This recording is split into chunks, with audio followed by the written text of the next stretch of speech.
Hello, guys and gals. Yes. Sean Brewer, that 33-hour stream is probably not going to play.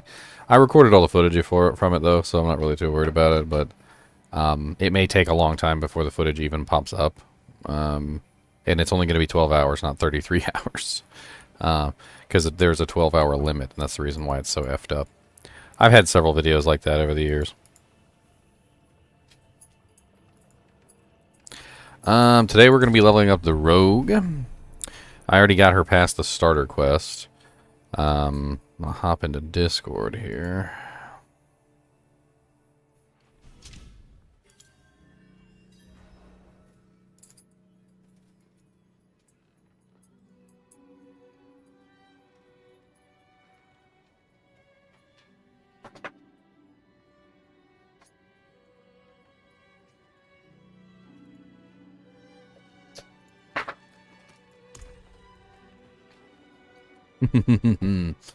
So, I'm going to be leveling her up as a Trapsin. I know she's not an assassin, but yeah, I mean, the Rogue strikes me as too many different characters for me to just call her the Rogue. So I'm going to be focusing on caltrops. I'm going to get the smoke grenade. I'm probably going to grab the poison trap and the smoke grenade together. I'm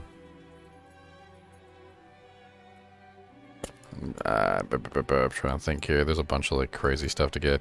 And then I'll probably be grabbing Death Trap as well, which is the last one on that list.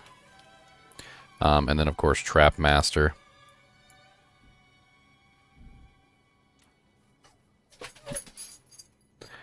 Well, I took a shower and, you know, to change clothes, and I got a little bit of sleep. Not as much as I would have liked.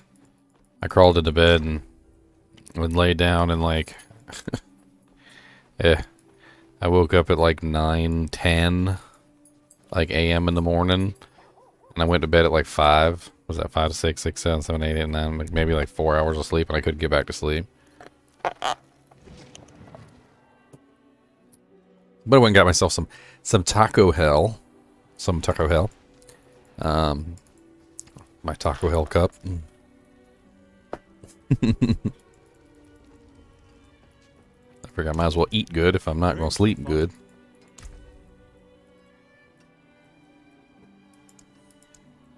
That's good salvage.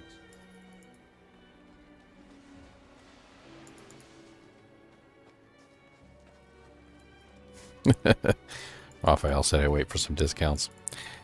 I mean, you get to play it next weekend for free, Raphael, so I mean, you might as well at least hop on and have some fun. Well, free 99. Everyone come down. By the way, we have figured out how to pet the dogs. Alright?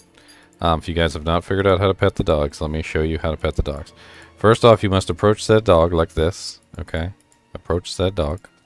And you must wait for said dog to pay attention to you. Mr. Doggo, you can wave to the doggo maybe to try and get his attention. But he may not want to talk to you. Mr. Doggo. I was trying to come here, Mr. Dog. Why you be so silly? No, Mr. Doggo, you ignore my existence. That is rude. I said hello to you, Mr. Dog. Okay, maybe that dog isn't one that I can pet. That looks different than the other dog that I petted earlier. So you gotta find a dog who comes and sits down in front of you. He needs to be a goodest boy. If you can find a goodest boy dog, then you can... I think this is the goodest boy dog. Come here, Mr. Goodest Boy. I'm slow, sir. Can you do a sit? Can you do a sit? Can you do a sit? Good. It's a good boy. That's the goodest. Cody said, wait a minute. Why are you talking to the dog over there? It's right here. You's not a goodest. You's the baddest. You don't get no pets. You's the baddest. You's the baddest. Get your slobber jaws off of me.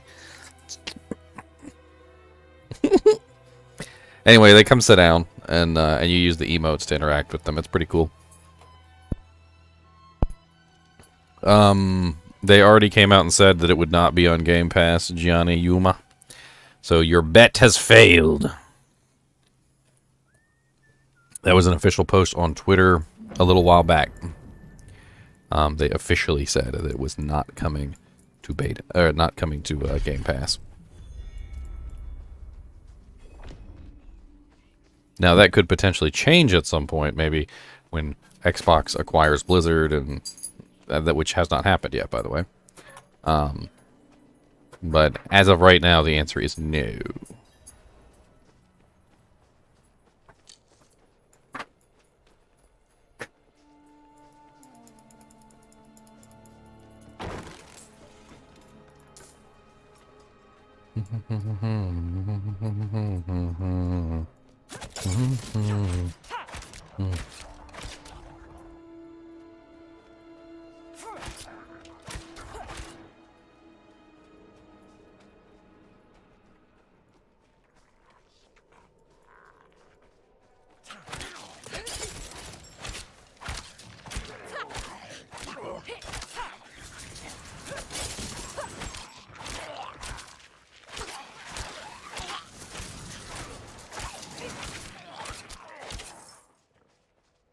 Works pretty well. I like the caltrops. Those are nice. She even does a nice little backward jump when she uses them, too, for defensive purposes.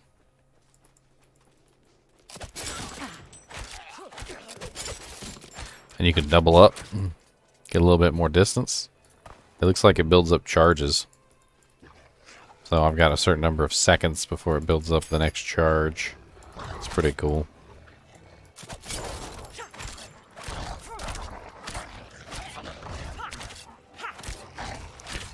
Makes us don't have to kite as much.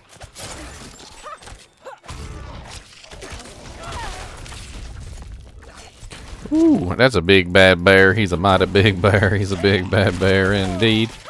He's a mighty big bear. He's a big bad bear. He hit me in the head with his knee.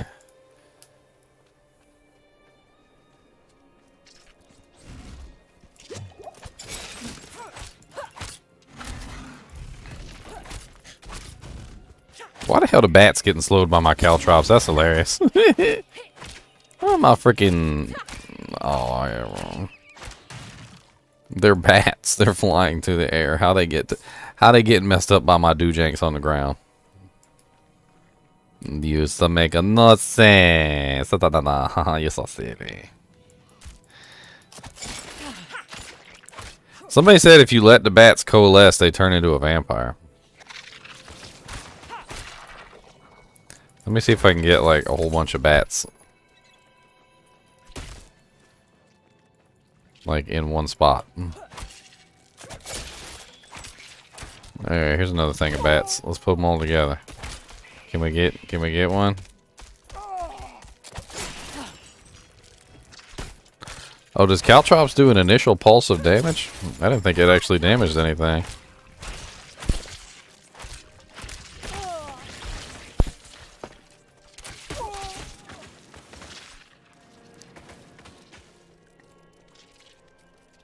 I was trying to run back and grab the waypoint that they never let us grab.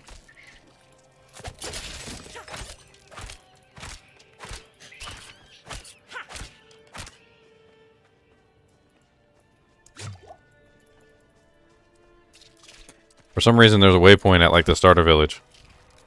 But they don't let you have it. Like when you start.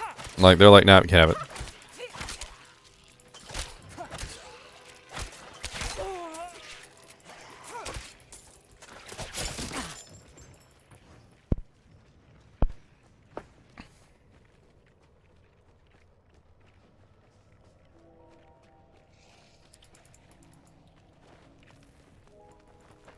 So I do have plans for a lot of videos for Diablo 4, but one of my focuses for the Diablo 4 closed beta wasn't just to put out content and make money. I know that seems kind of contrary to the purpose of a content creator, but the thing is that we don't know a lot about the game. It's a brand new game, and how am I gonna like one of the main focuses of my channel, guys, is to like help you guys understand a game better. And how am I going to help you guys understand the game better when I don't know anything about the game?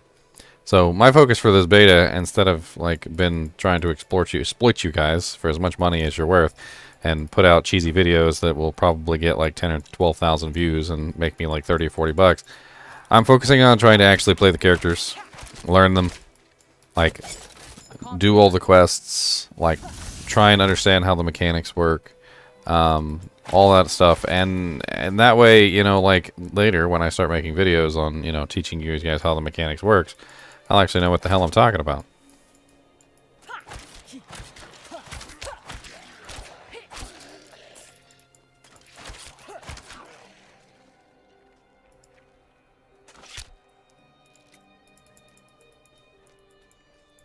Hey, look, somebody who wants to hop in and make inflammatory comments for no reason other than just to be a butt face. If you got some valid criticism, say 'em, but if you're just gonna say buzzwords and catchwords like some sort of like news reporter, you can have a timeout. And if you keep it up, I'll ban you.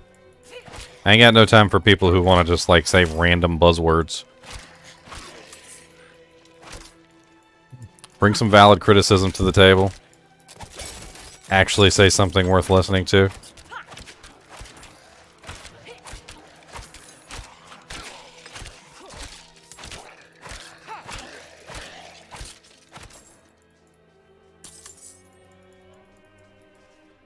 And boom. Number 2.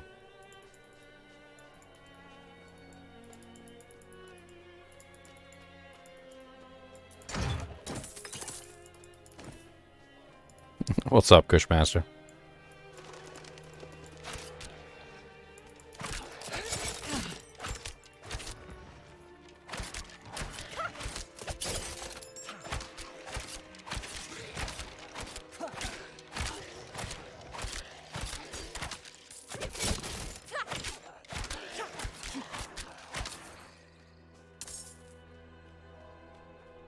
Not very many. Nicholas Baker, not very many. Maybe like a total of like the entire beta so far, maybe like 8 hours total. Like across all the days.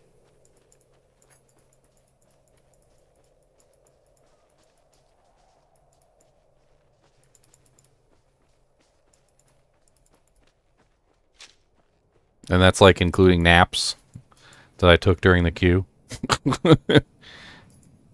I was literally streaming and like I couldn't get into the freaking game because the queue was like 120 minutes long, which is like 2 hours.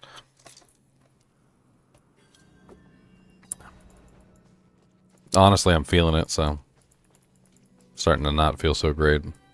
I'm old. I'm just kidding. I'm not that old.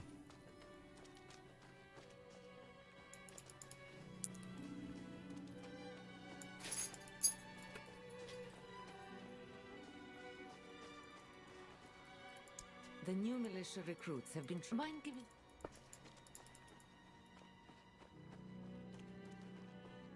There were some of the queues that, yes, that took about 2 hours, yeah.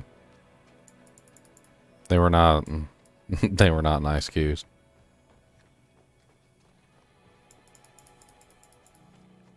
Usually what I did was, because it was the only thing I could do, was I, pulled up some footage, because obviously I wasn't just going to show you guys a freaking screen of me sitting on a queue for 2 hours. And I pulled up some of the footage that I had recorded before, basically. Thanks.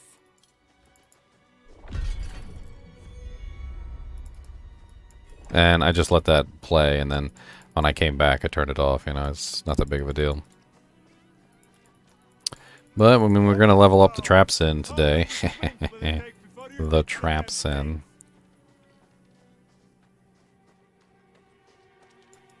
What is you Fazit? What the hell? What the hell is a Fazit? I'm so curious what the hell a Fazit is. Am I going to regret looking this up? Fazit. Apparently Fazit is German or conclusion. Interesting. Well, why don't I give my thoughts real quick? I'll even record it as a video here. You know what?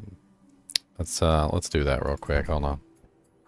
I'll do an intro, and then we'll do an outro, and I'll record my thoughts, and maybe we'll even upload it real quick, because I haven't done a thoughts before. I haven't done thoughts at all, so. I know other YouTubers have already done their impressions video, but like, I hate doing like, oh look, it's been 1 hour and I've played the game for approximately 30 seconds and here's my impressions on the game so far. Like, no. I wanted to get like some real experience under my belt, play for a long period of time and actually give you guys a real impression of the game, not like some stupid impression of like 5 seconds into the game just because I wanted to, you know, get my video up first before everybody else.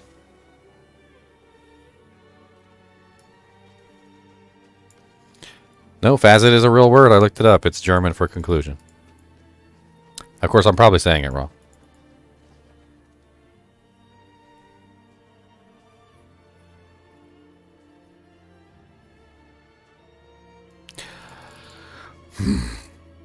Alright, here we go. 3, 2, 1, let's jam.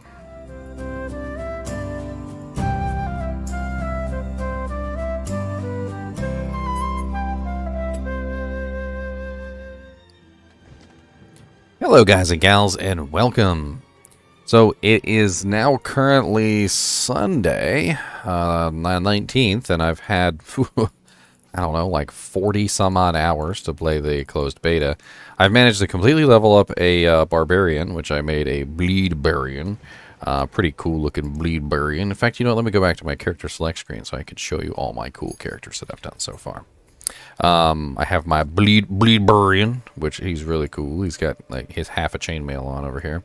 I focused him around bleed build, basically getting as much bleed damage as I possibly could, and he turned out pretty darn well. I also have Archahedron, which Archahedron, as you could probably tell by the word arc in her name, is specifically a lightning sorceress, and I spent a long time leveling her up. She focuses on chain lightning, ball lightning, so forth and so on, as well as the lightning spear ability, and she turned out rather interesting. And this is the one that I'm going to be leveling today, and I'm going to be focusing on the trap tree. I want to play around with the poison trap, the death trap, the caltrops, the smoke grenades, all that stuff, and I'm going to have fun with that. But today I wanted to give you my impressions on the game so far, after having played for, you know, frickin', like, until I almost died from a heart attack. So how do I like the game so far? Well, I'm going to be honest with you. My overall impressions of the game are good. I do enjoy quite a large bit about the game. Let's start with the bad, because I feel like starting with the bad is important, because I don't want the bad to overshadow the good, especially since the bad's not even really that bad. But there are some very small gripes that I have about the game so far. Number one, why can't I scroll out, like, bring the camera further from my character? Like, you can scroll in a little bit, and you can, like, make it so you can hardly see anything at all. But honestly, you can't even zoom in far enough to really see fine detail on your character, which makes it kind of odd that you can even zoom in at all. And then zooming out, there's, like, barely any zoom out. I would really appreciate it if they would let me zoom out further from my character. And this sentiment has been mirrored among many, many, many people in my stream, in my kinship, all of which have pretty much said the same exact thing, that we just don't have the ability to zoom out far enough, and I'm constantly wanting to zoom out.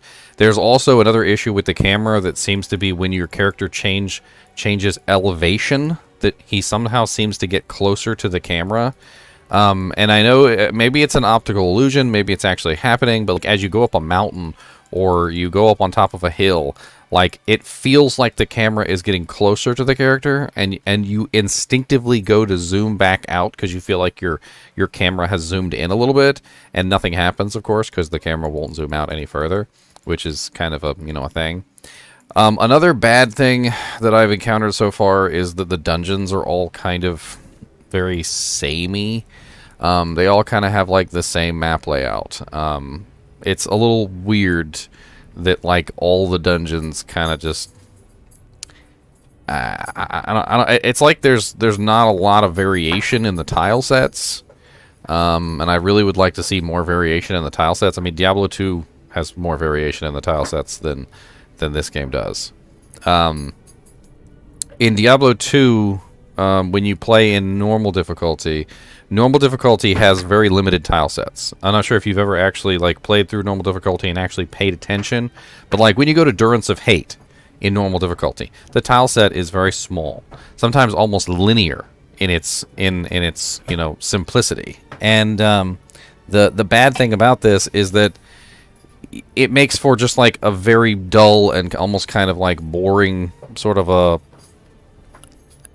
sorry, my dog is back here just like ripping something to shreds. Cody, stop. It makes for like a very boring and like linear experience, and it's very short too, which is also the issue. However, if in Diablo 2, when you go to Nightmare in Hell difficulty, all of a sudden the size of the dungeons is like vastly increased. The tile sets span out much further, and I'm sure that those of you who've played Diablo 2 know exactly what I'm talking about when you get to Hell difficulty, and the Durance of Hate level 2 is like the size of 8 football fields, and you can't find the entrance to save your life, and you're screaming and dying from dolls for the 15th time. Like, there's a complexity that increases in Diablo 2 with the tile sets, and even though the tile sets are randomly generated, and there's no actual human component behind the ones in Diablo 2, they feel much more vast and much more interesting, I guess just simply because of the sheer complexity of how they're put together. Whereas, as I'm going through all of these many and varied dungeons all over the place, which, by the way, there are tons.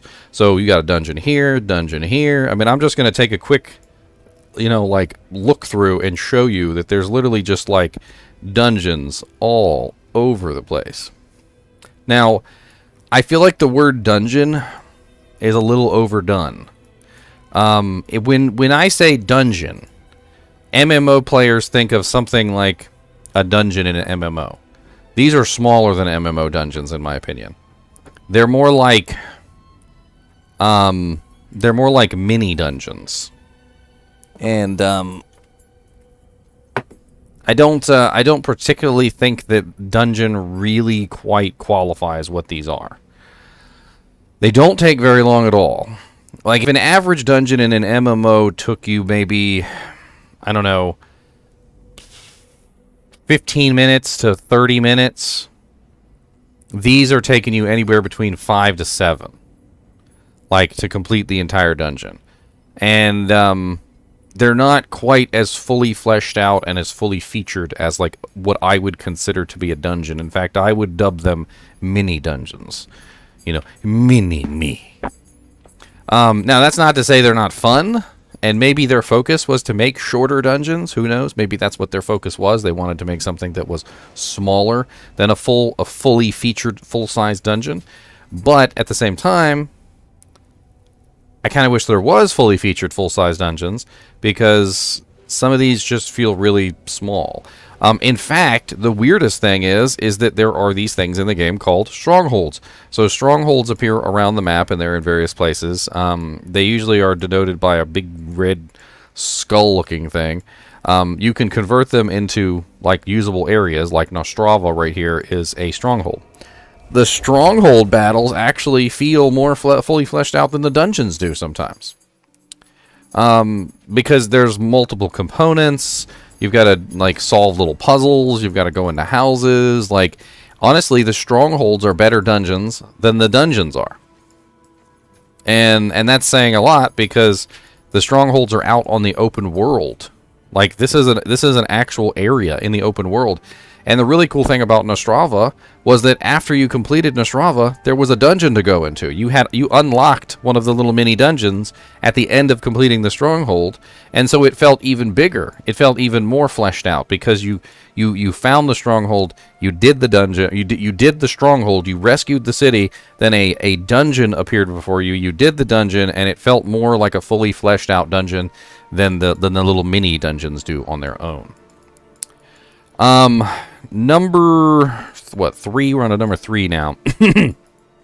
This is issues. We're still on bad things. So, another bad thing is the grouping system.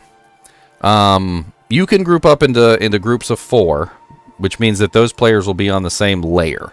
So basically how the game works is there's like hundreds of different layers, and everybody has their own specific layer.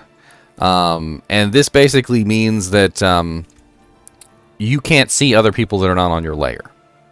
Well, we had the world boss, which spawned down here, by the way, in the Crucible, a big giant frozen lake.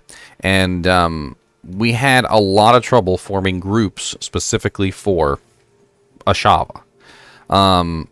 The 4-man system works just fine. You can pull in 3 other people into your instance, your layer, whatever you want to call it. And this allows you to, play together with those 3 other people. But Ashava was a battle that required 12 people.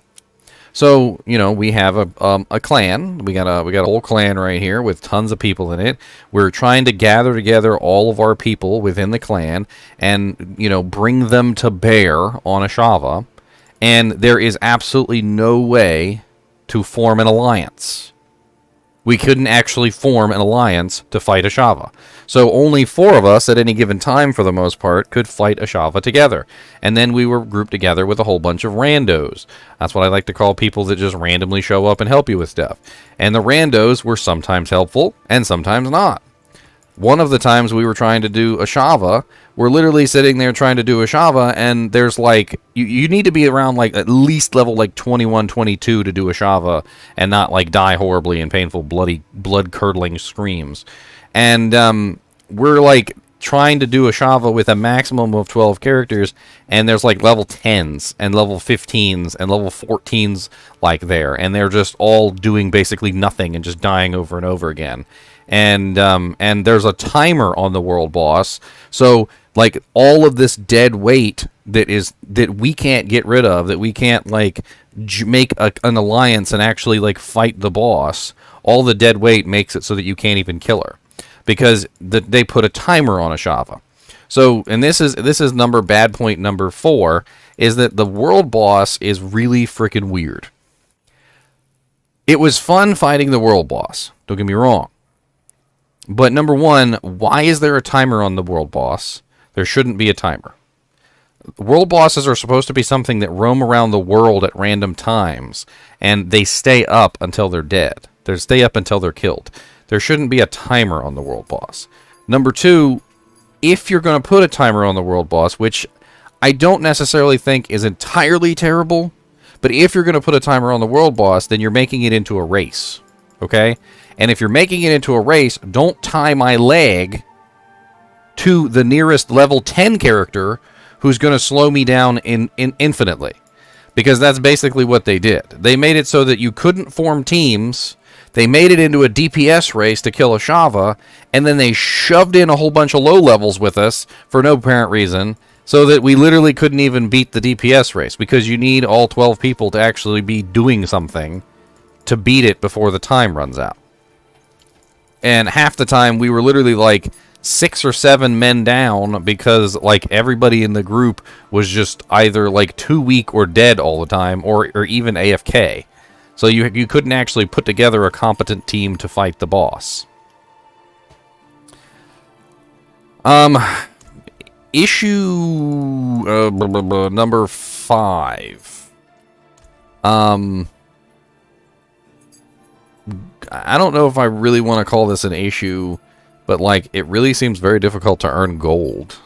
And gold is used for like everything, and I don't know if they just haven't balanced the game properly or what, but like all the prices of everything is really high to do any action, to imbue an item, to create gems, to from everything from just like repairing your equipment to like imbuing an item or ripping off an imbuement. All of it costs so much gold.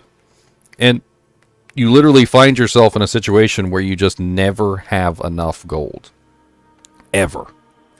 Like, you're literally, like, there's a salvage shop. So you can take your items to a salvage shop and you can salvage them.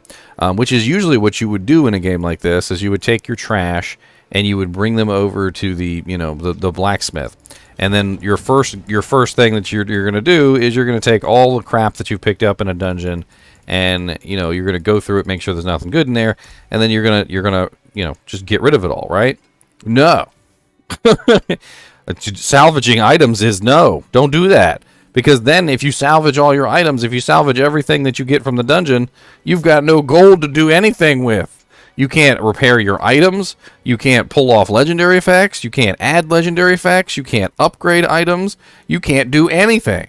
So, like, you end up having to take all these items that you get from the dungeons and sell them to the NPC because you literally just, like, don't have enough gold for anything.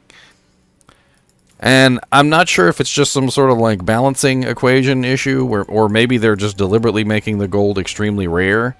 Maybe they want the gold to actually be a tradable resource or have some actual importance within the game. But it definitely does seem like there's just not enough gold to go around in the game, like, ever. You're constantly, like, just burning gold. Like, just never-endingly. Trying to think if there's any more bad things that I can think of off the top of my head.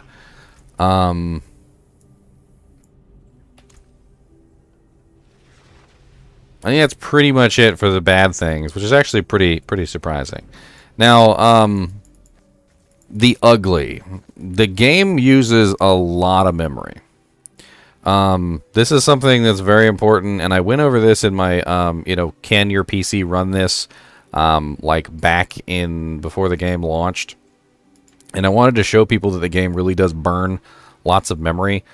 This is a freshly rebooted, running the game and my streaming software at the same time, and I'm at 19.1 gigs.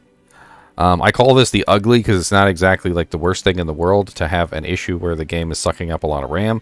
However, if you're only running 16 gigabytes of RAM, you may want to consider upgrading, because I have had people tell me that the game has been sucking up as much as 17 gigs by itself. No other applications included. So 32 gigabytes may be a good upgrade target. And while you're upgrading, who knows, maybe 64 gigabytes might be just a future-proofing option. Now, granted, there could be some sort of memory leak, there could be an issue, but you never want to be in a position where you're using more than your available memory, because that's when things get really bad. So just be aware that as of right now, I have had people report to me that the game has been using upwards of 17 gigs by itself. And after a fresh reboot, after a closing of the game, after, like doing your little updates and maybe even updating your drivers and then coming back, the game would still use like 9 or 10 gigabytes by itself, even after a fresh reboot and a fresh, run of the game. That's, pre-memory leak, basically.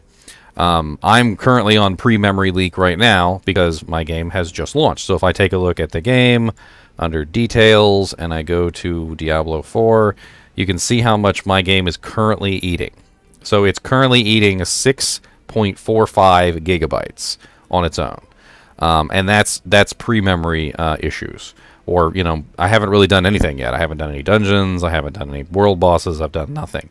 So it's burning almost 6.5 gigabytes just freshly launched. What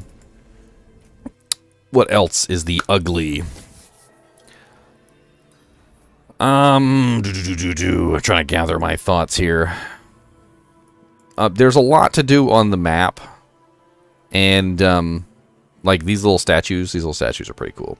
But in general, like, as you're running around the map, it definitely feels like there's always something to do nearby. The strongholds are very fun. I definitely like doing the strongholds. The Lilith statues are fun to find. As you can see, I have all my Lilith statues right now. I've got 28 out of 28 Lilith statues. They're permanent upgrades, and they're a lot like Korok seeds from Breath of the Wild. Breath of the Wild had these little Korok seeds that you could collect all over the map. Well, they're actually, kind of cool because they're permanent upgrades for your character. So finding them actually has a real and honest, genuine reward. So it's definitely something that you want to do. You want to go around, you want to find all of the little statues, and you want to click on them. And it's fun to find them, because some of them are very well hidden.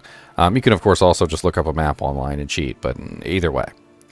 The strongholds, the ugly about the strongholds is once you convert them, as fun as they were, you really can't redo them, which does kind of suck. If you join one of your friends that hasn't done it yet, you can relive it through him, basically, which is what I've done for a couple of these. So, like, I've done Nostrava like 3 or 4 times, but it's only because there's other people that haven't done it yet. And it's interesting to redo them. There are some very fun events that occur, like up here, this particular place, Core Dragon has a very interesting event that occurs. It's more of a special event. All these little spaghetti with meatballs that pop up all over the place, and you gotta destroy them, and then you clear out the village, and then you rescue it, but it seems to come back, like grows back like a plague or whatever. That's pretty cool. The story is very nice. We really haven't been told much, but there's been a lot of very pretty things that they've shown us. There's this temple up here that you can go to that Inarius actually is in. And you actually get to see Inarius. He talks to you. He's kind of a dick. But you get to see Lilith. You get to see all these people. And then the story, honestly, the story is very rich. And if you actually take the time to listen and talk to people, it's very cool. Another very cool and very good thing is that inside the villages, sometimes you will just find these random little interactable pieces that will lead you to something very interesting if you pay attention. Hidden things, so to speak. So as you're running along, you may find a signpost or a little trading board, and there'll be a riddle on it. And the riddle will actually lead you to like an actual like unique monster, like a super unique monster from like Diablo 2.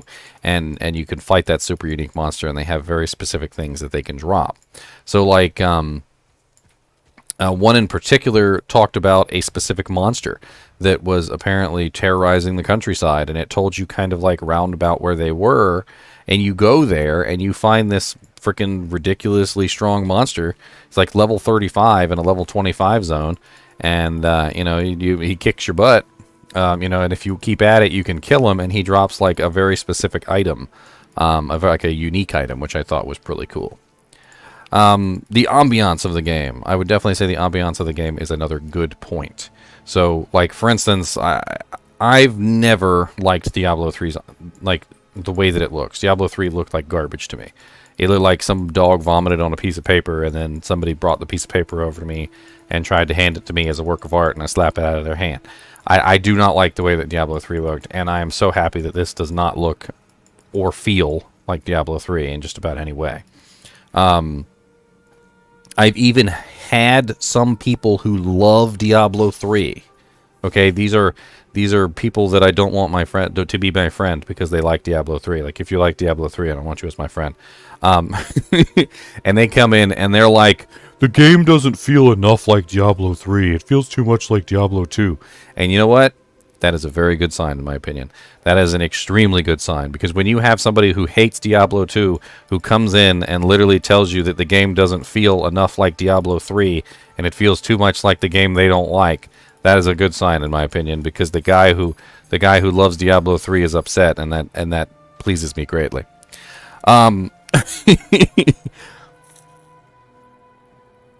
So when it comes to this game, it definitely does not like give off the Diablo 3 vibes like the other games do. Does it still have similarities to a Diablo 3 game? Yes, it does have similarities. There are some shared monsters. There are some abilities that they use, like the walling ability. And there are things that have definitely been taken from Diablo 3, most notably of which I actually think is one of the more stupid things that they took from Diablo 3, is the cellars. So as you're running along, you'll just randomly find these little cellars to go in, and they're absolutely boring, like little things. There's like 5 monsters in them, and it's straight up something that comes from Diablo 3. Those stupid little cellars that you'd see all over the place in Diablo 3, like that is straight up the Diablo 3 crap. And you can go in the cellars and you can kill the monsters that are in there, but like there's really like nothing in there. You literally walk in the door, there's like one room, you kill everything in the room and you leave, and that's it. Like there's absolutely nothing to it. There's no cool little thing to read. There's no like sweet like unique graphics in there. Like the cellars honestly kind of detract from the game as a whole, in my opinion, and the game would probably be better off without them, unless they want to like actually expand the cellars in a way that makes them more than just you know, like a random monster in a box. Like, if you've played Diablo 2, you'll know exactly what I'm talking about. Evil urns. That's basically what cellars are. They're evil urns. But they're evil urns that you have to load into, which is weird. So, like, an evil urn, you know, you click on it in Diablo 2, monsters pop out, right? And you get to kill the monsters. Well, the cellars are basically the same thing, but you have to go and you have to load into the zone, and then you have to walk down the steps, and then you have to walk into the room, and there's your monsters in the room. And then you gotta walk out of the room, and then you gotta go back to the door, and you gotta load out of the area. And it just seems really weird to basically take the evil urn mechanic and turn it into 2 load screens. Honestly, they would be better off just doing 3 load screens. Or just put the evil urns back. Like, take the cellars away and put the evil urns back. Like, everywhere that you have a cellar where there's not like an actual quest in it or something, just take take the cellar away and just put an evil urn in its place. Click on the evil urn, monsters pop out, kill them, profit. Like, people love the evil urns. I love the evil urns. Like, I think the evil urns are a great mechanic. I would always click on the evil urns. Sometimes the evil urns would get me killed, and I'm fine with that. And speaking of dying. The game has some very visceral difficulty. You will come across monsters in this game, and I consider this a good point, by the way. You will come across monsters that will kill you. They will hand you your butt. They will pick up your butt cheek. They will rip it off, and they will hand your butt cheek to you, and you're like, oh, thank you for my butt cheek, sir. And you just, like, squish it back on and go about your day. I have come across so many monsters that literally I'm like barely surviving, and I will call my friends over. I'm in a 4-man group, and I'm like, come give me a hand. This monster's killing me. And they're like, we're on our way. And I go over there, and they come over there, and we're fighting the monster, and we think we've got something. You know, we think we're tough because we're all 4 of us now is together versus this monster. And the monster just goes, blah, and we're all dead. Every single one of us at the same time. And we're just like, oh, okay. And I really enjoy this. In Diablo 3, and I know that Diablo 3 is going to be a heavy comparison for the game as a general rule. In Diablo 3, I rarely, if ever, felt challenged by any monster that I fought. Unless I was like in like 3 torments higher than what I was supposed to be at that particular moment. Like, I just wasn't outfitted properly for the torment level or the grift that I was in. I never felt challenged by any monsters in Diablo 3. And there was not any time at all that I ever found a monster in Diablo 3 and was like, wow, this monster is literally kicking my butt, and there's nothing I can do about it. No. And this is the thing about this game that has really impressed me, is that there are monsters in this game that you're going to come across, and they're just going to absolutely demolish you. Now, granted, we're still in Act 1, and we're only level 25, and I haven't gotten, you know, to the end game and decked out my character with all the amazing equipment and stuff, but I have put in the hours, and that's my conclusion so far, is there are actually monsters in this game that will hand you your butt. And I'm not even talking about like really difficult monsters, like the super named elites that you know, that have like multiple enchantment effects and they have massive HP and stuff. I'm talking about like sometimes you'll just be running along in the random overworld and you'll come across a monster that just has just the right enchantments, and he will just like absolutely pop you like right across the face, and you're just like shocked because you're dead on the floor, and you're like, I don't even know what the hell just happened. And I like that, because that's the same thing that happens in Diablo 2.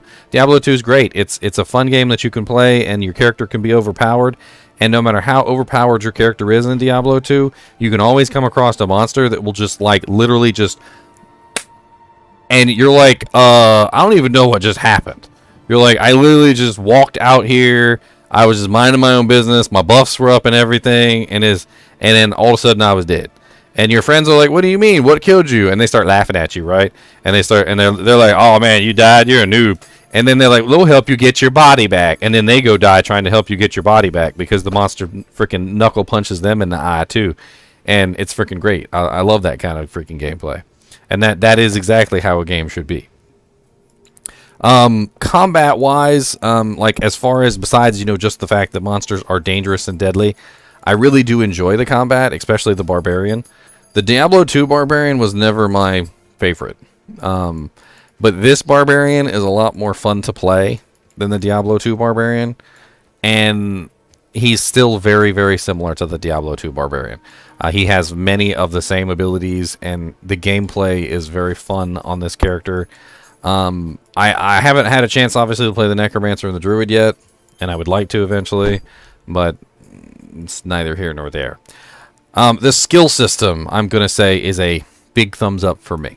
Okay, so this is another big positive for the game, and what I want to say about the skill system is that it feels like, to me, that you can build a character the way you want to build a character, and you can make it work.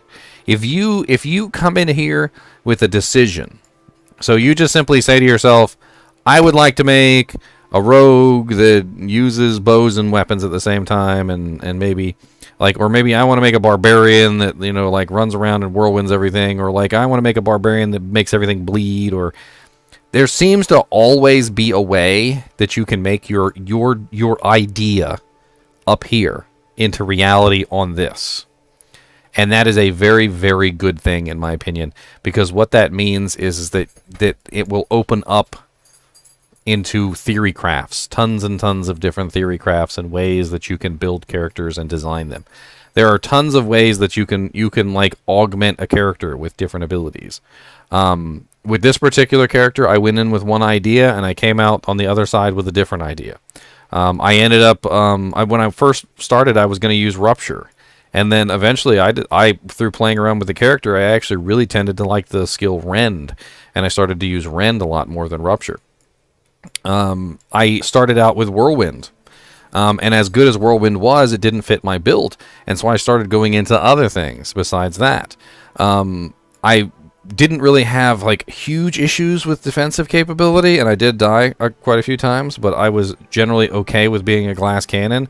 But Ashava pimp slapped me in the eye quite a few times and taught me the lesson that I needed some sort of barrier, some sort of ability to save myself if there was trouble. And so I started to gain Iron Skin. And unlike in Diablo 3, where you transform into a hulking brute and suddenly you're invincible and you're 3 times the size of what you're supposed to be, and it's almost comical, like Captain Planet just popped out of a bunch of rings. Unlike Diablo 3, these defensive cooldowns and skills actually seem much more realistic. They seem much more toned down and not in the very same way that Diablo 3 did their defensive mechanics. They're closer to Diablo 2. But which game, in my opinion, does Diablo 4 most resemble out of Diablo 1, Diablo 2, and Diablo 3?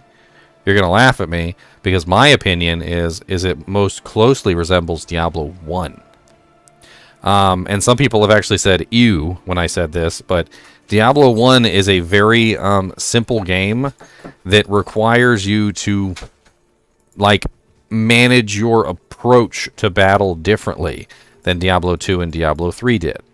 Diablo 1 was very much so a game where you had to use choke points, where a single monster could often absolutely annihilate you if you weren't paying attention. The ambiance of Diablo 1, the sound effects of Diablo 1, this game most, in my opinion, resembles Diablo 1, and I've put in a lot of hours on all the Diablo games. I have played possibly 3,000 or 4,000 hours in Diablo 3. I've played, I don't even know, countless numbers of hours in Diablo 2, and I've easily put in over 3,000 or 4,000 in Diablo 1 as well. So, when I say that it seems and resembles the most like Diablo 1, trust me, it really does.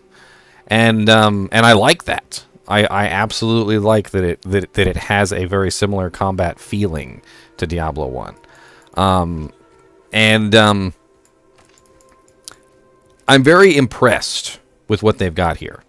I do feel like they need to make some changes. Let me zoom out, as I said earlier in the video. They need to fix the party system so that we can make alliances.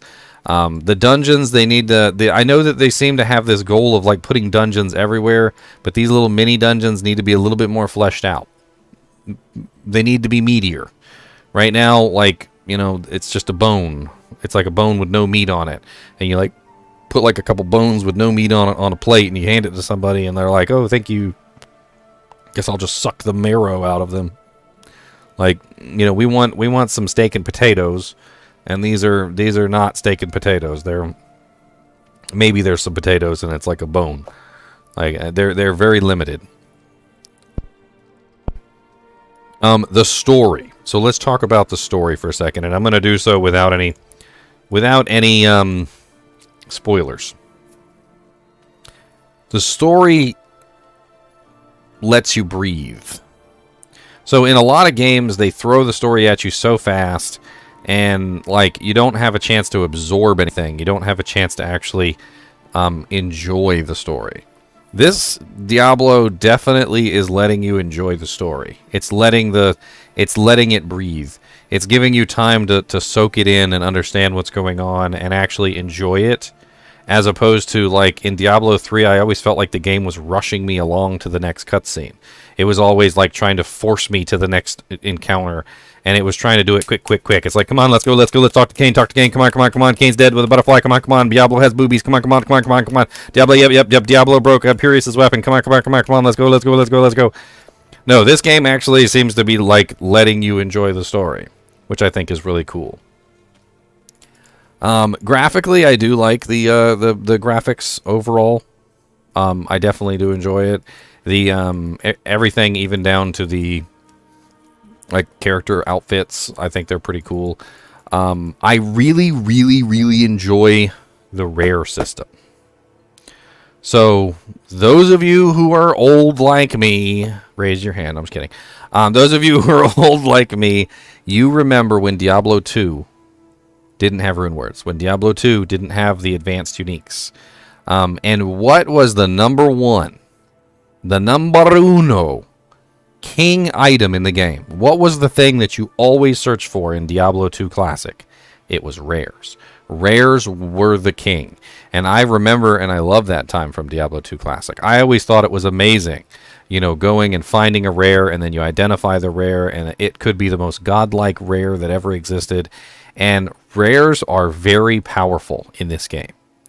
In Diablo 3, it seemed like these items, the legendary items, were the most important things in the world. But in Diablo 4, legendaries are practically garbage. And I'm not trying to say that to be mean, because I know some of you probably found a really cool legendary and you're excited. But legendaries are practically garbage in this game. The legendary effect is not, but the legendaries themselves are basically garbage. So the way that the system works in this game, which is what I like so much about it, is that being able to transfer a legendary effect to the rares has effectively created the hunt for the perfect rare. So what you do is you find these godlike rare items that have just the right stats that you want. You then take the legendary item and you rip that legendary effect off the item. Then you take that legendary effect and you put it on your godlike rare. And this makes it so that the rare items are actually surprisingly valuable and poignant to beefing up your character. I was commenting to my brother. I said, he goes, what are you doing? I said, oh, I'm in the shop. I said, I'm selling off my rares. I said, I got to go through every single one to make sure there's nothing good in here. And he's like, oh, I'm doing the same thing. And I said, isn't it really cool that unlike in Diablo 3, where the rares were basically garbage and nobody even looked at them past a certain point, that unlike in Diablo 3, here I am going through every single rare item that I find. And I'm trying to determine whether or not this rare item is better than the base of the rare item that I'm currently using. And so basically, it has turned the rare items into actually something valuable, which I freaking love. And by the way, you can trade rare items. All rare items are tradable. So if you find a really awesome rare ring with like just the right effects on it, for your friend. You can give it to your friend, and he can actually be excited about it, which is freaking amazing. As far as I'm concerned, they need to make the legendary effects tradable too. Because at this point, with the rares being so valuable like this, with the individual effects on the rares being so purposeful, and you searching for very specific rares, the legendary effects aren't even that important.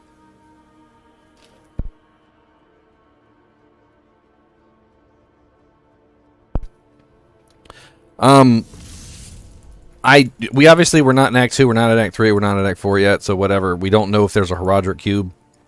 I'm just going to say this just in case. I want a Herodric Cube, okay? I want a cube in my inventory. Give me a Herodric Cube. We were talking about this earlier, and I know there's all these little shops in here. I know we've got like all these little shops and things, and you can go do specific tasks in these shops. But like take Minecraft for instance. Minecraft, the old Minecraft uses the crafting window, and you put things in the crafting window and you make stuff, right? Well, the new version of Minecraft has a menu system, and you can choose from the menu system, right? But in the new version of Minecraft, they didn't remove the crafting table. You can still do it the old way. Just let us do both. Just give us a Herodric Cube so that we can put it in our inventory, and if we want to take our 3 chip gems and put it in our Herodric Cube and transmute them, as opposed to, you know, going over to the vendor and doing the same exact thing at the vendor, like we can do either one. Just if we want to do it the manual way, just let us do it the manual way. It's just an extra step that we can do, and I know that I don't actually know if there's a Herodric Cube in the game yet, but just saying that as a for instance, like just in case someone from Blizzard ever watches my video. So my overall opinion of Diablo 4 is that it is very good. It is much better than Diablo 3. It has great potential, and I'm hoping that they listen to the feedback of the players, because I feel like the players know what they want. Many of you guys over the like 40 plus hours that I've been streaming have come up with very poignant and interesting things to say about the game. And if you guys put your feedback in and tell them what's going on and what to change, I feel like we will probably see some meaningful improvements. Just be aware that like when you request something, if you request something that's impossible, obviously it's not going to happen. Or if it's next to impossible, it's obviously not going to happen. But things like being able to zoom out further, it's totally doable. And you know, let's make our voices heard on that one, because I feel like just about everybody would like to zoom out just a little bit further than what they let us do. Trying to think if there's anything else, anything at all. The clan system. So I'm not 100% sure if the clan system has like more features that they're going to be adding in. But I would like to see more features added to the clan system, maybe a clan bank or something. Maybe like, I don't know, maybe even a guild hall that we can go to and gather at. That could be rather interesting. Maybe somewhere we can actually all see each other. Also, I would really like to see it so that like if I'm in a clan with a bunch of people and I'm running around doing quests, that you might prioritize, you know, like the other clan members to be in my layer, in my instance. Because, like, if I'm running a dungeon or something like that, or doing an area, and one of my friends is, like, sitting right there next to me, why can't I see them? Like, they're in my guild, they're on my friends list, you know, like, there should be some sort of prioritization there if, you know, we're, like, in the same clan. Which I can't imagine should really be that difficult. I think that's pretty much it. I may have left some things out, but for the most part, I mean, overall, I'm very pleased with Diablo 4. I wouldn't have played for 40 some odd hours if I wasn't. And somebody in chat actually said that at one point during my live stream. They were like, you know, he's been playing for like 40 hours straight. Like, you know, if he didn't enjoy the game, he definitely wouldn't be playing for 40 hours straight. And I guess that's a testament to the fact that I actually do really enjoy playing. Will the game have the longevity of Diablo 2 Resurrected? Who freaking knows? You know, who freaking knows? I don't know. I really don't. There are unique items in this game, just like in Diablo 2 Resurrected, and they're very rare. I've heard some people tell me that they've managed to get a hold of one or two of the unique items. They have things like Shaco and Windforce and Harlequin Crest and all sorts of cool stuff like that. You know how many I've found in the 40 some odd hours I've been playing? None. I've found 0. And I like that. I like that I found 0. You know why? Because they're rare. They're hard to get. People are going to seek after them, and that is another point in Diablo 4's favor. Having items that are rare, that are hard to find, is something that is a good thing. People seek after Griffin's Eye Diadem. It is a good item, and it is rare. And when you find one, you're excited, and you get up on top of the rooftop and you shout it out, and rightfully so, because it's something cool. It's a accomplishment, Hey, I finally found a freaking Griffin's Eye, or like I found 2 Griffin's Eyes in one day. I can't believe it. I'm gonna go buy a lottery ticket right now before I get struck by lightning. Like, and you just feel so lucky that particular day because you found something really cool. You know what I mean? Anyway, as always, I do appreciate you guys and gals watching my videos, even when it's just my impressions on Diablo 4. And do look forward to a lot more video content. I'm going to be putting out a whole lot of videos here soon. I've recorded a lot of footage, so do stay tuned.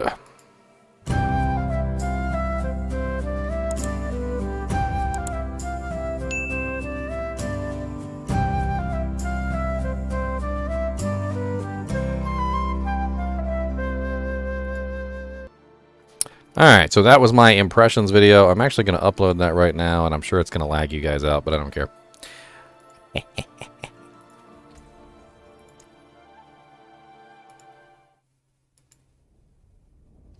Wah wah wah wah wah wah wah wah wah wah wah wah wah wah wah wah wah wah wah.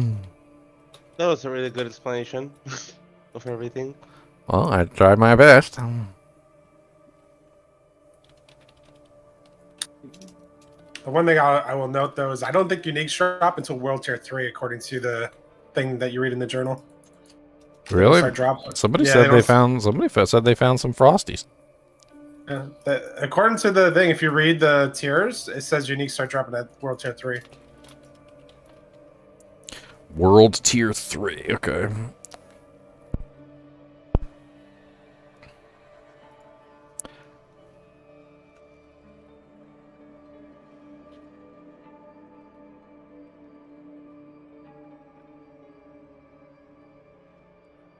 Boom, boom, boom, boom, boom, boom. I want to get this. Is there ways to increase meter's AoE?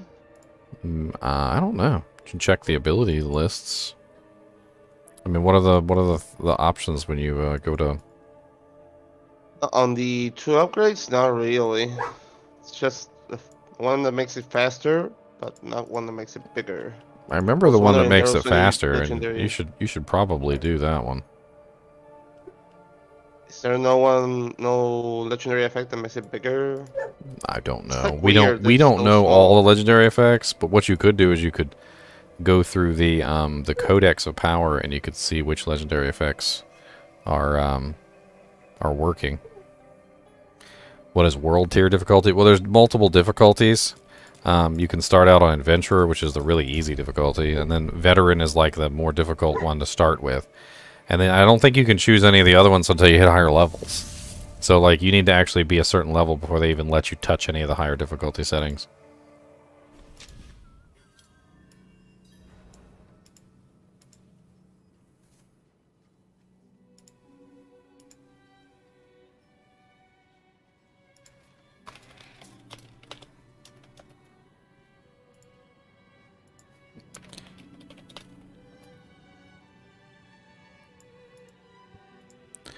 There we go.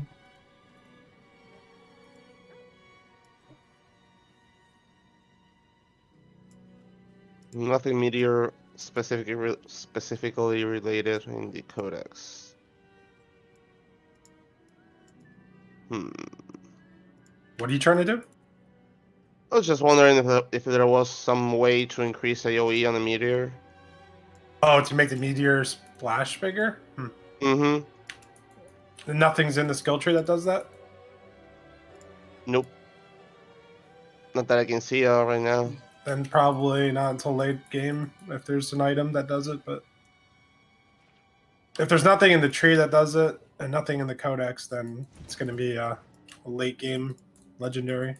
Probably won't see it in the beta.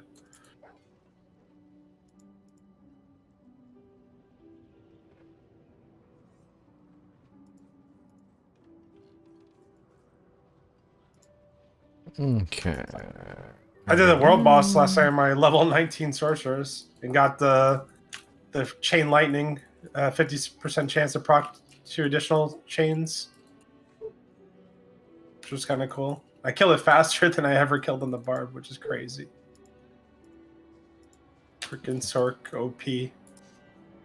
I mean, not getting close to the monster seems to be almost a standard practice in this game, because getting close to the monsters gets you killed. Although there definitely are some very interesting items that seem to be like based around like getting up and close and personal with stuff. Like increases your damage by the number of monsters around you. Like gives you regeneration by the number of monsters around you. Like there's some pretty cool stuff, and I'm actually kind of excited to maybe build a what I would call a brawler, because if you get all of those effects that have to do with like increased bonuses by the number of monsters that are around you, it's going to be rather interesting. Yeah, someone said they made a really nice Thorns build, and I found a legendary that like makes your Thorns damage spread to like more enemies, like AoE Thorns, which is interesting. So there's a lot. There's so much that we're not going to even test. Shadow Imbuement has really, really nice AoE. For close monsters, for melee and being like a brawler and using close damage percentage stats. Like you just everything is blows.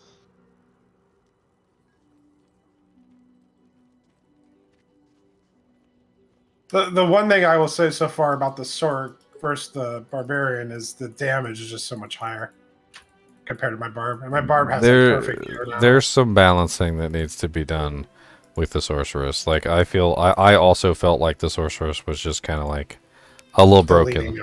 Like they needed to do something to the Sorceress, because it's like all of the builds so far that I've seen with the Sorceress are just a little bit too overtuned. They're a little bit too overpowered.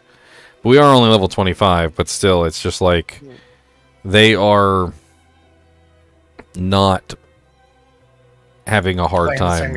Yeah, yeah, exactly. They're playing like a different game than we are. Maybe they're just really, really strong early game.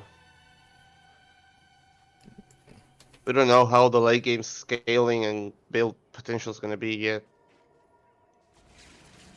+1, right? Got full concentration skills. Which are these? Oh, the Hydras. Oh, come here. Alright. Thumbnail is finished. How far along is the video on the upload? We're at 60% uploading. I do apologize for the stream lag, guys, but I want to get this video up. I just recorded it, so that was what you literally just saw me do, was this video. So I'm just uploading the video. And it's not like I'm doing anything. I'm just standing here. So like, just stand here until it finishes. We got like 40% more to go.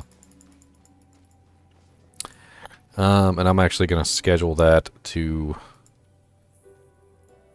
Actually, no, I'll do that later. Hold on.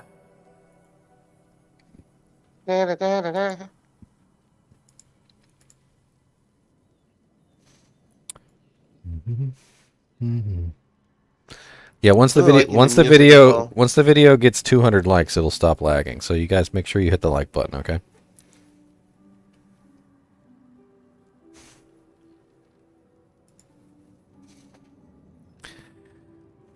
By the way, how you change your world tiers up here, since we're lagging and I can't do anything right now anyway. If you go up here to this statue, this big giant Anaria statue that's like covered in gold coins and stuff. Like, it's really weird actually. When you look there, there's just like all these little things for tribute. Like people just like throwing things in there, like gold coins and jewels and like necklaces and like all sorts of things. Like it seems a little odd, but like they're just like they just throw things in here as tribute, I guess, to Inarius. And basically, if you want to change the world tier, you just go here.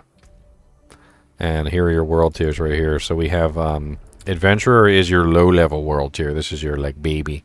This is your baby tier. This is your little baby tier. And you got enemies are easy to defeat. It literally says enemies are easy to defeat. Veteran is enemies are more challenging. Monsters give 20% increased EXP and drop 15% more gold.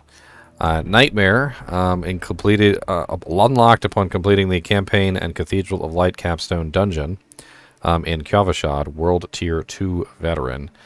Levels 50 to 70. New sacred items and unique items can drop. So I guess unique items can't drop in Nightmare Veteran. Sorry, Nightmare sigils can drop that unseal Nightmare dungeons, so more difficult dungeons. Hell tides can appear across Sanctuary. Now I had heard about these. We haven't actually experienced any hell tides because obviously we can't get to that tier. But I have heard about the hell tides and they look very interesting. Champion monsters with damage resistance auras can appear. These guys are probably going to be nasty. Enemies are more formidable. Monsters give 100% increased experience. Monsters drop 15% more gold, and monsters overcome 20% resistances, which is pretty cool. Torment. So this is the fourth difficulty right here.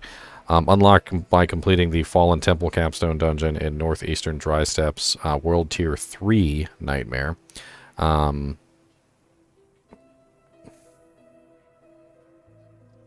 I just had the silliest idea. Why don't I record this too, and I'll upload this later. I won't upload it now. Let's go over the difficulties, shall we? Here, hold on. I'll just pop my intro up, and we'll talk about the difficulties real quick. No, damn it.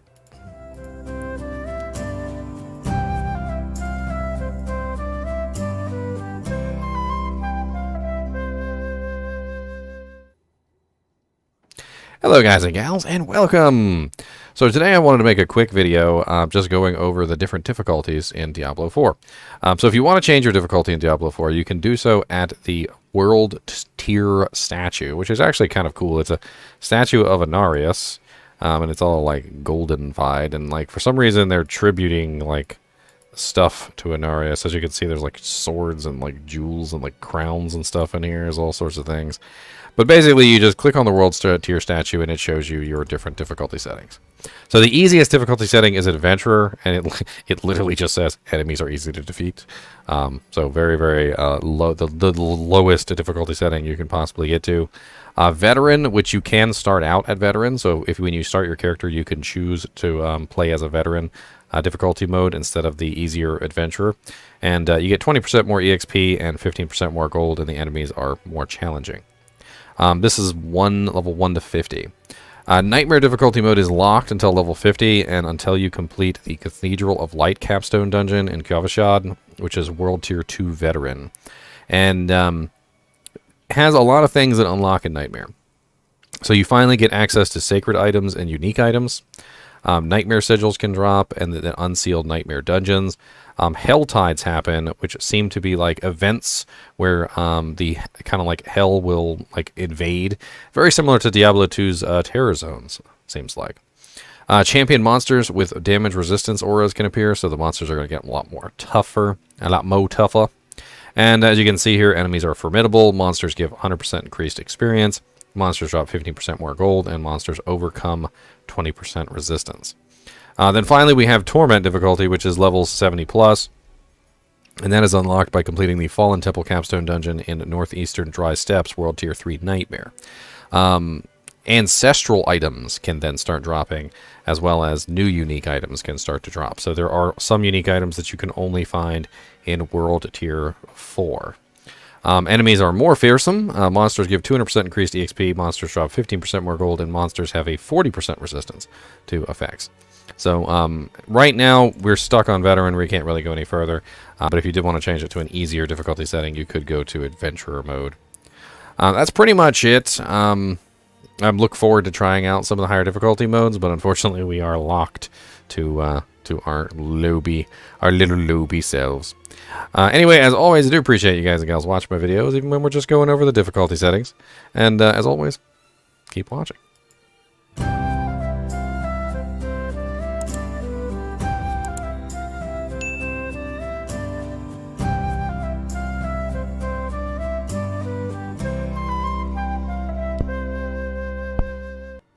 All right. Just recording some videos, getting them out of the way. I'll upload these later. The impressions video, though, does need to go up, so I had that uploading right now. And that one is actually finished uploading, by the way. Thank you for being patient.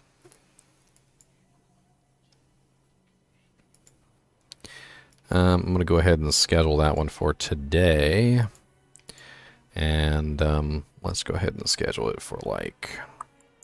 Because it does need to process first, so we need to give it like about 3 hours to process, about 3 p.m.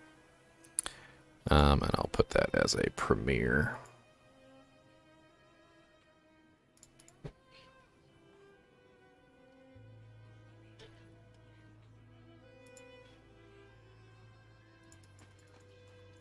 You had to take the trash out. Oh man. Well, now that you're back, Gaming Humor, all right, we can finally play. All right. Now that you're finally back, let's get back into playing. I've been ignoring you guys because I've been recording the video, but I'm going to go back through the comments right now. My apologies. Night Owl said, hope they stay as rare in late game too. As far as I understand it, they will be literally the most important items in the game. Like, you want to find those godlike rares that you can turn into the... your end game equipment. You're going to be looking for those godlike rares. Granted, they're not rares anymore. Once you legendarize them, once you legendarize them, they're no longer rares. But it doesn't matter because they're still rares in my eyes. Like, you're still hunting for the rares. You're looking for the rares. You find the rare. You convert it into a legendary. Like, it's still a rare in my book. I ran out of failed crystals. You don't like my singing, man? You don't like my singing, Icy Wiener? Man, that's just rude. You go every time somebody says they don't like my singing, I'm just going to come up with a new song and sing it.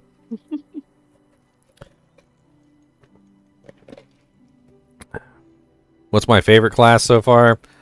Well, I haven't really played the rogue yet, so it's kind of unfair to choose, but I definitely did enjoy the barbarian a lot more than I thought I was going to. Let me go back through the comments on YouTube too. Sorry. Boop boop boop. You got a lot of people in here today. Hello everybody! Don't forget to hit the like button. How is the Trapsin panning out? I'm level 6. So, you're here for the beginning of the journey, my friend. Ooh, so this is how salvaging actually works.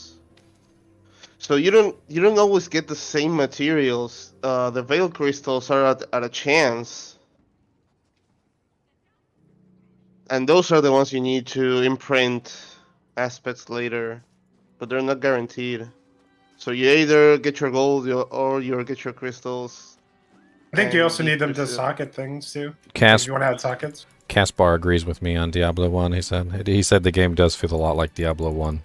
More danger from the monsters, less monsters. Like, you often find yourself choke pointing the monsters at doors and things like that, which was totally a Diablo 1 thing. Like, that was like... especially monsters like the Butcher. Like, you would often choke point monsters like the Butcher at a door to prevent other monsters from coming in and joining the fight. And the Butcher is in the game, by the way, and he kicks your butt. Yep. I still haven't managed to kill them. He always kicks my butt. He likes kicking butts. Most people that solo him are like a Sork or something that has like kiting ability and ranged. We killed him because we were like a team of barbs. We were just like rezzing each other. You send enough barbs at something, they'll die.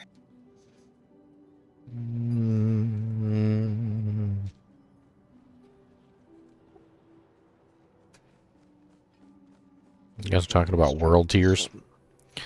I mean, difficulty is a thing that has to be overcome. I mean, it's not a bad thing. In Diablo 2, many people would get stuck on nightmare difficulty and couldn't handle hell difficulty. I remember back in the day, and this was before everybody knew everything about the game, and like, you know, there's resources like my channel that you can go to pull up information. But you would get stuck in nightmare, and you'd never leave. Every time you went to go to hell, like, you just couldn't handle it. You'd go back and you'd try and farm some better gear in nightmare so that you could come back to hell and give it another shot. And I remember people in frickin' Diablo 2 that just never left nightmare. They could never quite get their characters powerful enough. They could never quite figure out how to, you know, to do things properly and leave that boundary. And so having different world tiers that are different boundaries, I think is perfectly fine, because it's no different than Diablo 2's boundaries. Penitence and faith. Walk in the light.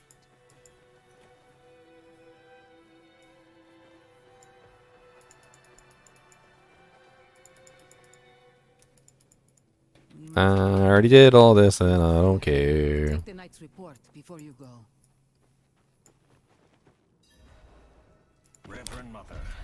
I mean, the game is a mix of all three games. I mean, there is definitely elements of Diablo 1 in this game. There is definitely elements of Diablo 2. There's definitely elements of Diablo 3. And there are definitely new elements that have not existed in any of them. And I'm okay with that. I mean, I can't ever say that everything about Diablo 3 was bad. And as much as I didn't like the game, there were definitely elements that I enjoyed of Diablo 3. And I guarantee you that as much as you guys hated Diablo 3, there were elements of Diablo 3 that you enjoyed. I can think of one right off the top of my head that almost universally everybody who played Diablo 3 enjoyed. The frickin' loot goblins. And guess what? They're in Diablo 4. I think everybody loved the damn loot goblins. The loot goblins are frickin' hilarious. Like, I when I found one in this game for the first time, I was like, "Ah, it's a loot goblin, get him!"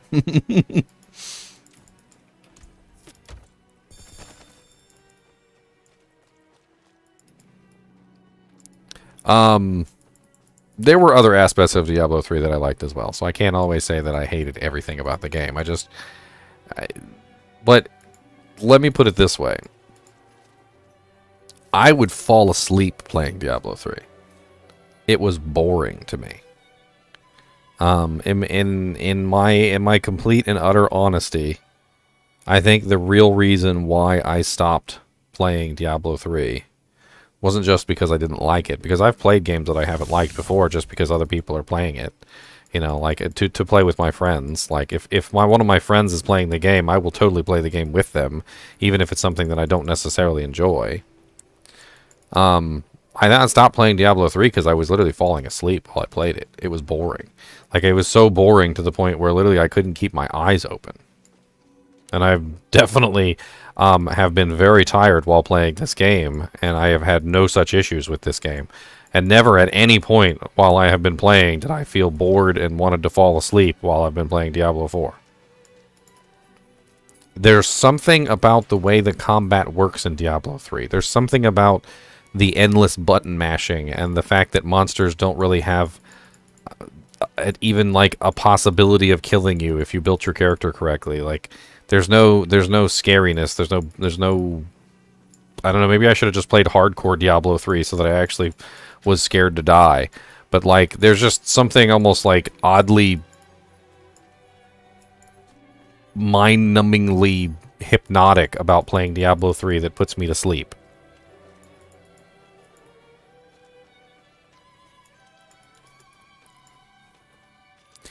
You can farm some hell-capable gear in Nightmare. You're talking about elite items from the highest level monsters in that zone, and I'm fine with that as well. But, like, not all monsters in Nightmare difficulty can drop elite gear. Only some monsters in Nightmare difficulty can drop elite gear. I mean, it could also be the lighting as well. The lighting and the ambiance and the stupid cartoony look of the characters, I think, might also have something to do with me falling asleep while playing the game, too. Something I didn't touch on in my impressions also is screen clutter. Diablo 3 was a absolutely horrible mess of screen clutter. Like somebody just like took a Lego Death Star and just threw it on the ground. Like, I did not like the screen clutter from Diablo 3. It was too much. And the screen clutter in this game is definitely far diminished. Far, far, far diminished. So, like, I don't feel like I'm constantly just, like, trying to figure out what the hell's even going on the screen at that particular moment. It feels more refined, feels more touched upon, like a master's, like, Leonardo da Vinci painting or something, you know, as opposed to you know, like something else, like a freaking, like, turds thrown at a canvas.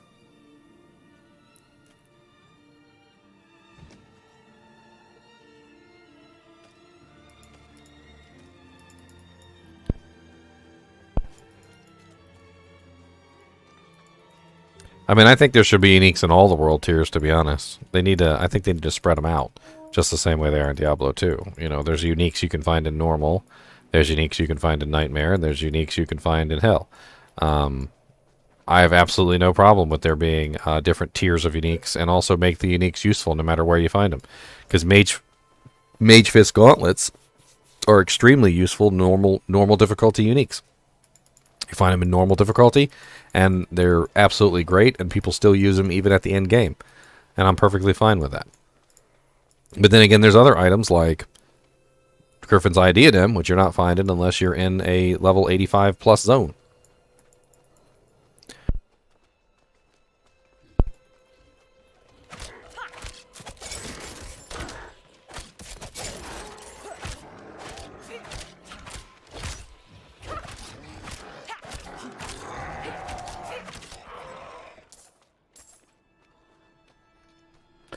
Good to see me live.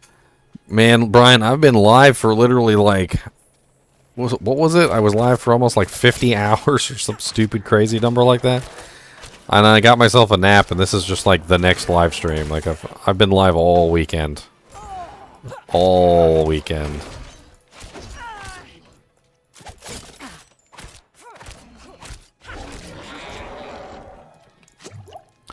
I like the caltrops. The caltrops are nice.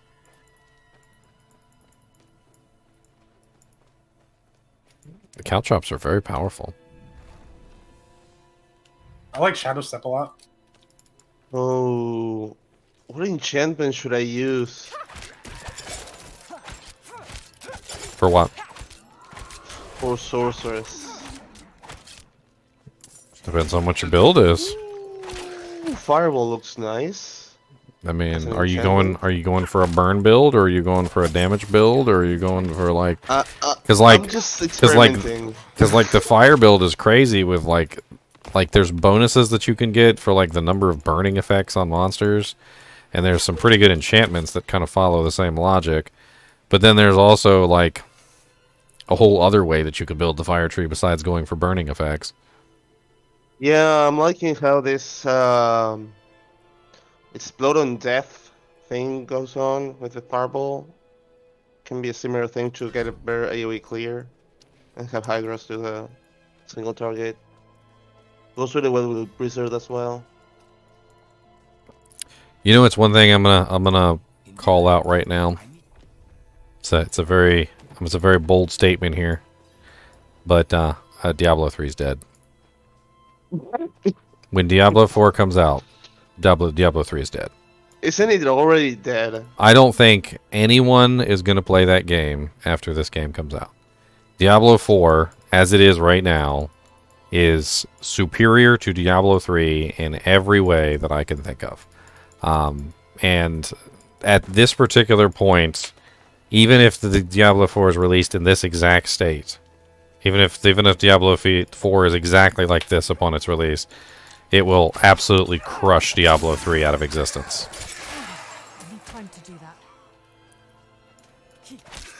Now, will it crush Diablo 2? No, I don't really think so.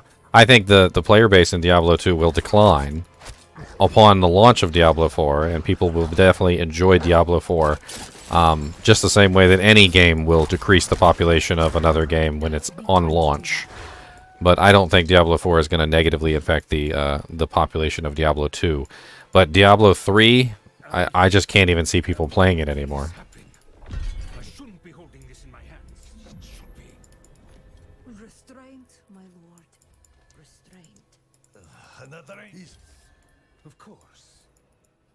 Carry on, Misty.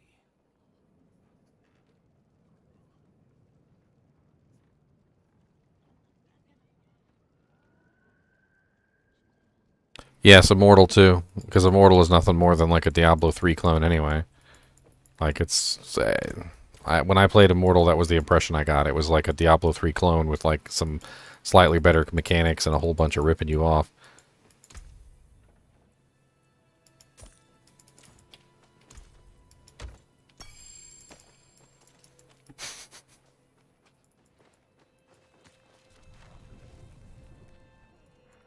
And a whole bunch of ripping you off.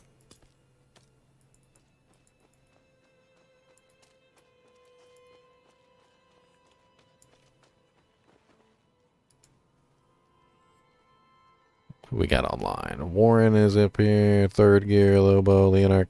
Anybody want to make it? Want to level up with me? Like I'm starting this character from scratch. I mean, I'm level 10 right now. So I can come back and play with you. So. I mean I'm level 7, so. All right. Let me. 17 doesn't steal you XP, right? Or how does it work here? I don't think being different levels at all matters. So I guess as long as you're getting EXP, I mean it's all right. There seems. Who said that? What's your name in here? Lobo. Lobo. I just typed. What are you playing? Oh, you typed in chat? Okay. Yep.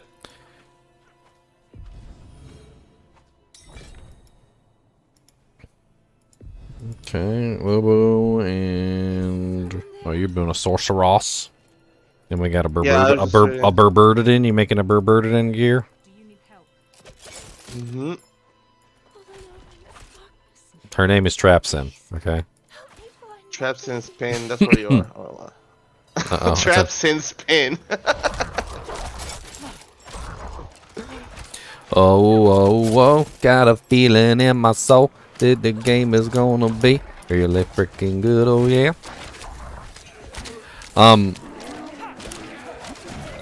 I'm really interested in the story. I want to know what the hell's going on with the story. Story seems really good. Like, really good. I'm loving it. Like, even if you don't like Diablo 4, and even if you end up going straight back to Diablo 2, or you hate the game mechanically, or whatever's going on, or you find out that the owner of the company's a Nazi and you vow not to play the game because of some spiritual or religious beliefs, like, you're probably still going to want to, like, watch all the cutscenes and enjoy the story at least one time through, because the story just seems amazing. And if you're like a fan of the Diablo lore, like a lot of people are who play Diablo 2, you're gonna want to find out what's going on in the story, like just like reading a good book.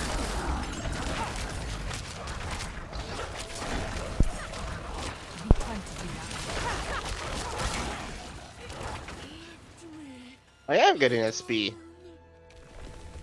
Well, the monster should be your level, right? When you hold your mouse over them, it shows your level, not mine. 17. It seems to scale up the level. Yeah. There are monsters in the game that do not scale, though. So I have noticed that, like, there are some monsters that are just the level that they are and nothing else. They're trying Maybe this is for early areas. It seems like they're trying to find, like, a balance between scaling everything and actually, like, encountering mobs that are more powerful or weaker. Because they're trying to get the best of both worlds.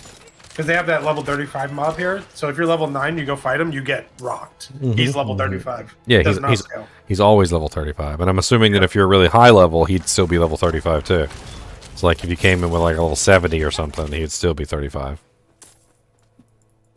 The dungeon's fully scaled, it seems like. And I don't think anyone knows fully how it works, but basically, like a level 6 and a level 20 could do a dungeon, and a level 6 can do just as much damage as a level 20.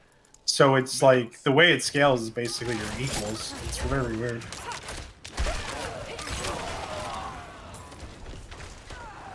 Oh, he got demolished from the face of the planet.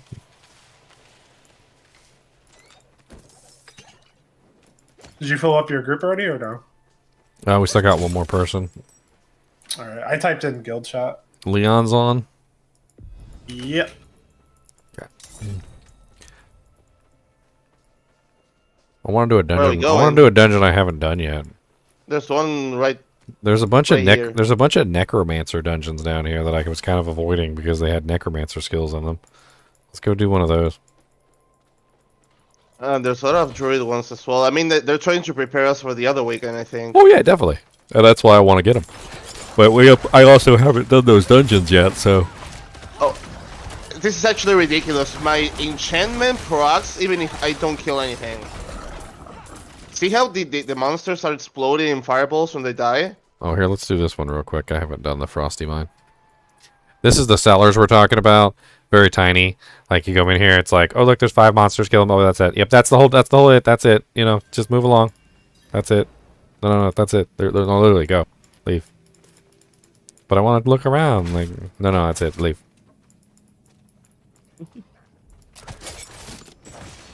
You often get very disappointed too, because you come down here. You come down here and there's like, you kill a bunch of monsters, and then you look around because you're expecting more, and it's like, nope, that's it. Yeah, they toted like how it's a first open world, no loading screens, like all this stuff, and then these cellars are nothing but loading screens, and they last 2 seconds. You go down here, you kill a group, and you're done. Yeah, you gotta go here. through the loading screens. Here, have a loading screen. Go kill one pack of monsters. Here's another loading screen. They're mostly all the same, like they're identical. Yeah, these are useless. They should just. This is They should change this is a something. feature that they pulled from Diablo 3, and it's a stupid feature. Like they should not have pulled this one from Diablo 3.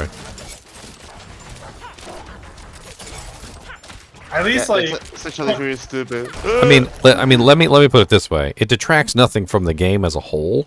Like them being there, you just once you learn that what they are, you can just ignore them and just, and you can just not do them. But like, it was silly for them to add them. I think a waste of development time. Let me put it that way. Oh, it was a waste of the developer's time. It's one of the statues right here. If you guys don't have it, I forgot. You can get EXP for clicking on these even on the characters that already have them.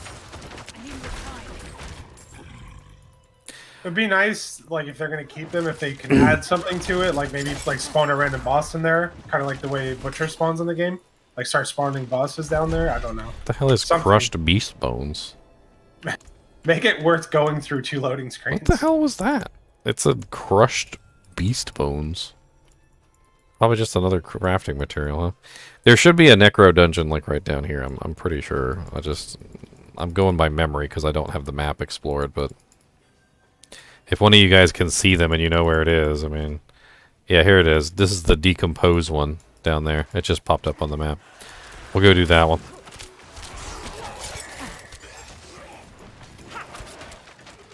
Can I get access to my traps finally? No, I cannot. I still need to spend 3 more points before I can get access to my traps. I like doing these little events because they give you the obols. Yeah. They may not be the most crazy important things in the world, but like every single time you complete an event, you get obols. They're a great source for upgrading your gear very early. Even just the rares, just like a little good source getting things. Honestly, I like finding the rares. I like going through them and picking out the ones that are actually useful. Yeah. Like I'm gonna be looking for rares that have like poison trap and death trap and caltrops, and like I'm gonna look for the ones that have the skill points on them that I need. Have you? Oh, what a frickin' look at this frickin' charger! I've never seen him before. He's kind of cool. Oh god, kill rats.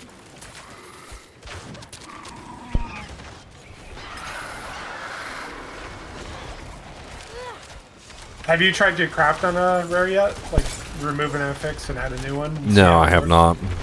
Because that's going to be really... Because you can still get a rare with like 2 out of 3 good things on it, and roll that 3rd one and hope for like... And that's another Diablo thing. Yeah. Diablo 3. That came straight from Diablo 3. Being able to reroll 1 affix on an item, which allows you to get better to the perfect rare that you're looking for. Can you trade upgraded rares? Somebody dropped an upgraded rare on the ground, and I actually picked it up. And I don't know. I don't think I've actually tried to specifically do that though.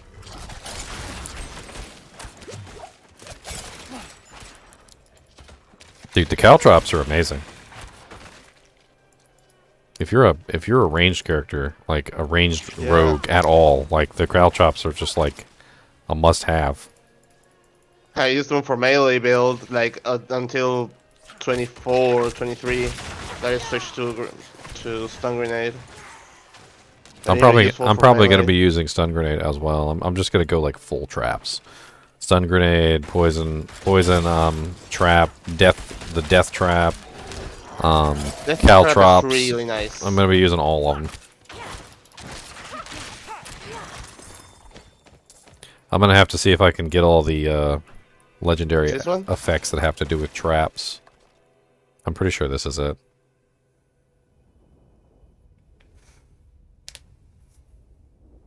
No straba deeper. I mean, they basically let leak a while ago that Lilith was the last boss. B-play games. I don't think anybody's surprised. There was like 2 different developer doojanks that they had, and like they leaked it in like 2 different ones. And that cathedral that they have, the one that's like part of the event, they literally said that, and you confront Lilith, the final boss. And I'm like, why?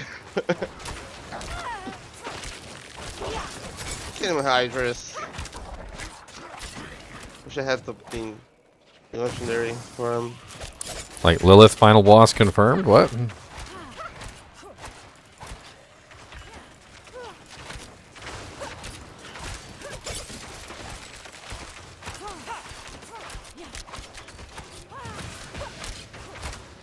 Time to do that. Makeshift bow.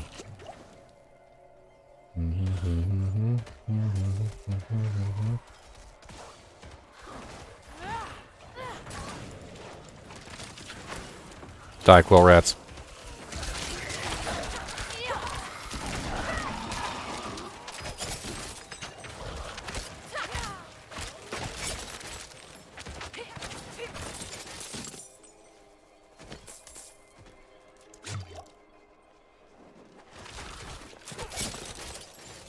Beating the bot lane, ganking in the mid lane.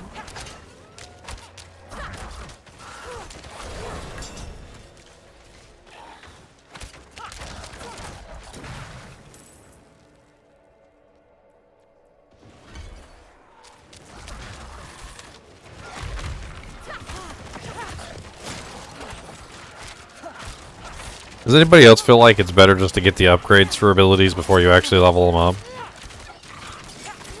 Like a lot of the times the upgrades for the abilities is like better than the ability itself. Yeah. Depends on what you're doing. Like I'm not getting the full upgrade for Fireball, but I get the first one, then I go for levels on it because it goes for the There's enchantment. some sort of runes on the ground over there in that boss battle.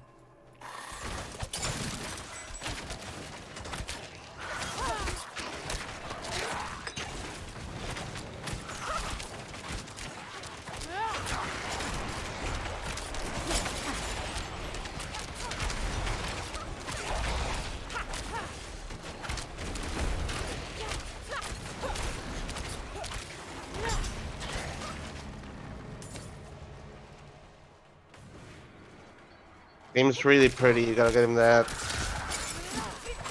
I like Dark Shroud. Good damage reduction. This elite over here is nasty.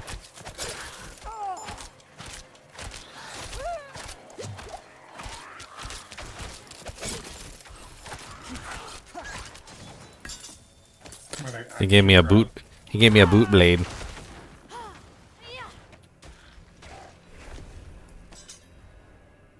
Grab Shadow Step on top of this. Oh, Blastwave Shrine. Whee! Oh, we gotta go north. We gotta kill everything according to the map. Or the quest. Yeah, I did this today.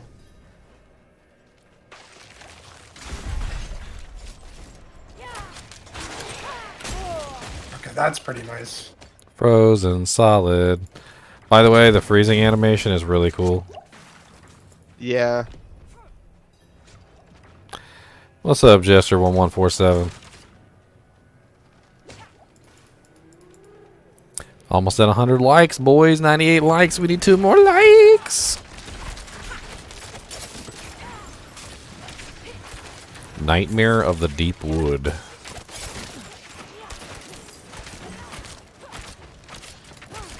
His name is Tree Bones. I love that, Tree Bones.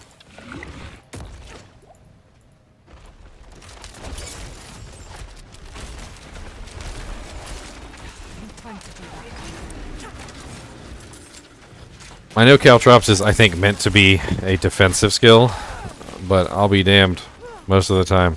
I'm running They hit forward. hard, yeah. I'm running forward to use it. I'm running forward to use it as an offensive ability. I grabbed Shadow Step just for that. I'm Shadow Stepping on them, throwing the trap on top of them, and then that moves you backwards, and then you start shooting. That's how I'm Yeah, doing that's a good combo, actually. it. Shadow Step on, it stuns them. The Shadow Step stuns them if you're spec'd into it. Drop the traps, and then you start doing your other stuff. And Caltrops scales with your ranged weapon, so it makes use of it even if you're going melee.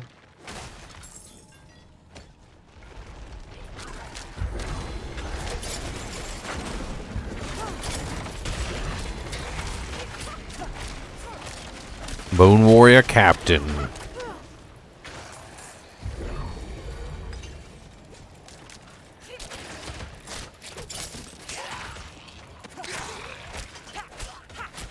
I need time to do that.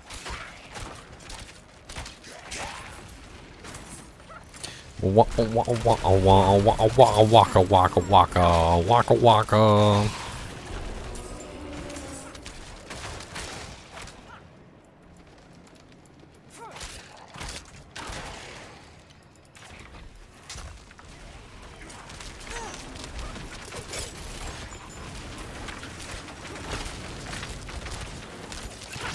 Oh, he exploded.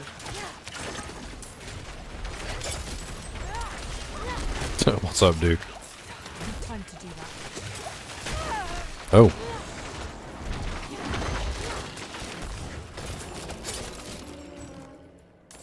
Those booby traps are just freaking sick. I need time to do that. Step right on that, Jack Leon.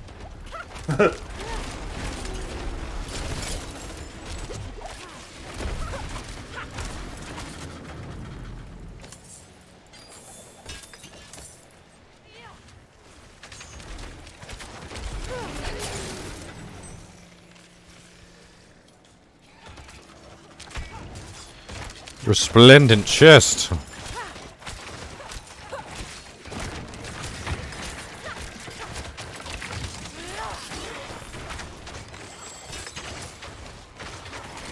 New crossbow. Damn, big upgrade.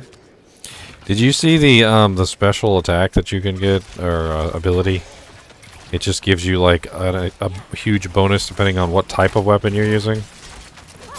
And like the bow is 4% increased damage to vulnerable enemies, and the crossbow is 5% increased critical strike damage. So like choosing between the bow and the crossbow actually has like a real, meaningful like reason why you might want to choose between one or the other. Yeah, there's a lot. Even I didn't even read all of them with the Barbarian too, with all the masteries, and we didn't even be able to do the class quest that unlocks more with that. But there's a lot of different bonuses between sword, axe, polearm, etc. Well, also a lot of the bleeding effects don't work with bludgeoning weapons.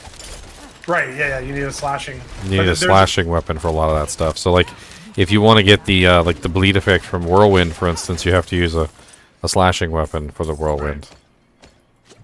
There's even more than that, though. Like, if you look, there's like different bonuses for using a certain type of weapon in the whole masteries tab.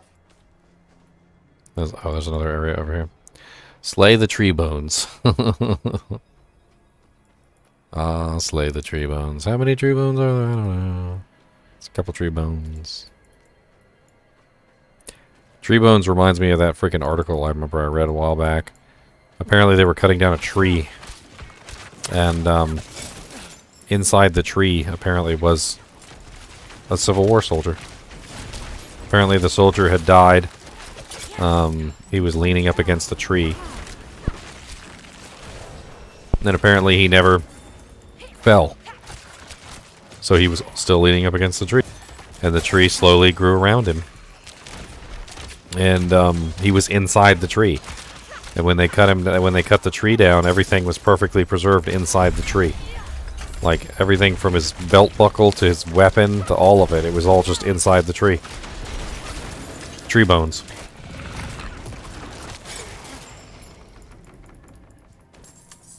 It's crazy. I'm sure you could find the article if you wanted to pull it up. Just search for like Civil War soldier inside of a tree and I'm pretty sure it'll pop up. I like how enemies are explosive just by me being there.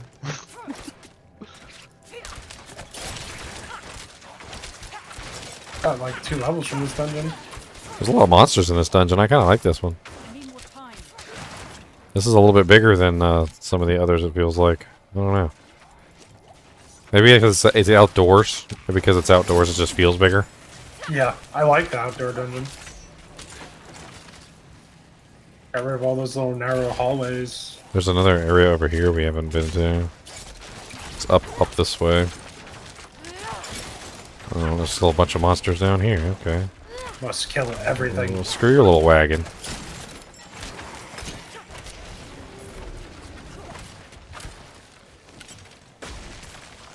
Bonk.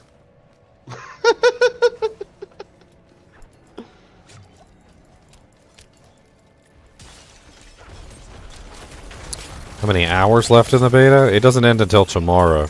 It's like midday tomorrow. So have we cleared this dungeon? Looks like we've been Yes. everywhere. We got completion. So we just run around murdering everything just for the fun of it, huh? Hey, that's why you play this game. Look at this freaking boy over here just like frozen on the ground. Oh wow, So- look at the arrow sticking to the rock. Yeah, I've noticed that. Like, sometimes it's a problem though, because you'll be like standing close to something and you're trying to shoot a monster, and this happens. Look, Oh wow, yeah. like if you're too close to an object, your arrows will just hit the wall. See? Well, Yeah. kind of makes sense, right? Yeah, except for those ones that are floating.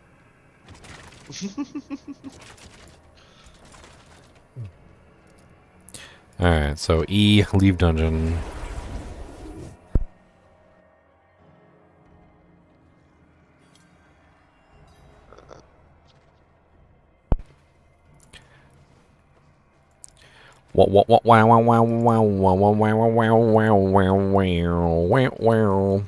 Ah, spiders! Don't forget to open it or upgrade your potion. You hit 10. Spiders, spiders, spiders. What do we do now? There's so many spiders. Let's go. There's another necromancer dungeon down here, I think. Oh no, that one. I need this one. The grenades count as trap skills. I actually need this one. Let's do this one. Oh yeah, that's actually really good. If you're gonna be running traps, that's really I'm a Trapsin. Oh, that's too bad. Diogenes of Sinope. That's just too bad. Right along. It's okay. We don't need you here.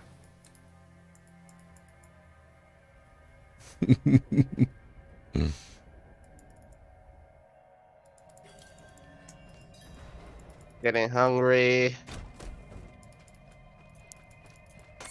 This looks I like very, how this long looks very shit- similar to another dungeon I've done, but apparently I've just never done this dungeon.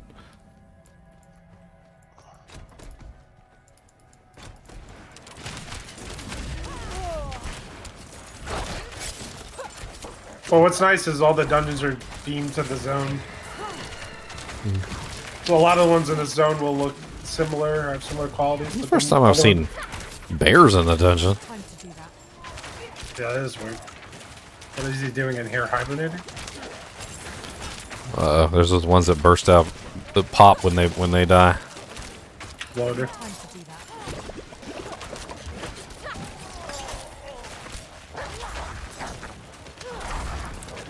They remind me of Left 4 Dead. Need time to You guys ever play Left 4 Dead with the with the one that explodes? Like Yeah. your whole job in Left 4 Dead was literally just to ambush the group and blow up on. Boomer. Can you guys hear me now? Yes. Yes. What's going on, man? Are we missing somebody? Yeah, I had to restart my computer so you guys could hear me. Oh, well. Are you back? Booting up now. Okay. Just say something in clan chat when you get in and I'll re-invite you. Ow, bear's hurt.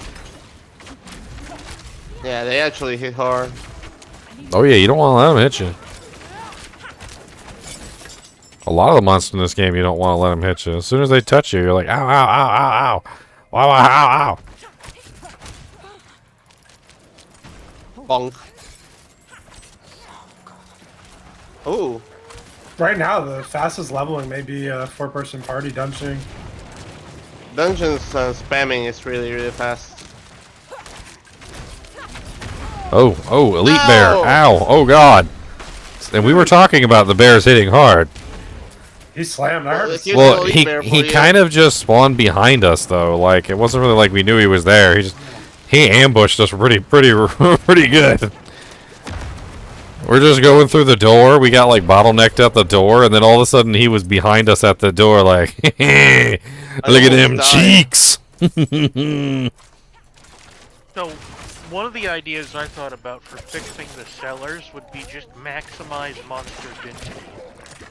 Put like 3 unique packs in there and like 100 monsters per cellar. That way they're always worth doing. They're one short burst of carnage.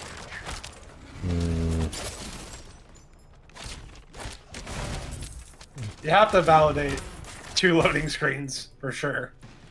Well, I mean, I'm not really sure A if loading screen in and a loading screen out. I'm not really sure if that would be enough. I mean, putting lore down there would be interesting. Like if they put like lore elements, maybe like books that you could read, like things that you could find that, like about like the you know the story of like Inarius and Lilith and stuff. Like I feel like it could be worth going down there if there was something down there besides just monsters to kill. Maybe even like riddles would be cool. Like if you went down there and there was like a riddle that maybe led you towards something else. I think that would be interesting. I like the riddles. Like maybe the riddle leads you toward one of the whispering chests, for instance. Like tells you where the whispering chest is. Riddles. Rattles. Rattles. Is locked. Search the I've got my slain inventory villagers full of for the rares. bloodstained key.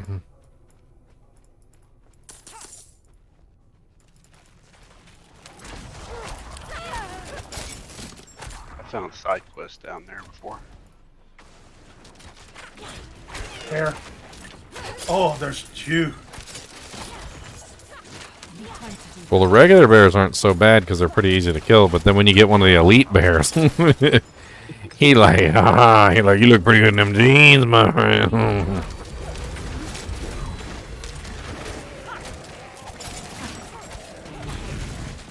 Don't worry, I'm just making everything explode.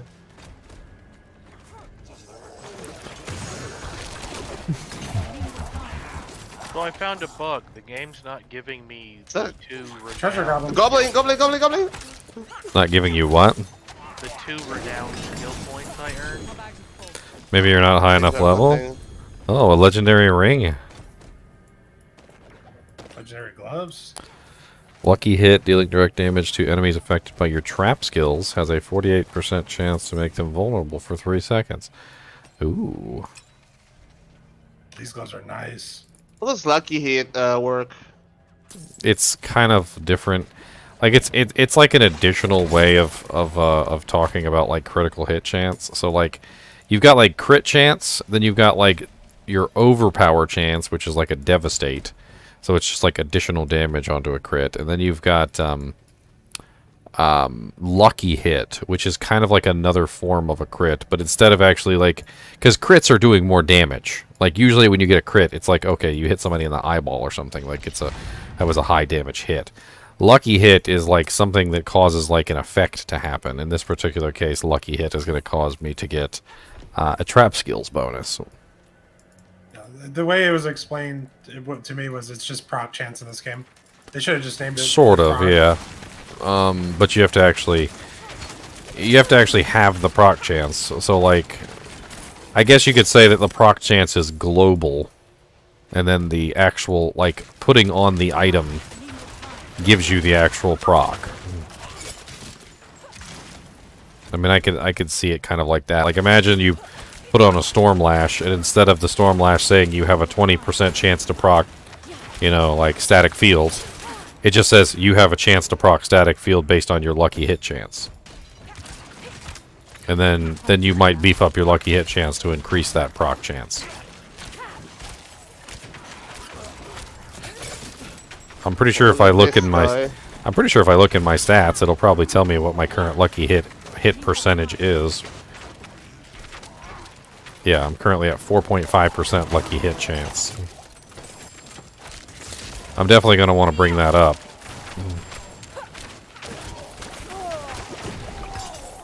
The shadow step stun is so good, especially when you're laying the traps. Ooh, a crossbow. Alright, I'm back. Send you an invite. He's back, he says. You might want to check out the flurry build if you want to experiment. That's really good as well. Yep.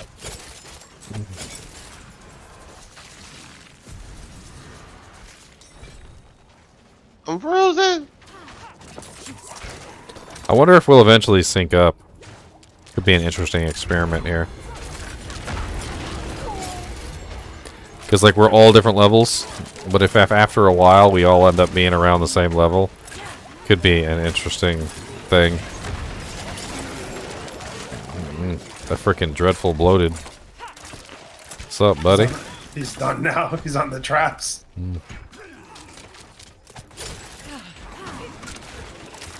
Speaking of choke points and doors, traps work really good with doors. Whenever you're in these places, you can just put all your traps on the doorways. Got poison trap from a pair of pants. Nice. That was fast.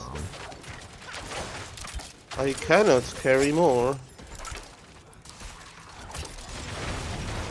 need time to do that. How? Why is it not? Oh. Ha ha ha ha. I was like, why is it not letting me use my potion? Like, because apparently my freaking chat window was still open.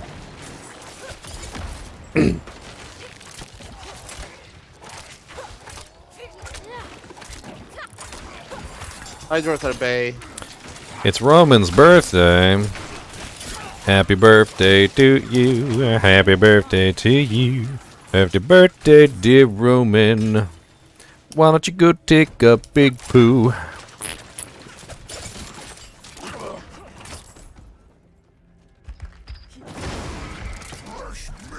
Oh, it's the butcher! Oh! Welcome! What's up, buddy? Long time no see! Well, No, leave me alone! Leave So, me alone! best way to deal with him that I've found is pop whatever ultimate or, like, defensive ability that you have and just fight him. And then every time it runs out, run and kite him. And then pop your defensive and then fight him. Unless And you then just focusing on me! Yeah, I love it. No. Please keep chasing the sword. yes, please keep chasing the sorceress.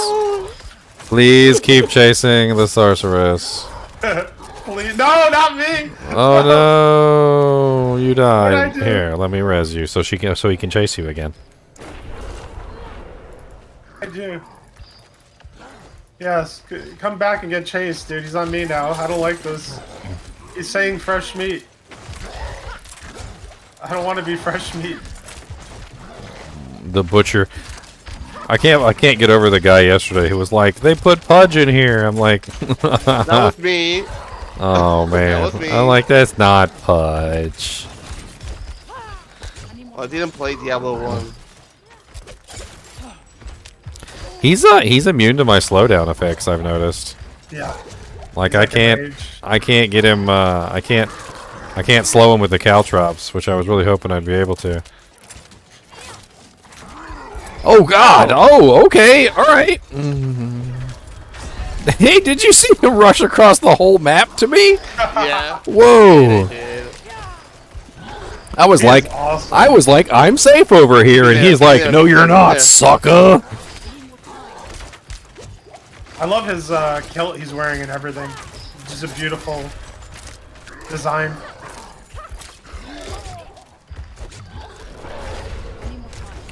Ooh, he got me in a slowdown, and I was like, dang, with his when he puts that slow on you, it's nasty. This is just a better version of a loot goblin. I love this. It's a random like boss. My character is nowhere near strong enough to fight this guy. No, I agree. But as a party, we got this. I mean, I'm doing my best to make it happen, but like, holy crap, when he starts chasing me, it's like all I can do just to stay alive.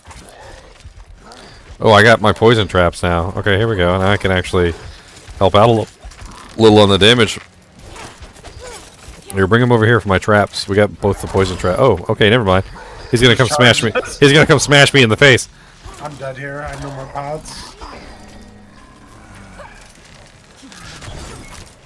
Oh, we staggered him. We actually got him stunned.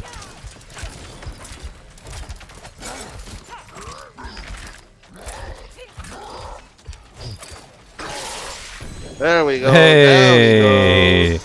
He dropped me some boots. Dropping gloves.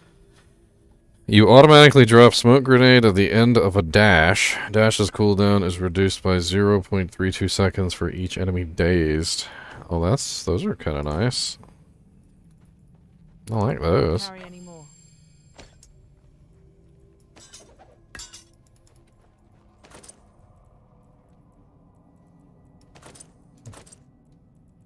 Oh, I got a sword for rogue here. Maybe you can use it. Or don't pick it up. Oh, what are you talking about? Or just leave it on the ground. There's a bunch of junk over there. I thought people were just dropping stuff they didn't need. So correct me if I'm wrong, but the Necromancer is the only class that can use a shield. Right? Yeah. Right Yeah, now, people have been talking don't about like that. I do not like that. I hope that changes in the future. Well, An update. So, okay, let me say this, like, just right off the bat. I like the Butcher ambushing us inside these dungeons. He's not a feature of the dungeon. So let me make this very clear. The Butcher is not supposed to be in the dungeon. He basically, like, comes into the dungeon to kill you. And it's the coolest thing ever. So, like, when you encounter the Butcher in the dungeon, it's just like a completely random event. And I'd like to see even more of those. Like, I'd like to see all sorts of crazy, like, maybe monsters ambushing you in the middle of dungeons. I think that would be great. Dropped a few daggers over there. We still need to get the slay the other- enforcers, yeah. Can't carry You any dropped more. a few daggers? Where? He's killed a couple There, hardcore players. Mother's knife. I think it's the Butcher and the World Boss has taken out the most hardcore players so far. Yeah, these are higher level daggers because you found them. They have they got more damage output than my stuff. I think I dropped a sword back there as well. Yeah, I've been trying to pick up stuff, but I got so much crap in my inventory from the last dungeon. I should have taken a brief respite. Yeah, me too. You know what? Let me do that real quick. I'm gonna go. That's I'm gonna go sell all this crap in town real quick. I'll be right back. It seems like Speedo. It seems like one dungeon is enough to fill you up with blues, rares, and whites. And if you're picky, like you can maybe go 2 dungeons, and then it ends up like all rares. But like if you can't go like more than like 2 dungeons before you're just like completely full and you can't pick up anything. Then you're losing out on gold though, which Yeah. is so important. Yeah, you're just losing out on gold at that point. Well, gold being actually useful for a change, that's actually something that I view as positive. Oh yeah, keep your eyes open like as you're leveling up, because occasionally you get these items. It might be a little bit late in the beta for this, but occasionally you get these little rare items that like are, I guess they're like static quest items or something. And when you go to sell them, it tells you like, you know, hey, this is a special item, blah blah blah. Do you really want to sell this? And like originally I was like, yeah, of course I want to sell it, but then I realized that they're basically like 0 requirement items. So, like, whenever you level up a new character, you can always just pull them out of your stash and put them on. Like, there's a pair of boots, there's some gloves, there's some other random things like a ring. And you can just pull them out of your stash as soon as you make a new character and just deck your character out. Well struck. It's really cool.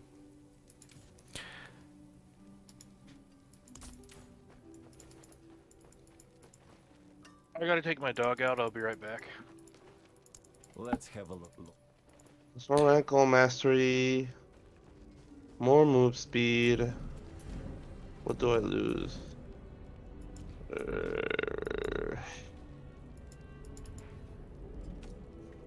Fresh meat.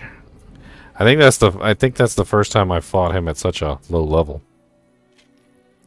Fresh meat. It's probably because you guys were here. That's why he probably freaking came out like that.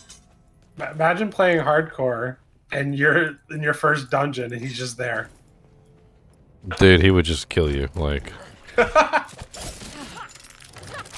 Like, bop.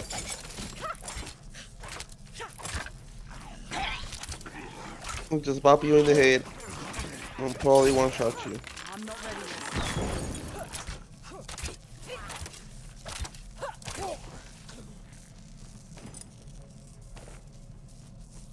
I definitely needed all that vendoring. oh yeah.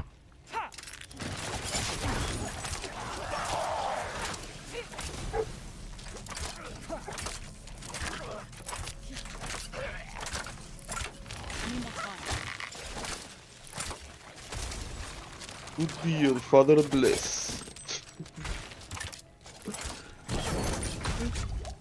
The English on these guys.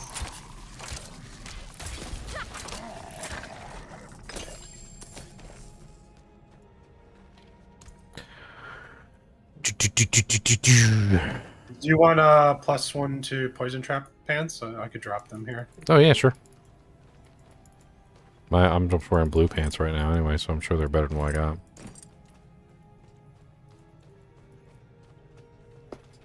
Let's see if there's any more stuff that I can drop.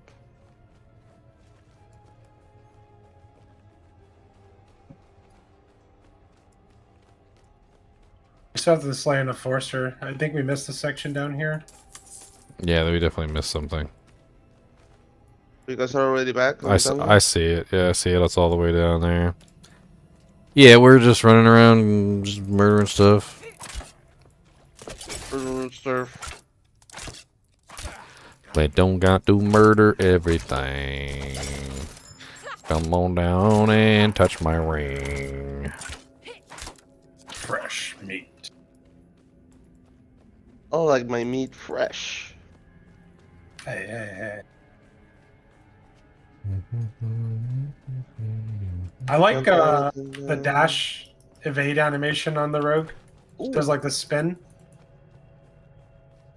Leonzon has enraged an enforcer. I'm sorry. He's mad. You made him mad. Why you make him so mad?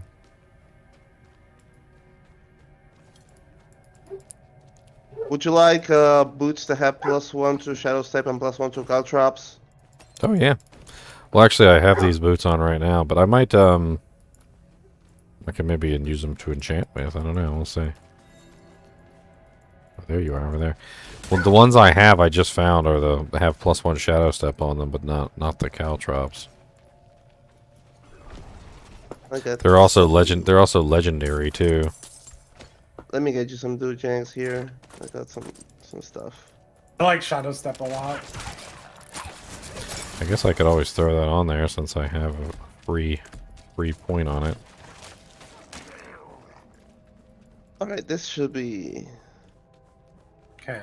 Travel to the Frigid Workshop. Now we have to I'm run. gonna drop you a bunch of rares.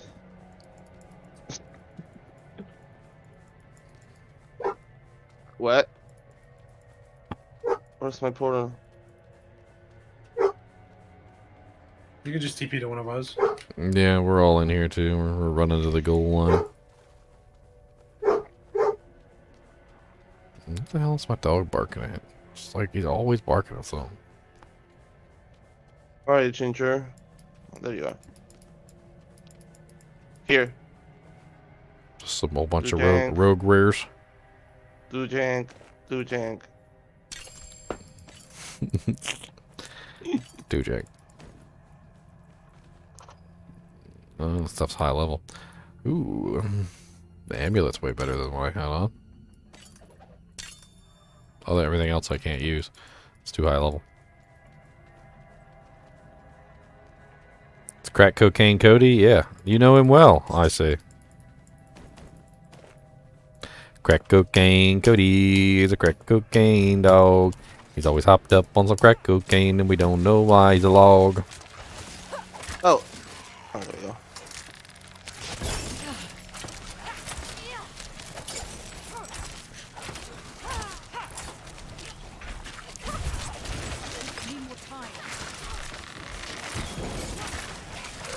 Yeah, you're right. Shadow Step does work really good just to, like, put you in there really quickly so that you can use your trap and then immediately, you know, like, get out. Caltrop out, basically. So you Shadow Step in, Caltrop out. And Yeah, you get the stun effect on the shadow step. You spec into the That's pretty nice. 2-second stun. Everything you shadow step on.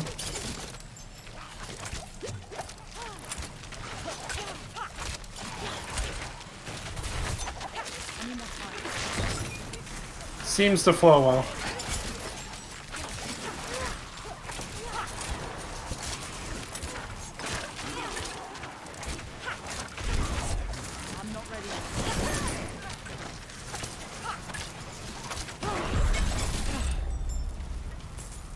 Oh, what are all those glowy things all over the place?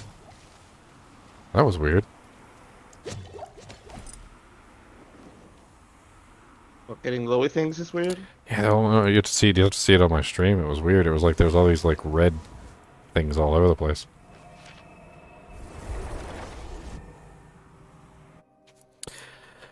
I think I've done just about everything in beta you can do, Harmony Pain, except for level up the Trapsin. I'm doing the rogue right now. I've already done the other two, and then you know, well, we're gonna see what we can see. I've already got some videos uploading. In fact, you know what? Let me see if that video's finished processing.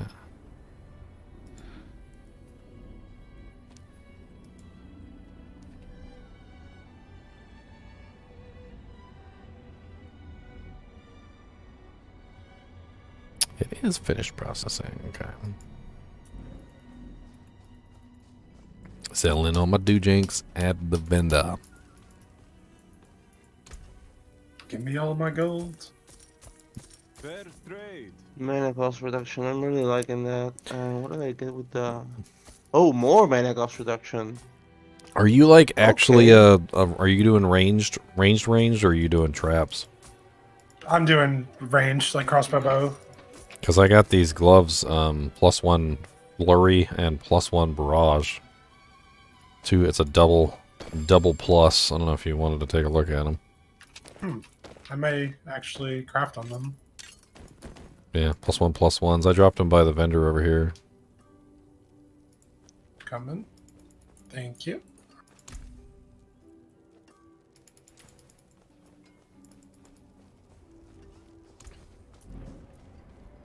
I wonder if I've got anything I can use on them. Actually, I can't. I don't think you can actually use the occultist until level 20. Can you? Let's see. It looks like I can use her. Maybe it's the other vendor, the gem vendor or something. I don't know. As I'm sure you know, the Question is there any codex that I have? You just drag it in there and see. I mean, necromancer. Oh, yeah, rogue. Flurry damages enemies in a circle around you and deals 8% increased damage. Night Howler's aspect. That's druid. So no, I don't have anything really for a weapon for this character. So let's try the pants. Do I have any for my pants? Oh, I've got the damaging an elite grants you a barrier. Pants. You know, let's go ahead and grab the barrier, because honestly the barrier is nice to have. What about my gloves? What can I do for my gloves?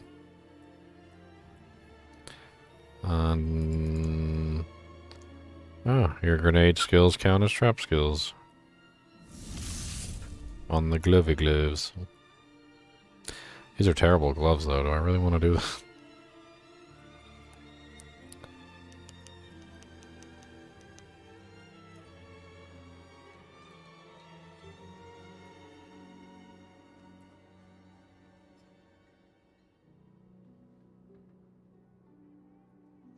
Well, a lot of these are really good for you. Lobo gave me a bunch of gloves.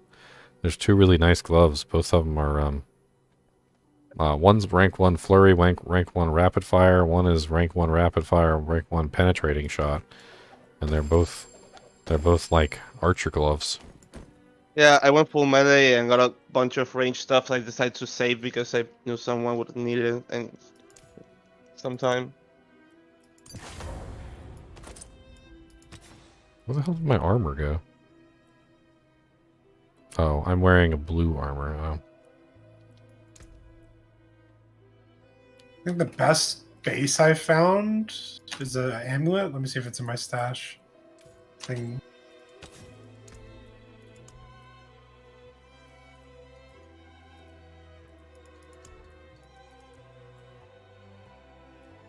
I've been saving that to craft something on. It has rank of all weapon mastery and rank of all defensive and movement speed and all res. I think every amulet has all res. It's pretty cool.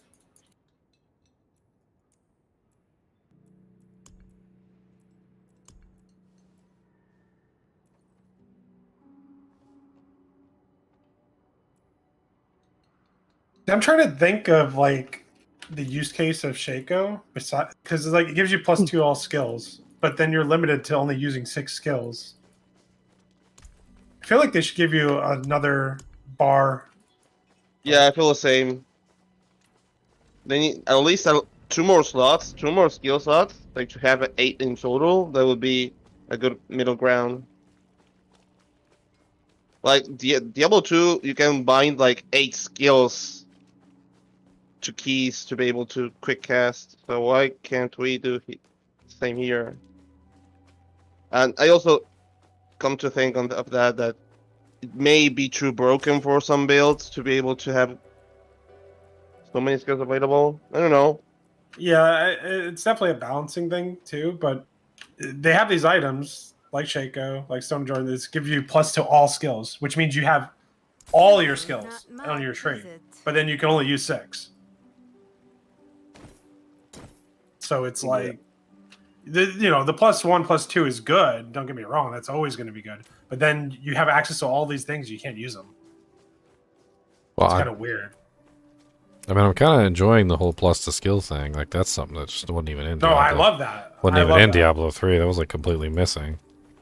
The thing is like, finding a pair of pants or something like that that has a bonus to the skill you're looking for feels very satisfying. Yes. Like, you're like, oh, look, I'm using Whirlwind. Oh, look, I found some pants that have Whirlwind on it. And you're like, hell yeah. Heroic Flex. He's got a really nice bow just sitting in here. It's actually kind of nice. Crossbow. Just a random shop crossbow with pretty good damage. I'm gonna grab it, why not?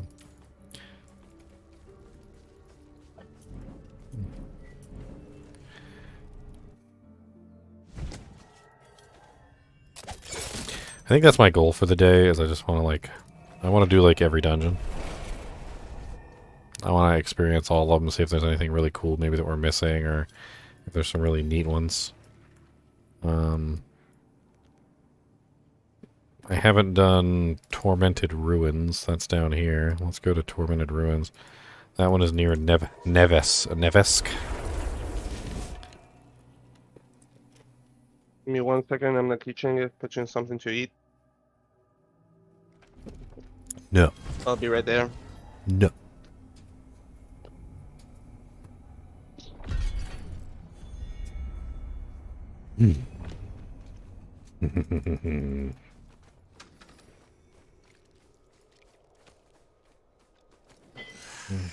Hey, back it up.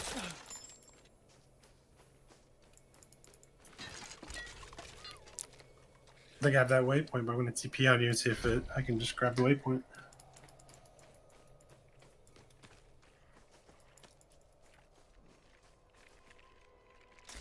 Yeah.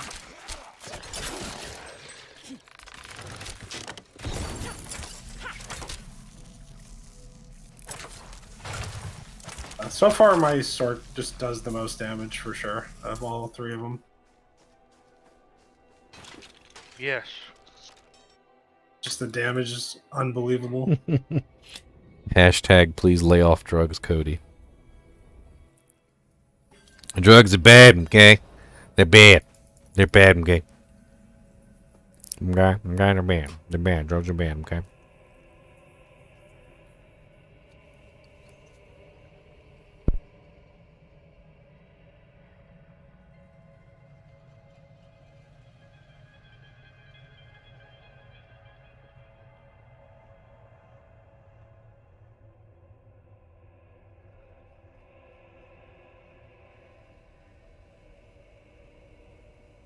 I'm still leveling my sword to compare, but my Shadow Rogue still does way more damage than this sword. This was level 20. My sword just dominates. Like, you cast one chain lightning, and everything on the screen just gets deleted. Even single Lightning target. kinda broken. Chain lightning's fun. I like Yeah, chain lightning's- lightning. It is a little OP, and I feel like it does need to be adjusted a tad.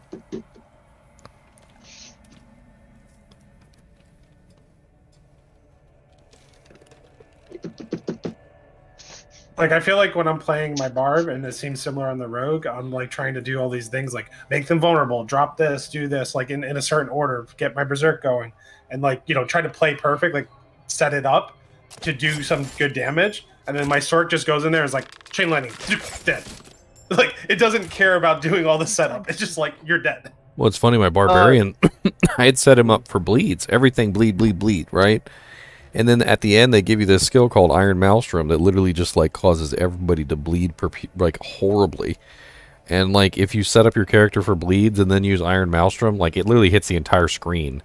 And then you've already set up your character for, like, God tier bleeds, so it literally just kills everything on the screen when you use Iron Maelstrom, because they're just, like, horrifically hemorrhaging blood out of their anus. Evening, everyone. What's up? My cat says hi. That's right, I got hats. That sounded more like a morning instead of an evening, to be honest. Well, it's 6 p.m., but I've just woken up. You know, Diablo 4 making my time schedule a bit weird. Oh, yes, definitely.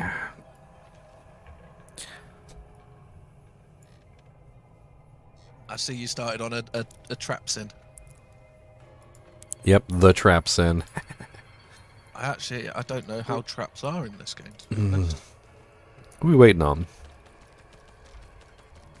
If you need help, let me know, and I'll... We got a bunch of newbies, for the most part. Like, we got a 12, a I mean- 14, a 17, and a 20, so we're just running around doing dungeons. Can I get a TP? My first TP? The freshest? Okay, TP up. How do I know which one's yours? We're in the creaking stage. All three of us are, so if you click on any of us, you should come to us. Oh.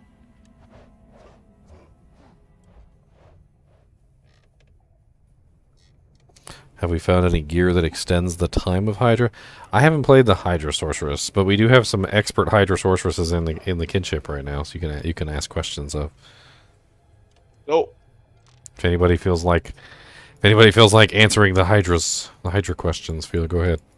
What about Leon, Leon's skill. He wants to know if anybody's found any gear that increases the duration of the Hydra.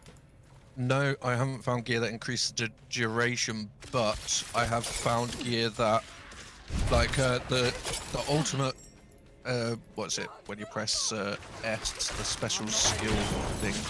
Once you spend a certain amount of mana, it can make a Hydra with 5 heads. You get gear that give you extra Hydras, but lower the time, which is definitely worth it. So, and you also get gear that gives you an extra Hydra head. So I could do 2 Hydras with 4 heads on each at the moment. So obviously, the more heads, the more balls are shooting, and then obviously more Hydras. So I'd say aim for that, because the duration don't really matter, because even if it lasts 5 seconds, you just recast it. I need more time. But no, I haven't found gear that gives you the extra duration, sadly. Not yet, anyway. Is your team full, Ginger? Yes. Okay. Yes. I- Right now we're running what? One sorceress and two sorceresses and two rogues. Nice. I have a barbarian.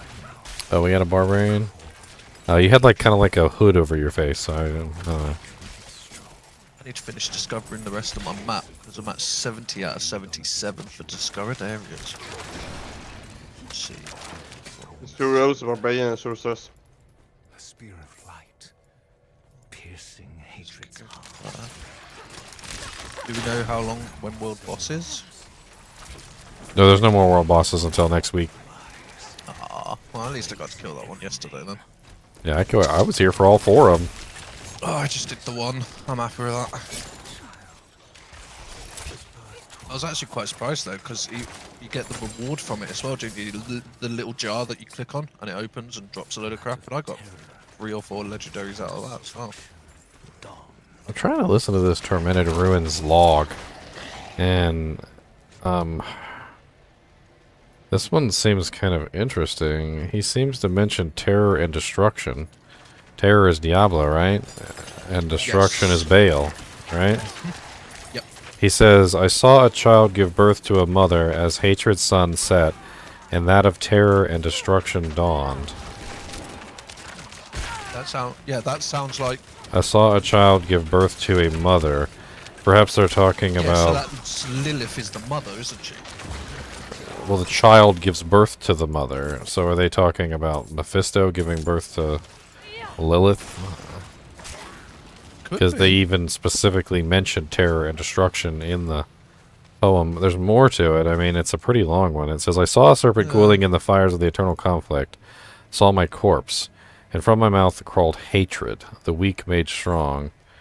Tears of blood rained on a desert jewel. I'm assuming that's Lut Gholein. Isn't the Lut Gholein usually called the desert jewel? Yep, the jewel in the desert. Hell was torn asunder, a spear of light piercing hatred's heart. A spear of light that'd be piercing the hatred angel. art would be Tyrael destroying the world stone, right?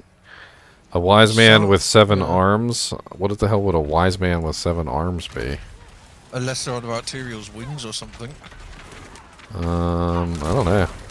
It's interesting. And then it says, a fog of lies, plagues of every name.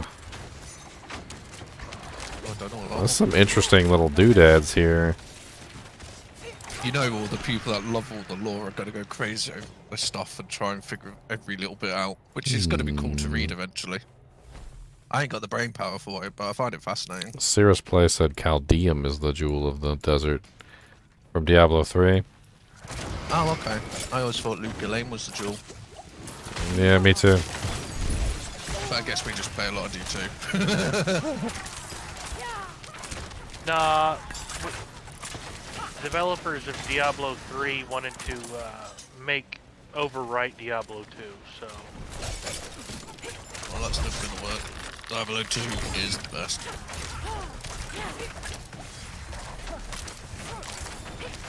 Let's see. I shards pierce 3 times. I guess I could go do that. Bow upgrade.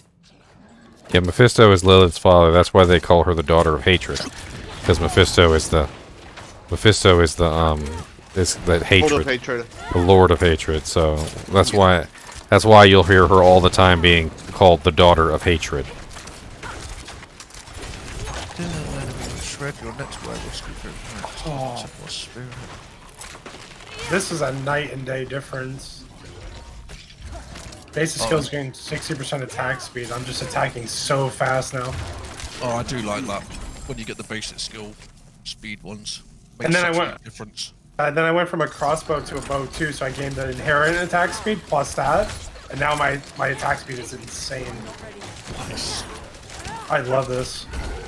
I'm just looking up what to try for my first skill because I'm really not liking Firebolt, but I like the extra things Firebolt gives, like the piercing and stuff. But Well, it just does no damage. The main thing I saw about Firebolt was that one of those last upgrades is it literally just like burns everything. And like I Yeah, think my I think hydras burn the everything, though. I think the main purpose of that is if you're going to build a burning build. Oh yeah, critical strikes with fireball increase the burning It's- damage you deal to an enemy by 20% for 4 seconds. There's a whole bunch of like passives and like random things throughout that tree that are like Yeah. extra this if the monster's burning, extra this for every source of burning. Every unique Yeah, source of 'cause- burning causes this extra amount of damage. So like there's just It's like a all whole about burning burning. tree. It's all I just Yeah. want to light everything on fire. Yep. I was even looking My, at Incinerate. I think it's Incinerate. It has like a everything around you is on fire, like when you're using it. I know it doesn't really do a whole lot, but I mean, if you're like in the middle of a bunch of monsters and you use it, everything is now burning. Which I'm assuming would also increase your damage output. Yes, because I've got the burning thing. Because I've got, I did 3 out of 3 with the, your pyromancy skills have 15% chance to immobilize enemy. And then I did all the increased damage when I'm healthy.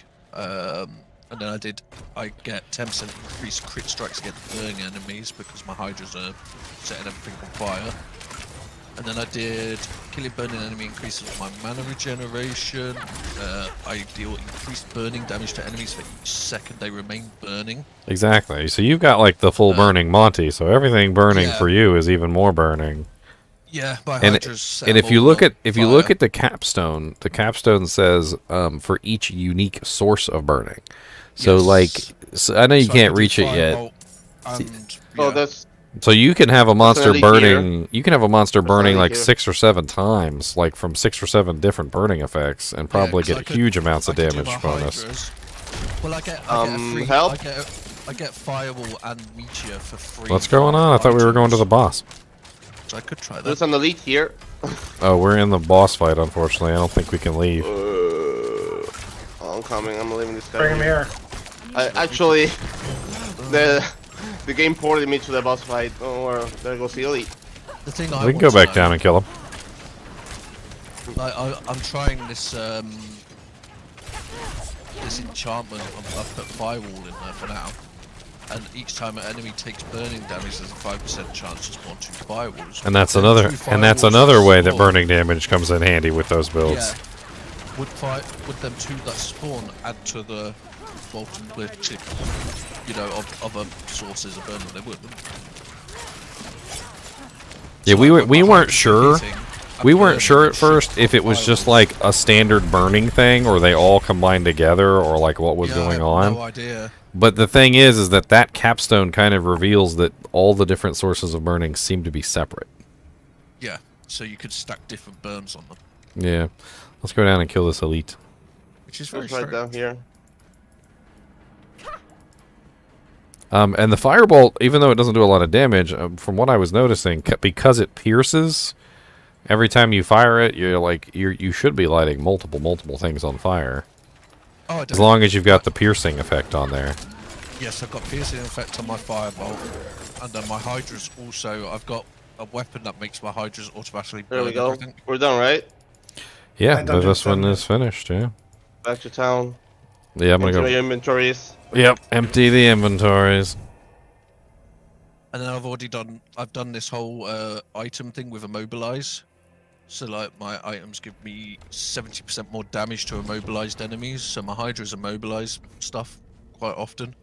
Yeah, I've been kind of going down that road with this character too. Like And in it's the ju- in it's the just so poison fun. tree, in the Yeah, poison it's traps, nice. there's a poison traps knock down enemies for 1.5 seconds when it activates. So like That's cool. I'm So it's having fun immobilized, playing around with things like this. So like I'll throw the poison trap down and then I'll caltrops away. The poison trap knocks them all down, and then where is it? You have 5% crit chance against enemies inside your caltrops. Double this against vulnerable enemies. And there's a couple other weird things like that where it's like knocking them down and making them sit in it for a certain period of time. Oh yeah, here it is. Enemies take 3% increased damage from you for each second they are in the caltrops, right? So Oh, that's cool. because the poison trap knocks them down, I throw the caltrops on them immediately. Then they're stuck in the Yeah, caltrops they're and they're stuck taking there. more damage because they're stuck in there. I end up getting a pretty good damage bump for them sitting in it. Oh look, Tusk just shared an enigma Come back if you need work. in the guild chat in the game. What? Edge Masters Enigma Cube. I love it.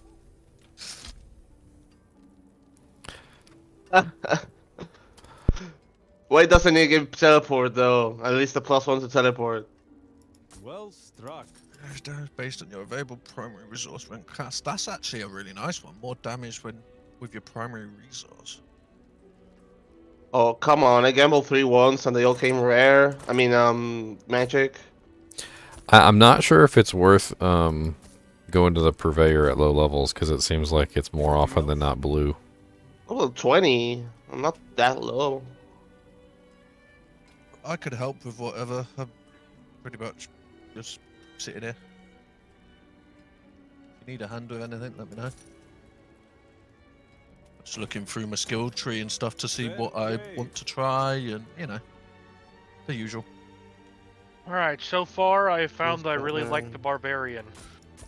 You like it? The barb's pretty fun. He is. He's my favorite as far as feeling. I But my can't wait favorite, for the Necro. my favorite as far as damage is the Sork. Yeah, the Sork's Hydras and stuff are just insane. Like the damage, especially when you get 2 or 3 Hydras up, it's nuts. Like if you get the passive when you spend a certain amount of mana, you get a third Hydra with 5 heads. I'm still mad that Meow was sitting outside the World Stone boss the world boss the entire time. Yeah, I literally just put Hydras like literally right on top of him, and I was just sat out the way, not getting hit because I do more damage when I'm stood still. Rude. But it's a good tactic. Like all my burn damage and that stacks everything. But So I also was just rude. burning. But also rude. I need to find some more legendaries that have level to Hydra because I'm at level 7 Hydra at the moment, and I want to try and rank it up more. Trying to see if I can use anything I got stored up in my inventory here. Jigs. +1 to all Oh. subterfuge skills. What's the subterfuge skills? I don't even remember. Those are stun grenade. The Oh, so it also the concealment. traps. So the traps too. Okay, that's nice. Okay, good. Because poison trap is in the subterfuge tree, and so It's is a really nice combo.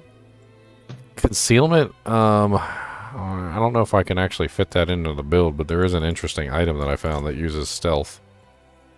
I didn't use that. When on you my break stealth, melee rogue. it says when you break stealth with an attack, you drop a cluster of exploding stun grenades. 4 seconds is just too little for stealth. Me too. We go after this after swapping weapons 6 times, gain 31 fortify for the Barbarian. Yeah, we can go. I want to do all the dungeons anyway, so yeah. Mm. Let me, Yeah, I haven't done that one yet. I wonder if there's any weapon. Hold on, let me check and see if there's any weapon doojanks I can add to my doojank.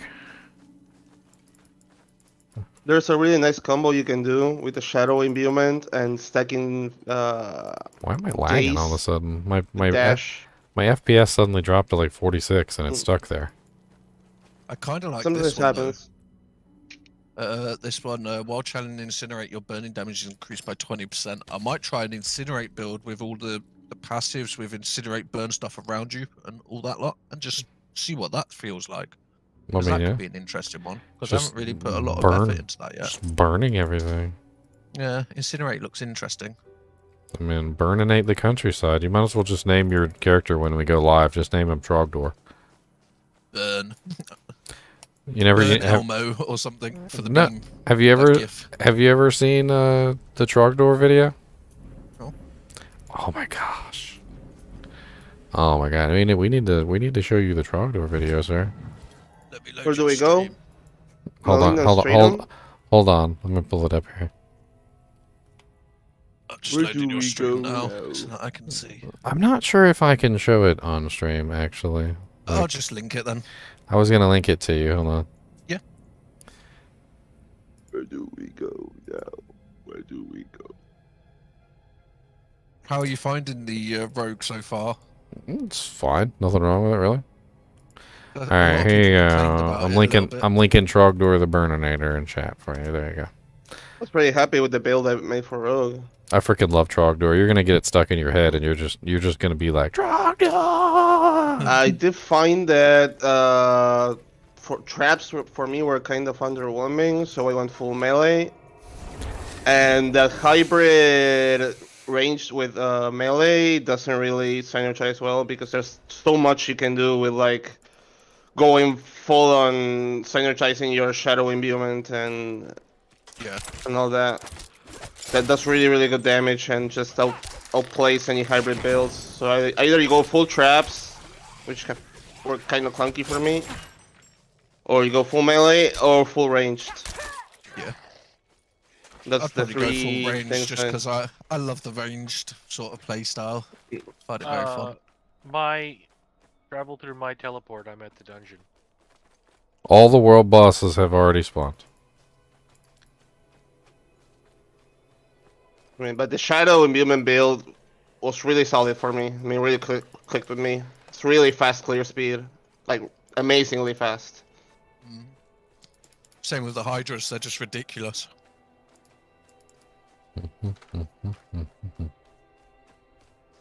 really enjoying the way that I control the battlefield with the Barbarian. I just smash into things and pull them to me. He's drawing a dragon. To me, the Barb has the best like feeling, the visceral feeling of everything. Like the attacks, it's just a beautiful. Charge. Trogdor, burning it in the countryside. Burning it in the country, burning it in the peasants. Can't wait for the Necro and Drew next week. And then we gotta wait 3 months. Don't worry, I got plenty of footage. We're gonna have tons of videos to watch. But So display who else videos is- for 3 months. Oh, just game's breaking for me. Who else is on Lilith's side on the story? Trogdor the Burninator. The way they're setting it up, it seems like Inarius is the a-hole and Lilith is actually gonna be. Can't believe you've never seen Trogdor I'm on before. Lilith's side.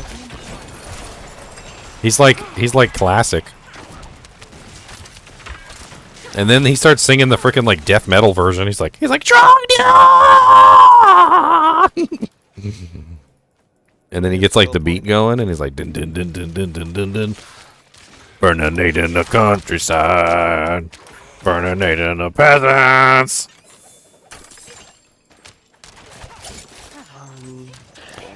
Homestar Runner was like the original like frickin' just like meme creator.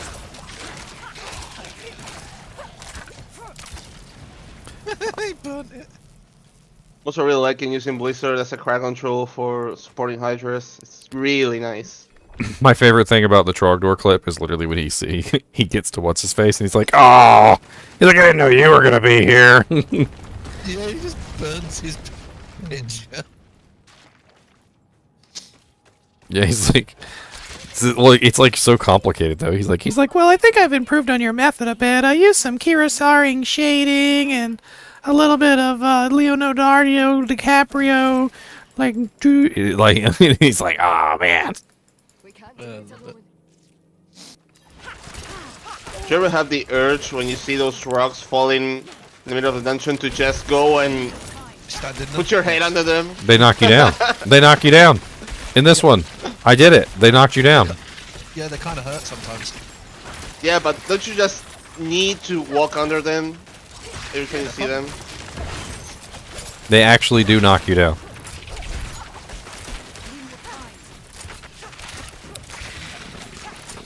Trogdor the Burninator.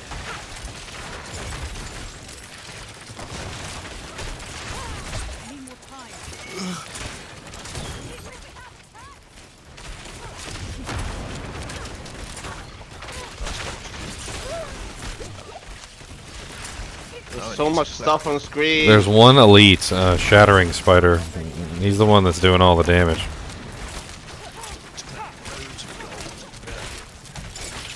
Oh, there's two elites. Never mind.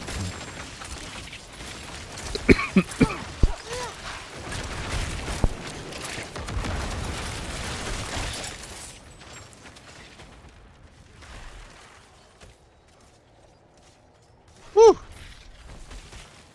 That was hectic. It's not much, but I hope it helps. Okay, so I need to go do this incinerate dungeon. Here. Something for your Let's go do that. If you see any good ones, please. Yeah, I'll keep an eye out. She threw some gonna keep white my- pair of boots. White boots are good. She They're said white. something for your troubles. She threw white boots at me. Yeah. White Well, boots, not bro. worth my troubles. Looks like I put a rune word in them.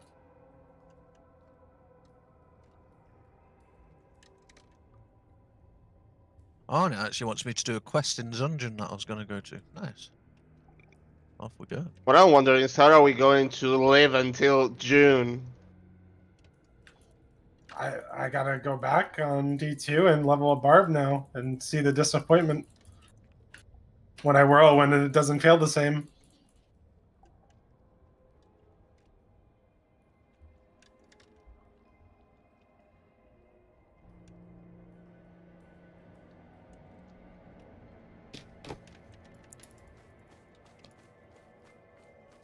Burninator.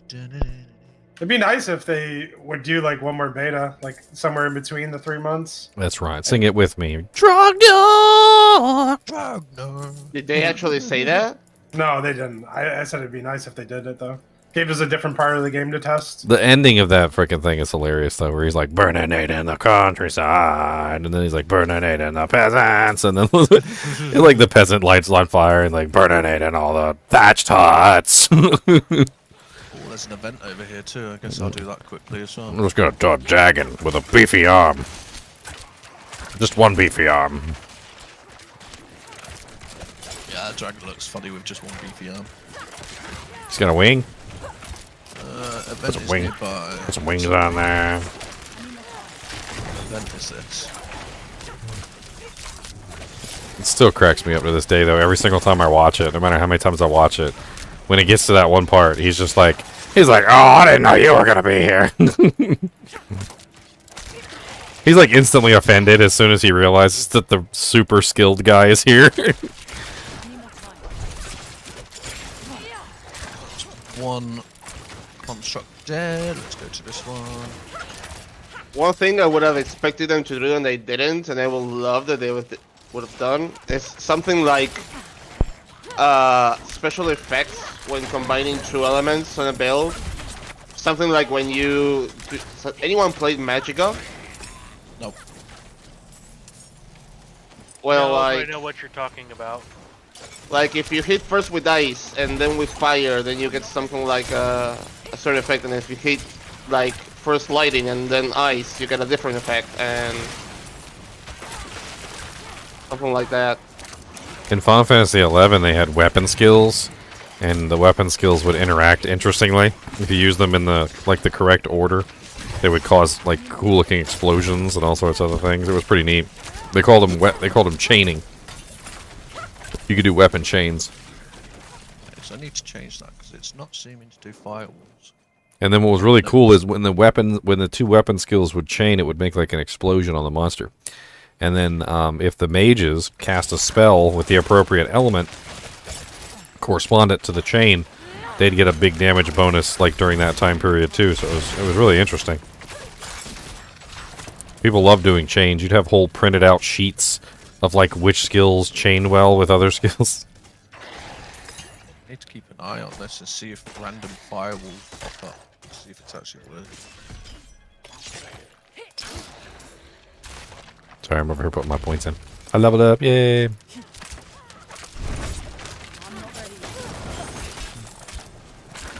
Didn't that Waller just make like a bunch of walls in a freaking room that was so small that the walls didn't even fit inside the room?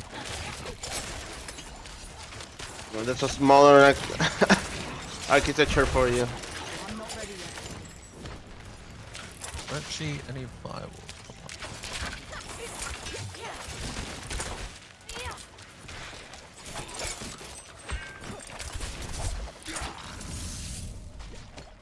Hey, Balthazar! The only traps in this game are the ones Blizzard set to get people to play instead of grinding D2R ladder. I mean, my character's already pretty much done in D2R ladder, Balthazar. Same here. I got 2 Burrins just sitting in the stash. You know your character's pretty much done when you got 2 Burrins sitting in the stash. I could take one of those off your hand. It's like, if you don't need that Burrin, you know what I mean? I'll take it over here. I don't think it's doing firewalls, so I'm just gonna go back to the blizzard.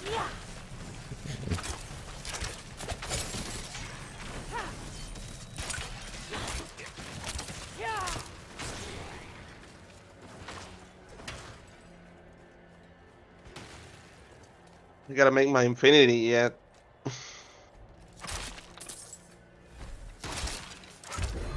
What's up, man, Katsui? Attribute points are right here.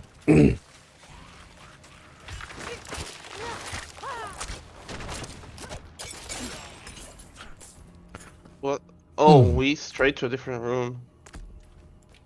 There was a construct down there. I killed it. Okay. Creature. Creature over here. Need to figure out more mana regen.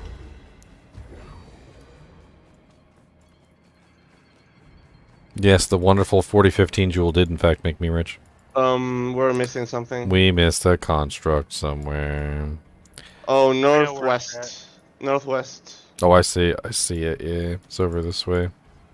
I cannot teleport over walls. Bad game, 0 out of 10 when it's uninstall. Ooh. Shadow gives you explodey?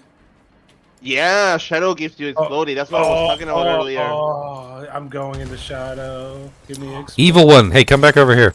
Before you guys go too far. First, There's an evil shrine. These things give obols, and you gotta like do the event. So whenever you get a cursed shrine, basically what you gotta do is you just gotta keep killing all the monsters until everything's dead. Welcome to the true rogue, bro. I love the rogue. Oh my god, I didn't know they had explodey in this game. They do. And at first I was like, I leveled both dash and shadow step to proc both, but then I realized shadow step doesn't hit as many targets as you want, so I just rather used just dash and flurry as the proccing skills, and then I leveled stun grenade instead. So you daze them and you double dash them and everything explodes and you get the daze and you reset the like 4 or 5 seconds of the cooldown of stun grenade and everything goes really nice and smooth. So you want to keep pressing your imbuement, so it only lasts for like 2 attacks. Yeah, the cursed shrines are great, by the way. System. Like every time you find the cursed shrines, like just stop and do them because they're freaking cool. It's like here's a bunch of monsters to kill.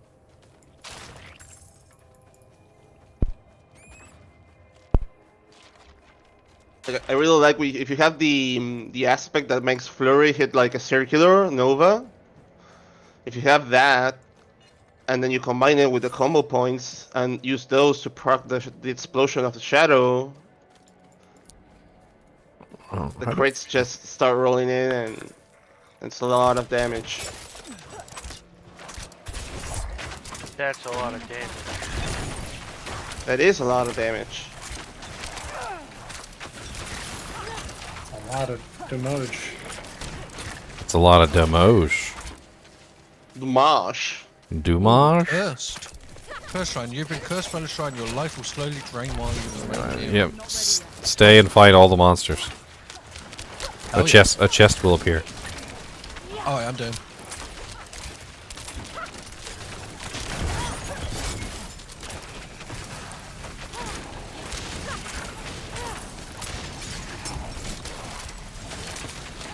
Time to do that.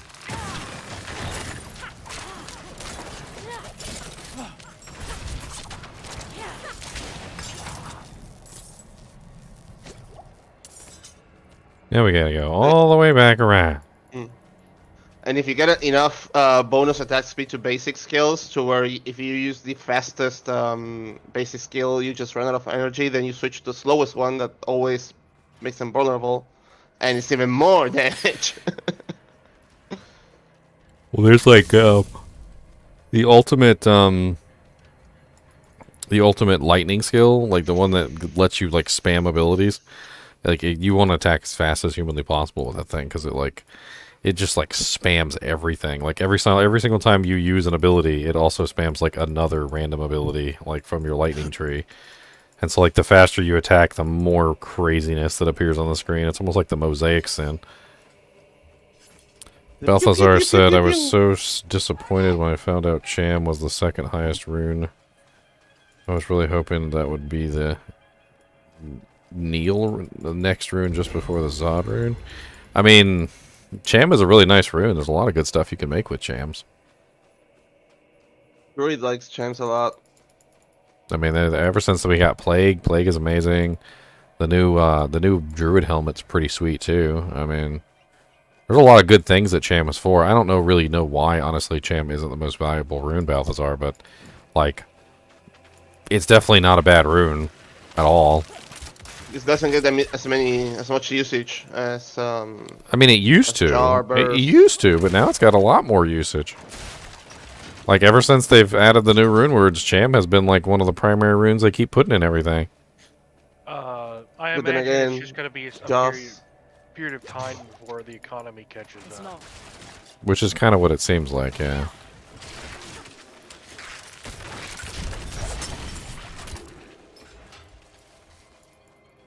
I mean, both Cham and Zod have very good uses within the game. People are just addicted to that. They're just addicted to the enigmas. That's all it really is. And the vanities.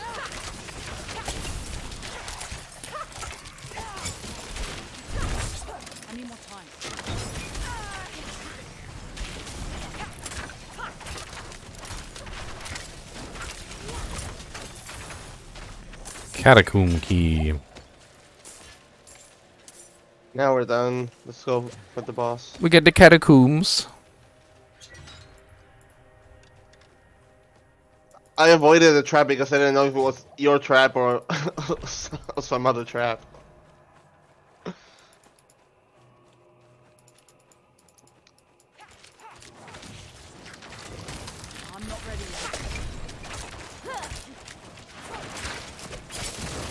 Brood guard.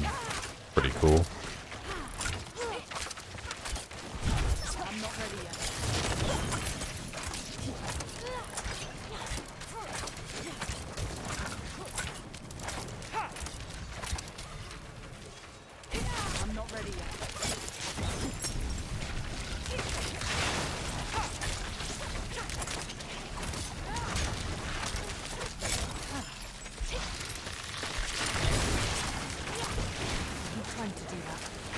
Hey, she runs, don't she?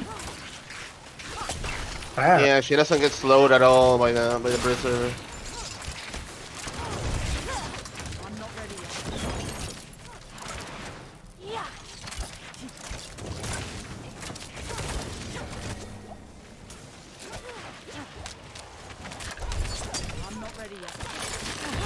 There you go, she's staggered.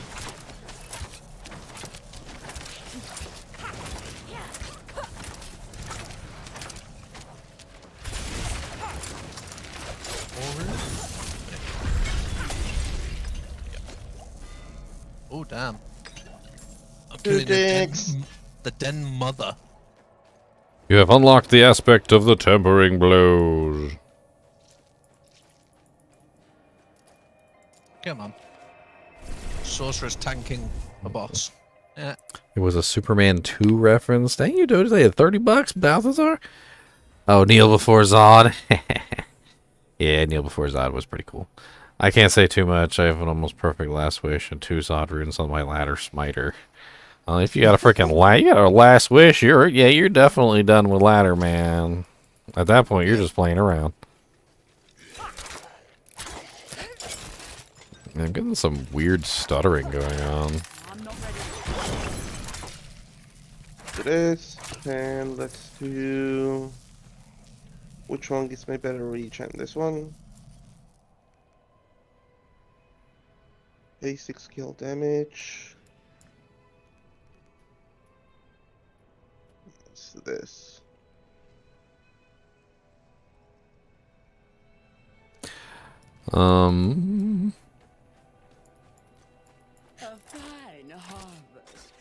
With the boots. No. Armor. Yeah, I'm getting some weird lag spikes with the rogue. They didn't have this happen. They didn't have this happen with the other characters. I just found that it's random. I'm having more lag spikes with the sorcerers now. I think it's just today. I need more time.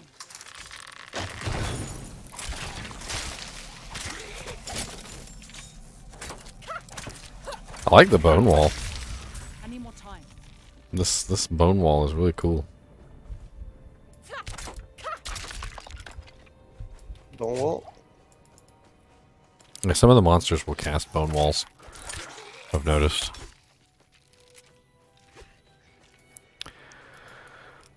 7 maximum mana, 2 fire damage, please. Gimme.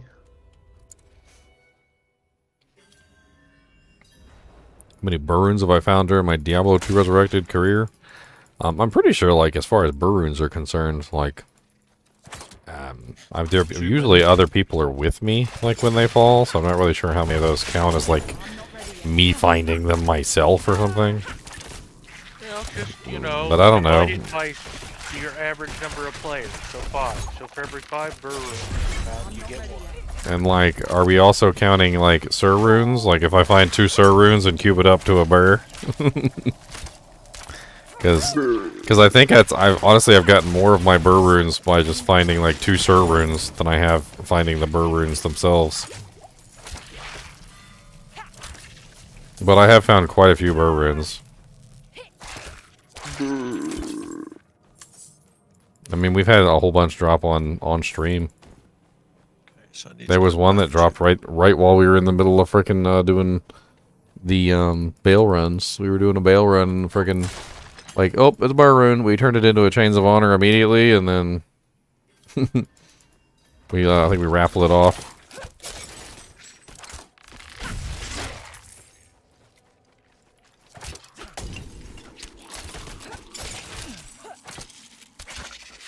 Oh yeah, I'm dumping into shadow. I'm not ready yet.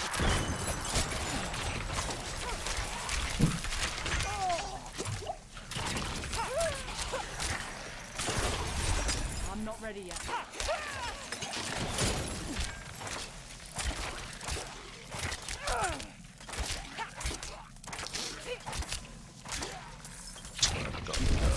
I need more time.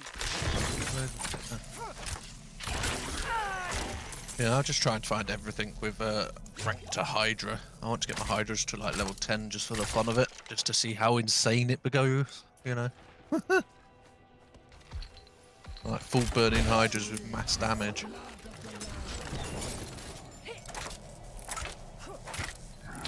Ooh, look at his HP drain. Oh, that's wonderful. Wow, that is so nice. I've got so many little things that like dish out damage if you're standing in my traps, like extra crit if you're standing in my traps, like the longer you stand in my traps, the more damage it does, and like the freaking boss popped out and I was like, poison trap, caltrop, smoke grenade, backed off, started shooting him, his HP was just going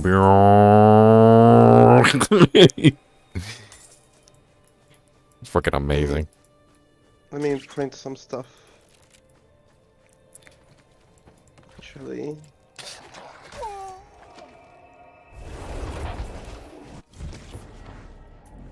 Oh, I didn't want Kneel before Zod. I don't. It must now to get. What does the rogue unlock with their class quests? Combo points, I think. Ooh, okay. Sosu in our voice chat. No. Okay, where do we go? Where do we go now? Where do we go now? Where do we go? I haven't really got everything set up yet, sorry. I was turning in some quests. I need to go back to town and actually, Where do we go now? Where do we go? So, yes and no, Charles. The max drop chance is player 7, but that's only for single people. So if you're by yourself. So if you're in a player 7 game and you're by yourself, that's the max drop chance. However, if you're in a player's 8 game and there are 8 players around you, there is another increase in drop chance for having players within proximity of you. And the more players that you have in proximity, the higher that drop chance goes. So there is game drop chance, and there's also proximity drop chance. Anything else? So for the highest possible drop chance that you can get, it is 8 people in the same place killing the same monsters. Fair trade. That's why our kinship, I think, does so well, is because we play together a lot. And I think that that we are banking on that proximity drop chance a lot.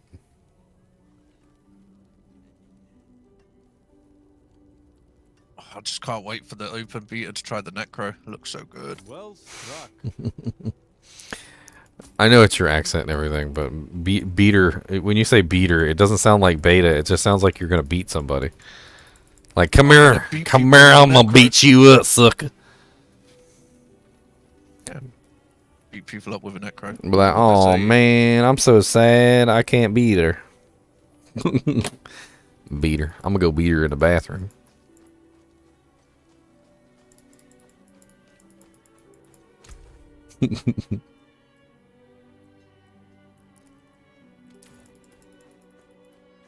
What the? Oh, okay. Okay, let's see. Which dungeons have I not done yet? I don't have anything on the map that I haven't done, like, because apparently all these places I haven't been to. I guess I'll just have to explore the map and open it up a little bit and see which ones I haven't completed.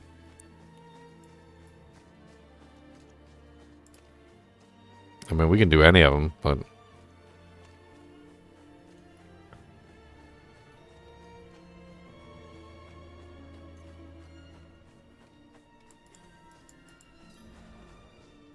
May the daughter of hatred take. This map reminds me of Harry Potter, the way it looks. The hell? Veshra Dreadlust. May the daughter of hatred take you. Who the hell is Veshra Dreadlust?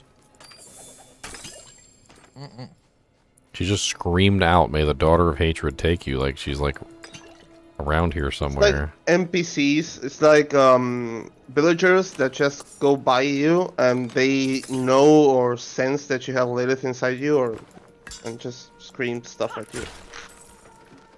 I don't know if that's because gossip spreads around because of who you are, or just because you have this Because your mom's a hoe. bad juju around you. Why you just got? call Lilith a hoe? Why you got bad juju? Oh, here's one that's incinerate while channeling incinerate. Sorceress. I haven't done this one. Lights watch. Yeah, I just finished that one. There's another quest to that though. There's I did it a few minutes ago. One of the side quests. Blood Sermon.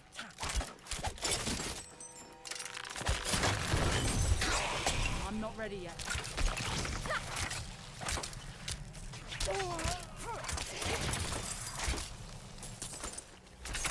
I need to get more mana regen though. This is terrible.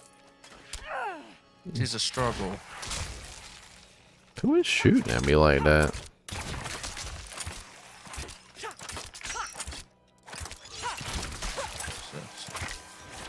Collapsed cavern. Yeah, may as well go in there while I'm on my way.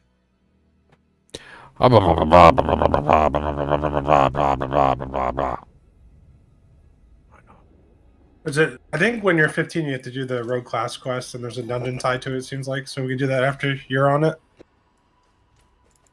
I mean, yeah. Smells good. Don't stir too much though.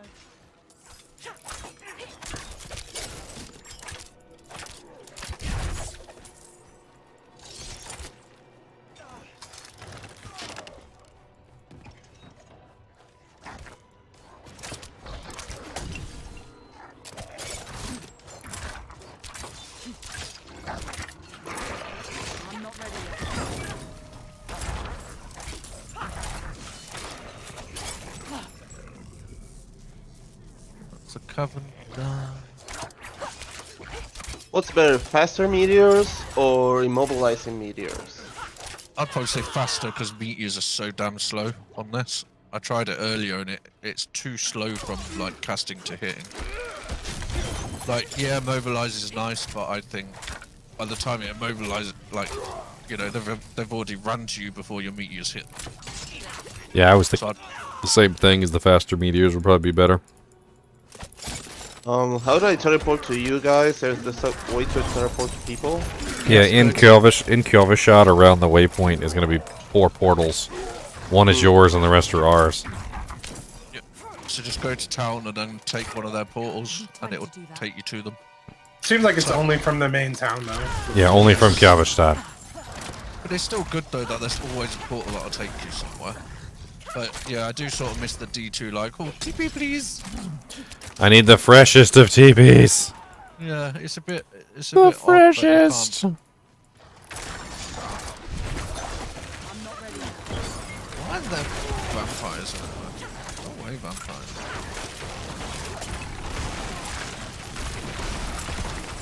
It all depends how quick it makes the meteor. Like, if it falls near, like, a second after you click, then yeah, definitely the meteor speed stuff, I think, would be best. Well, I think Corpse Especially if you Explosion can will get be it as on items. powerful as Diablo 2. Honestly, it sounds like they're going to give you ways to generate corpses, so if it's... As long as it does this around the same amount of damage, since you can generate your own corpses, it's going to be more powerful. I'm just looking forward to see what the skeletons are like. I'm hoping that AI is better. Like, as much as I love the D2 summoner, I really want... I'd be fine with the exact same AI. I like them being dumb. The big old dummies.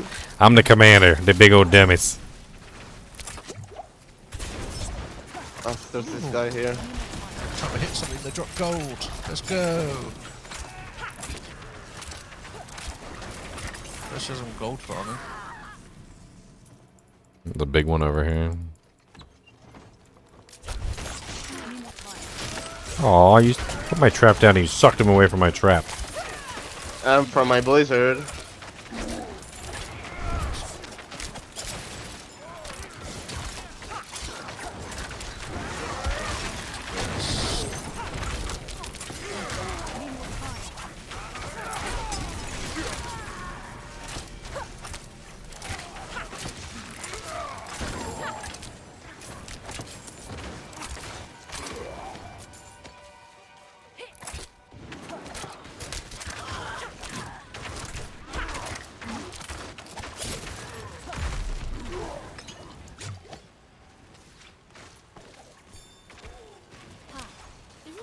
Damaging an elite enemy with basic skills generates 5 energy broken.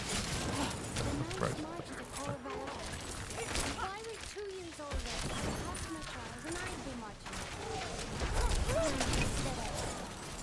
A skeleton crew will guard the fort until the knights can return.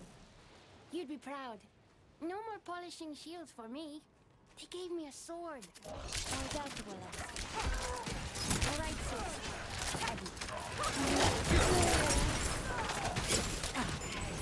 Well, that's kind of sad. Found a logbook over there. Some little kid talking about how they gave him a sword to fight with, and he's really happy because he was polishing shields up until then. I don't think he's alive. I get the feeling Edmund is probably dead.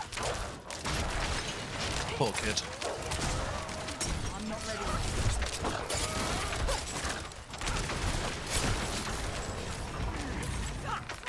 Hey, level 15. They're catching up. It does seem like it can chase up eventually. Artillery strike. Ooh, ooh, ooh, ooh, ooh, ooh. Look at him. Look at him. Need time to do that.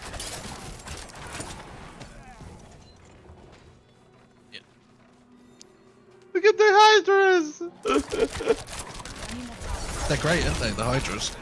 Oh, I just got disconnected from the game. Yeah, that's first time in a while. Yeah, it's not like wash day. You'll be right.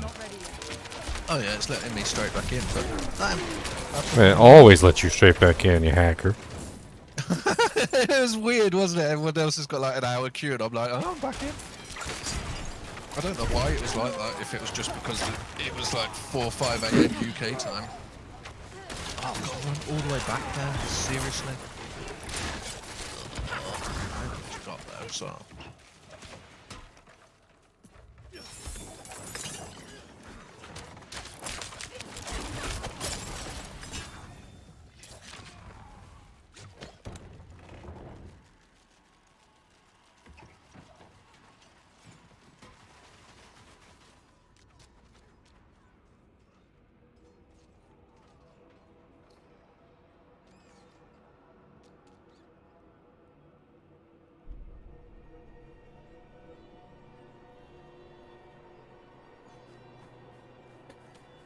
Do we get the whatever that we need? That we need? Okay. Yes, we have it. You can tell on the mini map when it like changes the symbols. Travel to the Lights War.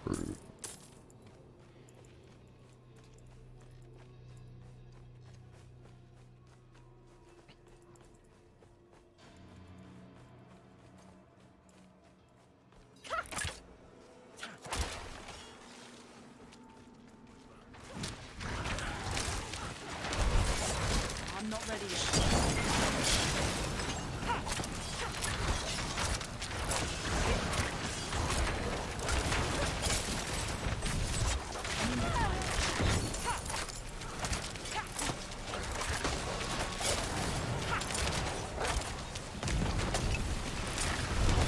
I need more time.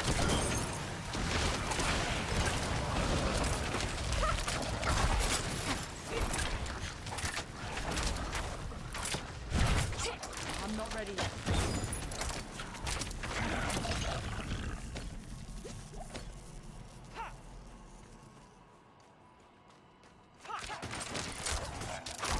I need more time.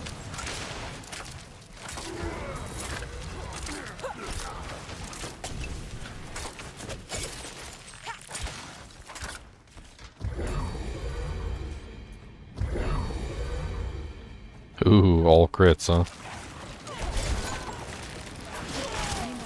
Yes, I like this This one's kind of crazy, especially if you're like a crit build character. If you get all the stuff that like does certain things when you crit, it gets absolutely insane. I think the best one I've seen so far is that one that does that random, I don't know, energy spikes off you constantly, or the one where you turn into a big ball of energy and you just go That's the crazy. best. Lightning. Yeah. Yeah. I think that one was really cool as a Isn't that a short ultimate? as a shrine. No, I Yeah. don't know. But I the think that's shrine an was- ultimate too. It was in the Emma 3 years ago. No idea. I thought it was pretty cool, turning into a big ball of thing. I need more time. Too much poison.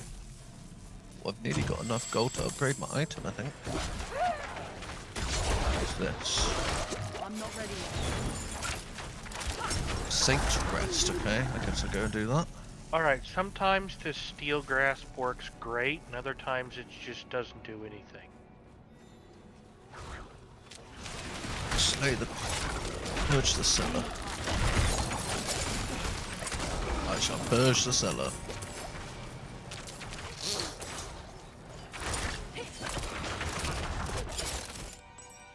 Oh, that was easy. I need more time. Automatically drop a smoke grenade at the end of dash, That's cool. and then dash's cooldown's reduced. I'm not ready yet.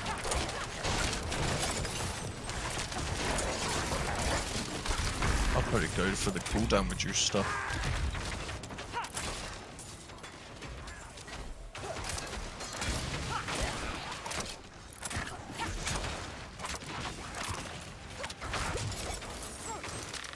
really hope we can scale cooldown reduction much better on lane game.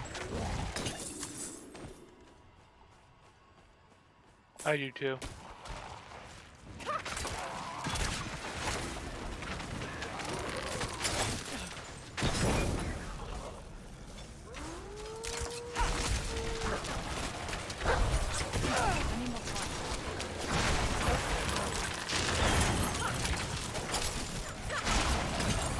The wrong way. Okay. I'm actually liking the rogue a lot now. When the explodey shadowy. Yeah, that's it. All it took was me seeing that explodies in the game. What, exploding arrow? Told you. No, shadow imbuement is just the best for me. When we say exploding, it's a PoE term. Basically, when you kill a mob, it explodes and damages everything around it and like kills it for like their Ooh, health. that's cool. It's like corpse explosion, right? It's corpse Yeah. explosion when you kill a mob. That's cool. But you can do it on AoE and just have everything overlap and do a shit ton of damage. It's amazing. I don't even have the rogue ascendancy or mastery yet. I have to do that class quest. We're gonna do it after this dungeon. I think Ginger's ready to do it. Yeah, well, I mean, we just gotta finish this dungeon, right? Yep. It's gonna be cool. I need more time.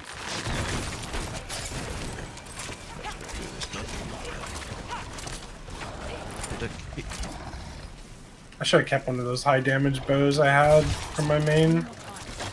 Might find some eventually. Still running around. I had killing like stuff. 3 of them at one point, but then my stash was full, and I was like, I don't have to. I can't keep everything.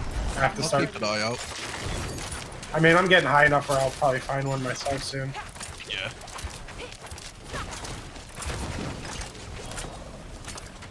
Slay the bishop and take the red chalice. I need more time. Find the bishop then. The Den Mother.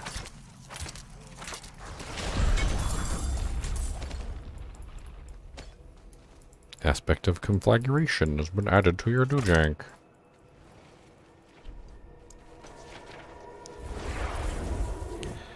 What's up, Notice? How's it going? How's it going, Notice? Look at Balthazar's name up there like 8 times. Balthazar, Balthazar, Balthazar, Balthazar. Slim, Balthazar. Balthazar. Oh, it's this bloody horrible one where I've got to go all the way down here.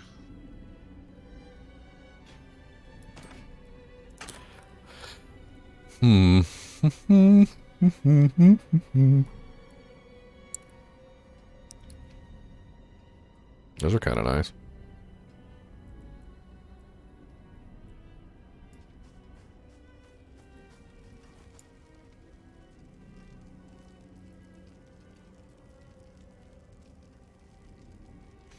Ooh, +1 caltrops.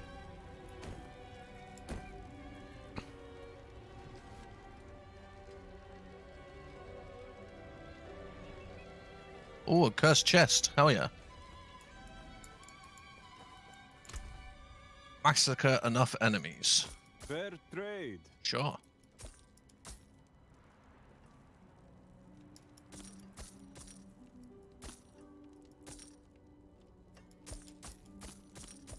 Well struck.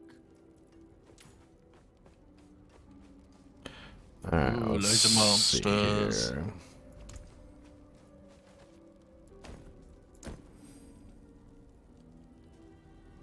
Oh, I that's found some painful. boots with +1 dash, +1 caltrops.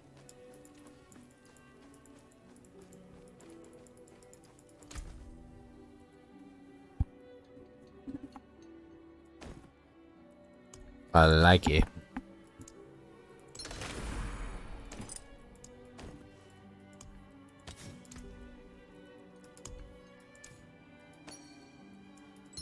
Oh god, there's so many monsters.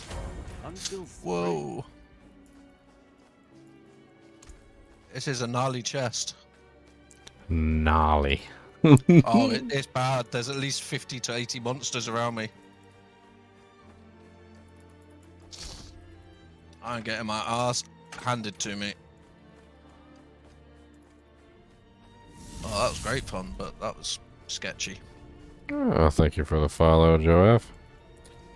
Alright, so map quests, priority quests.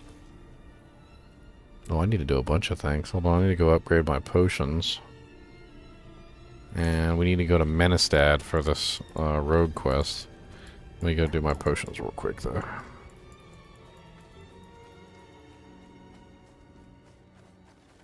I haven't upgraded my potions at all, I don't think. They almost got no drops on that run. Oh yeah, I mean, I think that's probably one of the things that people are going to talk about in the feedback is that why the hell it does the word immune and dazed and like they just pop up all the time all over the place. Like it's the immune specifically is very distracting. Like the way that it's always popping up on the screen. The bill of mortality won't disappear off my screen. It's Apparently everything is just immune to everything at all times. Where are we going? Menestad. Let's go to Menestad.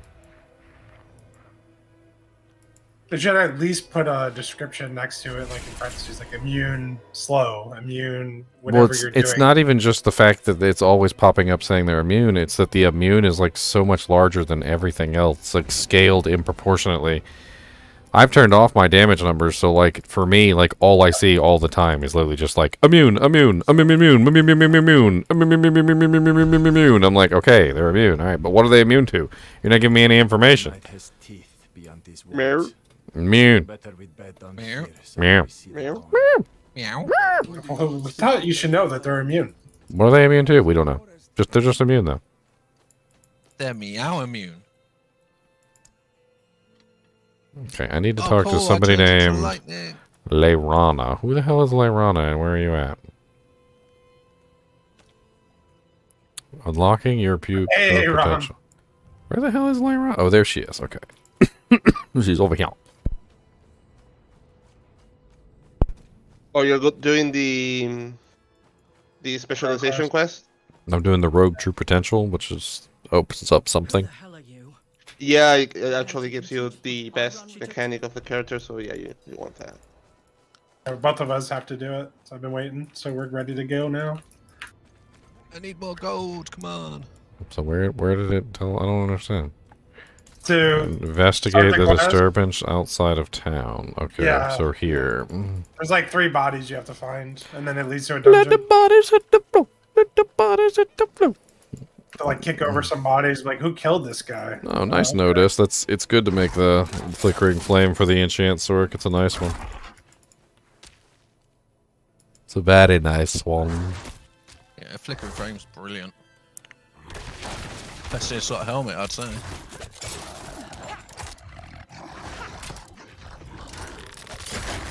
Put that this way.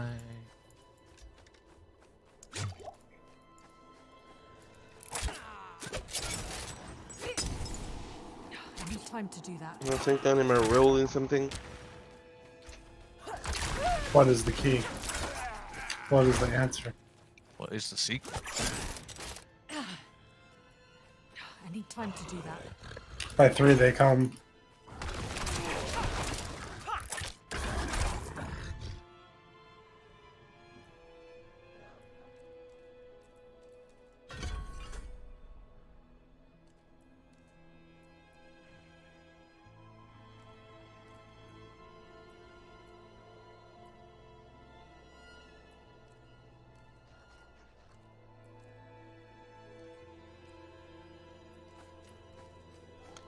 I'm invulnerable. Cool.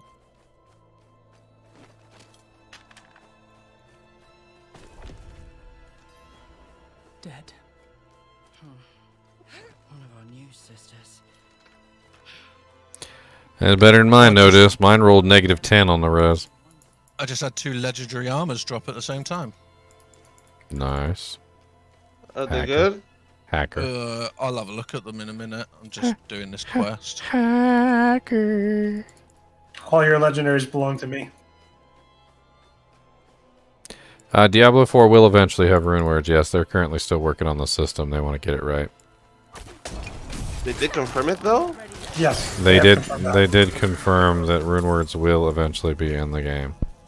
They said it in multiple interviews and the dev conferences. They were very clear that they felt that Hey, specifically what Spencer. they said is adding in a system that already exists in a previous game invites with it a sort of scrutiny that they want to make sure that they get things correct. So they're basically saying that like they don't want to F it up. And they deliberately look back to Diablo 2 and are like, this is the game everybody's comparing it to. We want to make sure that it compares. I'm just glad they're moving away from what I hope is they're moving away from the cause and effect. Yeah, that's why they're adding a game. Those existed like 3 or 4 years ago now, and they're not here at launch.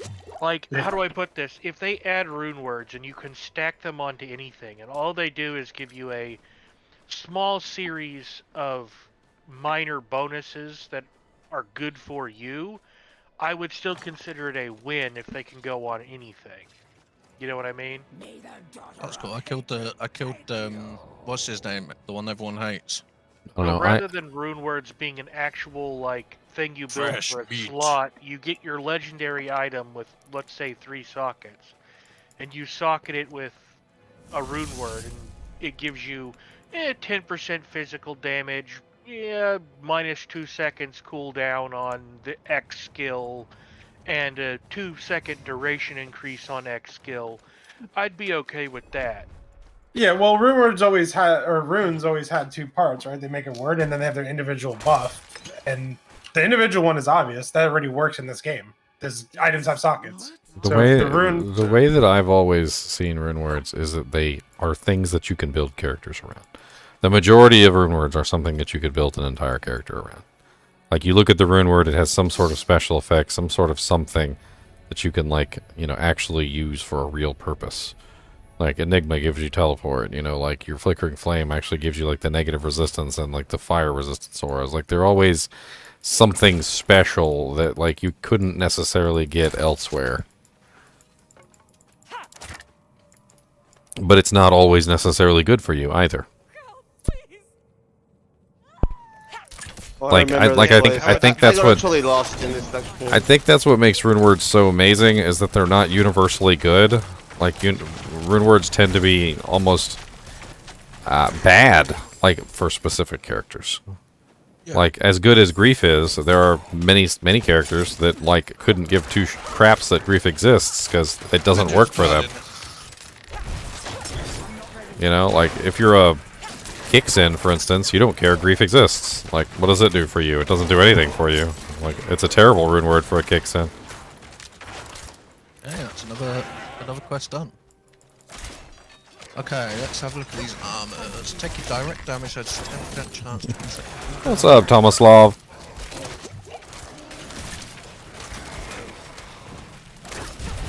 I did find.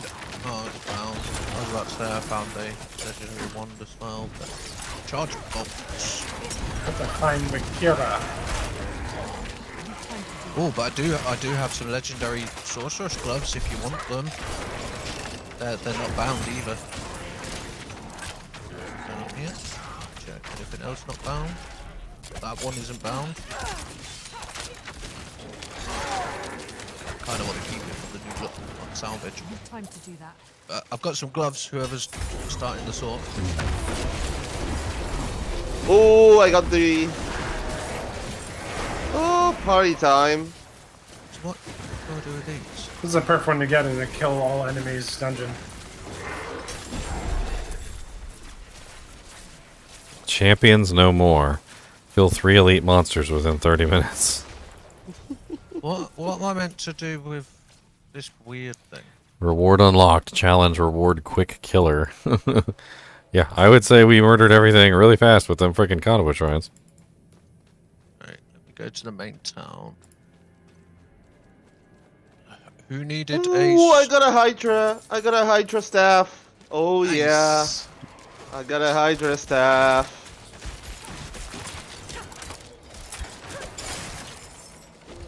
Check this out. And check. Why is it not letting me use my... It's not letting me use my skills. What the hell's... You have chat Oh, open? yeah, I do have chat open. There you go. Yeah, Look at happens all all my the wonderful time. chat. When did I open chat? When, though? Does anyone want them? I They're didn't not on open account now, chat. so I can give Yeah. them to whoever wants them. Probably a Sork. Yeah, it's Sork only. You didn't Fireball, find, Sork only, Chain Lightning. Yeah, definitely a Sork item. Yeah. So if anyone wants them, let me know. Welcome to them. I thought the Ashava World Boss was right now. Fireball, No, I could use that. Ashava World Boss was yesterday, my friend. You missed it. Send me an invite and I'll give you them. I'm in unless you could just meet me in Menestrad. Covers. I'm actually running the dungeon with Ginger right now. Yeah, once you're Spain. done, then meet me in Covershad once you're Free 5 prisoners. This jank cracked me up when I did this the other day. Like, some of the prisoners are actually alive. And some of the prisoners are just like a skeleton on a stick. You gotta free those skeletons.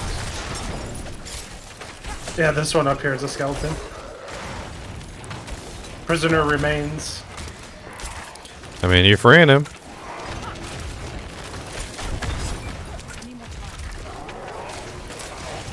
Did I get any upgrades?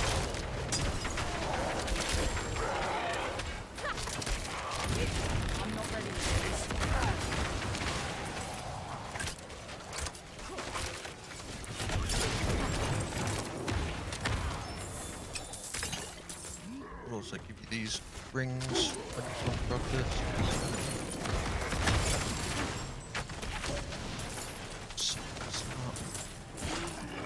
Need more time.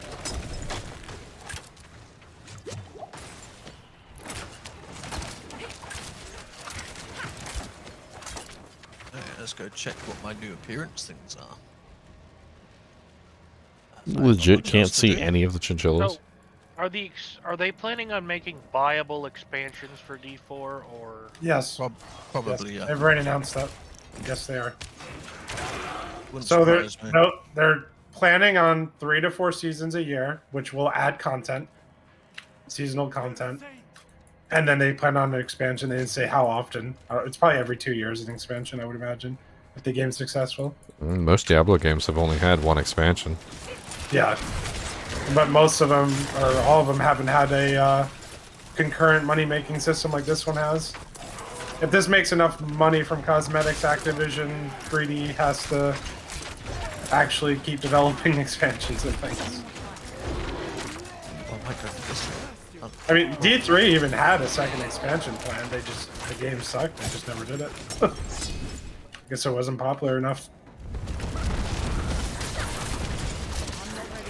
I don't like that. Look at that.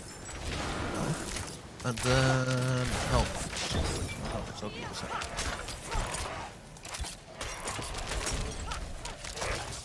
Horrible. Horrible. Really are some ugly sorcerers sometimes.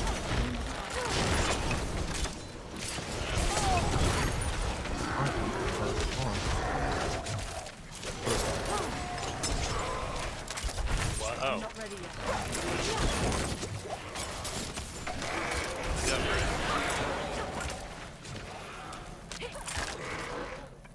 Oh, I got a new staff look. I'm gonna. I would expect the expansions to add the new classes. Like the first expansion should add a new class. What that is, Why is everybody showing up today for the World Boss? I don't know. So it's another weekend. To be honest, they should have had it all weekend. The World They only Boss. gave us like 3 days. The World Boss was yesterday, my friends. Am I going to have to make a second Blizzard account to gift this account stuff? Because you can't buy anything. I still can't buy anything. Did they never answer your ticket? They've answered my ticket by telling me we don't know what the problem is, get fucked. So we don't know why you can't spend your money with us, and we don't care. So you may as well just get another account and just use that for D4, so that you can buy stuff. Yeah, I mean, and if Diablo 2 goes on, and if Diablo 2 goes on sale or something for like the dirt cheap, you could pick up another copy for like a mule account. That's true. Just wait for it to go on like, you know, like Yeah. 66% off sale or something. I mean, the weirdest thing about your account was it kept taking us to EU, right? It like thinks you're in another country. Yeah, and I told them that, and they're like, well, looks fine on our end, good luck. Yeah, they don't give a shit. Which is weird, because, you know, you want to give them money. Yeah, it's ridiculous, but in their mind it's, well, you know, he's only offering us $100, we've got all this money coming in. It's not worth our effort to sit there and pay someone to figure this out. It's fucking stupid. Companies are just shit. You think about it a lot of the times. They'd rather just push it off instead of fixing it. Because it'll cost them more to fix it than they get out of it. Like, if they had like 100 people with the same problem, they'd fix it because that'd be worth paying someone to fix it because they'd make more out of it. But if it's just one person... Or they might just like, not know. Yeah, Sometimes they just don't know what the hell's going on. They're like, you know what, man? We don't know what the hell mystical voodoo is going on with your account. Yeah, I'd just say buy another one. And then when Diablo goes on sale on it, buy that, create a new account on Diablo, and like at the next ladder, do a ladder character on there and then slowly switch your stuff over and turn your old one into a new account. Did you find Vicaria? Ginger? The what? The road quest, did you complete that part yet, or did we miss it? Pretty sure we're still doing it, aren't we? I don't know. It might be after the boss. Ginger, do you know what these activist journals, like how I get rid of them? They're still in my quest. I'm not sure. Quests up. You should have a gotta quest in there. interact with the girl. That's a part of the quest we haven't done yet. Oh, is it Legacies of Light's Watch? That's the only other quest I've got. Turn to Zeta, Fusty, and Margaret. Yeah, you have to talk to the NPC back at the middle of the quarry. And she's like... So I just killed the evil priesty person. I've just been slowly working on all the side quests, seeing what I can ones are still fun. get gifts on this account, so I might just have to make a second account to buy gifts for this account. You probably easily just turn it into a mule account, because it's going to be annoying. trying Find to the gift yourself Bakira. Find the Yeah, you need Bakira. to talk to the like ghost. this. I'm not going to go buy more stuff for a second account if they can't fix my old one. Well, Because just a at what point, just a at what note. point is the second one going to break? Just a note. You can't buy gifts for somebody without being on their friends list for 3 days. So. Well, I can solve that by making a new account now. And Yeah, and if you get it done out of the way now. Go back to the other town. So, Lobo, have you done the rogue? Yeah. Where's You this have person we're to- supposed to find? I see I him. can He's down. see it He's on my down here. fork, but you have. He's down it here. should be on your map. Yeah, here. I can see him. He's right there. Oh, yeah. Okay. Let me know when you want this sorceress item, whoever it was. Neglected haulage way. This is the way we haulage our ways. The haulage our ways. The haulage our ways. This is the way we haulage our ways. Early in the morning. Oh, I love the. Has anyone played Assassin's Creed 4 Black Flag? Never got into the Assassin's Creed games. Yeah, and I couldn't get into Well, it. So, It was basically Assassin's Creed meets Pirate Simulator because you were more of a pirate. It was a pirate minigame with Assassin's Creed story. And you were like on the boat and your crew would sing shanties, like famous shanties. Ginger would love that. Yeah, you should play that. It's actually a good game. I could imagine you just sat there just singing along.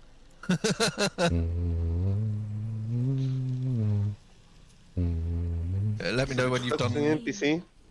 Let me know when you've done your dungeon thing, and I'll give you these sorceress gloves. There you go. You won't take it from me. oh, okay. Punch me in the face then.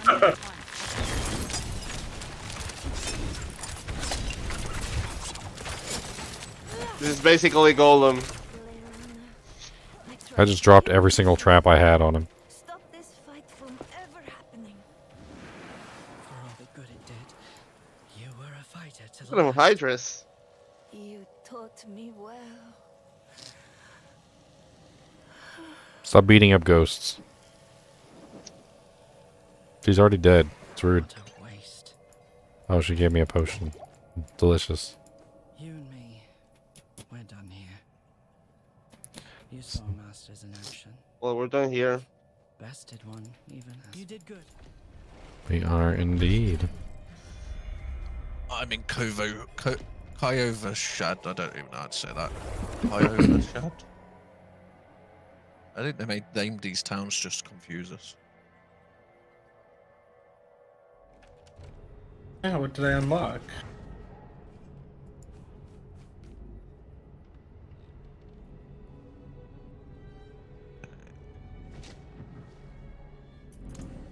We should just make the early beta a whole week as well until next weekend. Why not? It sucks that after open beta we're gonna have nothing to do for months. I'm gonna be like, oh, I just want to play. Well, RE4 is coming up on 4 days, so I'm gonna be playing Resident Evil. Yeah. So what did I just unlock? A cheeseburger. Your specializations. Go to your I think you need to press Y or A, one of both. And you should get the combo points now, which is what makes the build actually nice. Combo points. I don't see. Did Yeah, you finish the quest? Yes.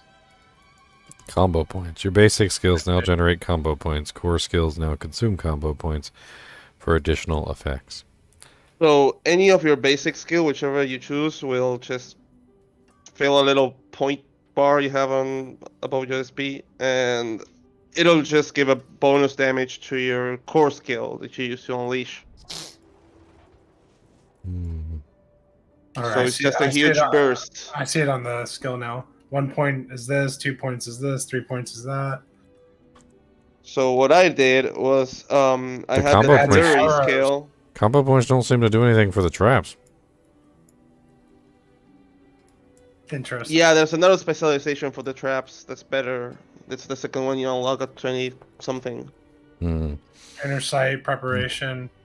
Preparation H? What? So it looks like there's 3 specializations. Meet me in Kovashad, whoever wanted these gloves. I'm just by the waypoint. So you mainly want to have like I started with the fastest melee basic, the one that gives you like a drift or something like that, and lets you move freely through monsters. That's really fast. So I would like basic, and flurry, basic, flurry, dash out, and make everything explode. I was actually reading some pretty cool stuff about sea shanties, Butas. Apparently, sea shanties were designed to like get everybody to work together. Yeah. So like, Yeah, it's encouragement. well, I mean, it's like a beat. So like if everybody's working to the beat of a drum, so to speak. So it's kind of it's sort of like when you like have like a drummer and like a bunch of slaves rowing or something like that. It helps it helps the slaves, row like together in sequence as opposed to rowing like randomly and doing whatever they wanted to do. But like but for the people on the ship, obviously they're not slaves, they're workers, and they all work together. But apparently singing the song allows everybody to sync up. And so they would just like be singing the songs and they would sync up together, which was really cool. Is anybody in the kinship called DOA Rave on Yeah, DOA is in the kinship. You just sent me a BattleNet request. Did he just send to you? Yeah. Yeah, sounds. Who had the gloves? I need those gloves. Meow, I'm in Kovashad. Kovashad, I'm just by the waypoint if you could see me. I'm not sure if I can see you because are we on the same? I don't know. No, Are you in probably Kovashad? not. I am with the party with Ginger, but we're probably not in the same instance. I typed in clan chat to invite me. You can always Let go back to me- Ginger's afterwards. Let me leave, and then invite you.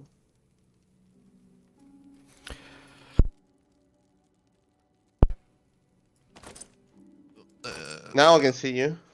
Oh, that's a bit of lag. Like whole game froze.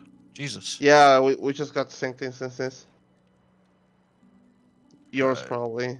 Synced to ours.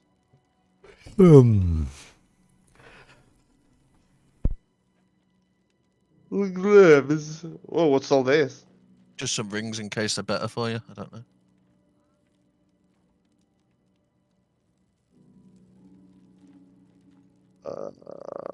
I'm gonna take a break. I'll be back later. Just take it. I don't need them.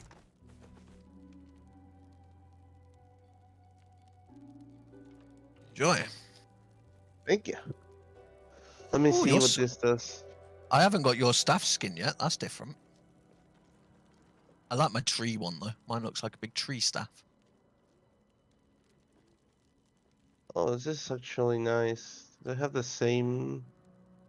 Another piece, I think I do. No,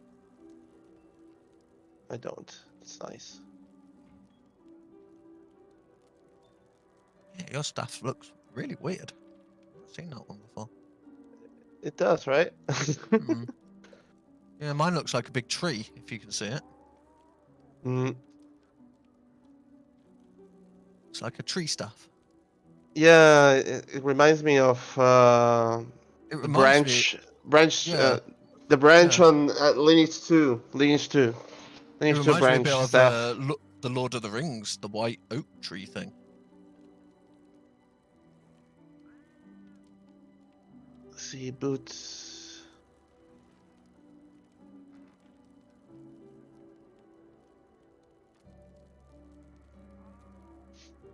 One additional Hydra. See, I need to get a Hydra staff instead of my Hydra gloves because it only reduces a lot less.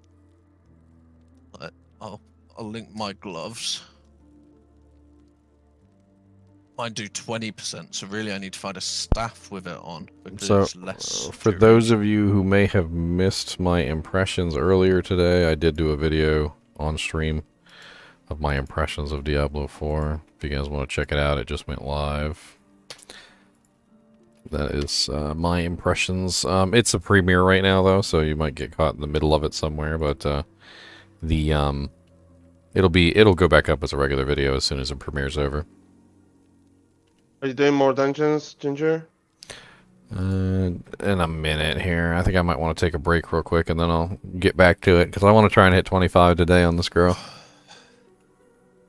Yeah, me too.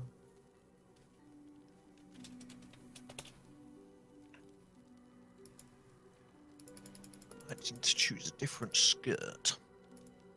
Looks weird.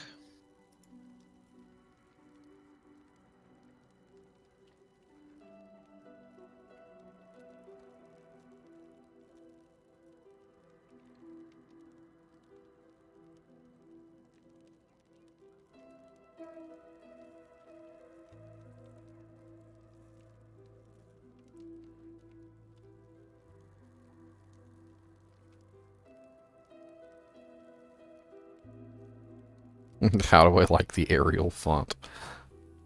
I don't know. I think they chose the font for like clarity reasons and not necessarily like immersion reasons. I mean, let's be honest, Exocet is not the clearest font. The Diablo 2 font, as people know it so eloquently, it's not exactly the clearest font in the world. They can always add more fonts in the future. Hopefully they do. Yeah, there's a lot they could do to the game. I am excited for the future of it. It has potential. Definitely.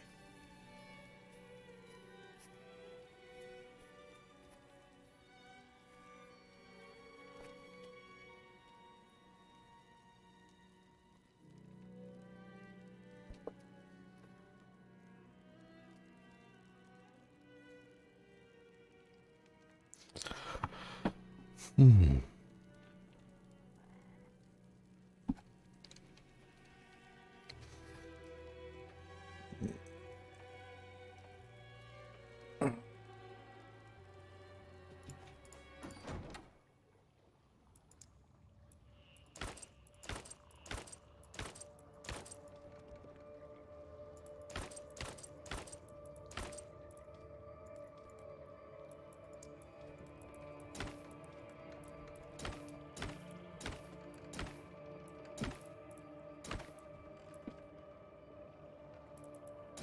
Yeah, but it's definitely looking like if the game stays the same, we want to party at launch. 4-man parties are going to be strong for leveling. I'll be right back. See what the hell's going on with the dog. I was gonna take a break real quick anyway.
Oh wow, so much stuttering. Can I get in?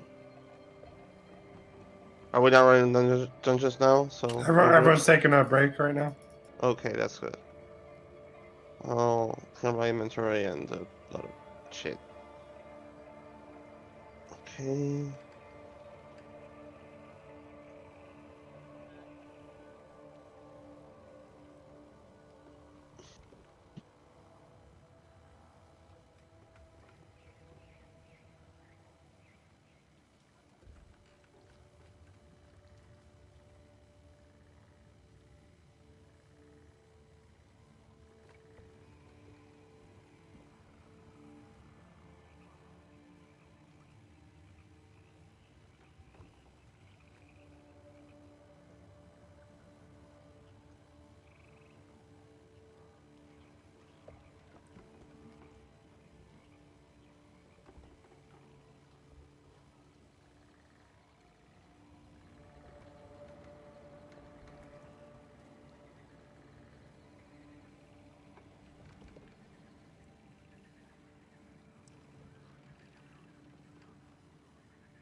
What the heck?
How was Cody? Cody was chasing the vacuum. The vacuum wasn't even on. He was still chasing the vacuum.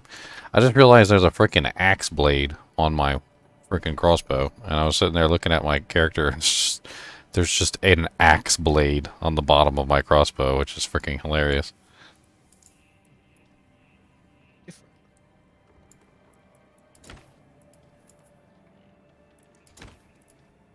Trying to figure out how I want my character. Ooh, I like that pauldron on the one pauldron on the side. That's kind of cool looking. I like that. I'm looking at all the different armors. Of course, I don't have all the armors, but Yeah, I've been doing the same, just trying to salvage ones and like new ones. It's interesting.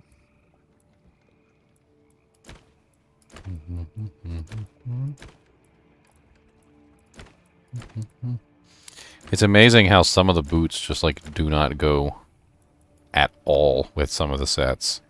Some of them look like your feet would really hurt inside them. I really do. Like some of them are just really not quite. Like those look like Japanese style. Like they got like the little wire going between the middle toe and everything.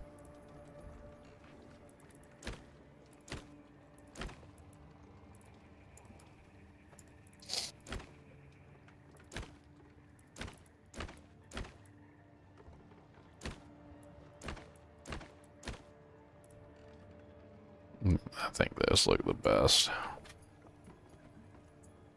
I don't like any of the pants. I was going through all the pants and I was like, eh, eh, eh, eh, eh, eh, eh. I settled on no pants. I was like, all right, she can just not wear pants. How about that? Kinky. She's a girl. She'll be alright. I've got like no crossbows. I've got like no daggers. That's funny. I guess I can at least make the 2 daggers match.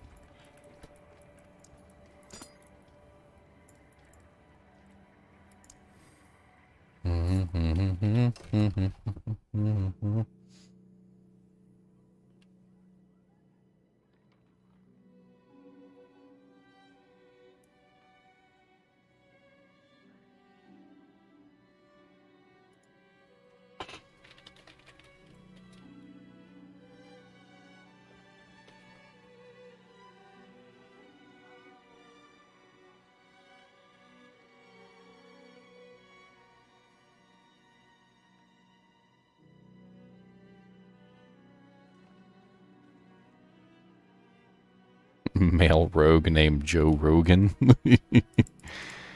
Y'all are funny.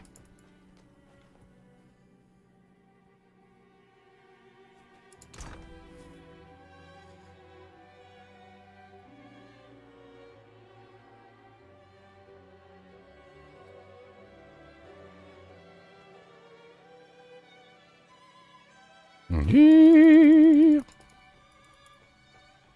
can see my knees.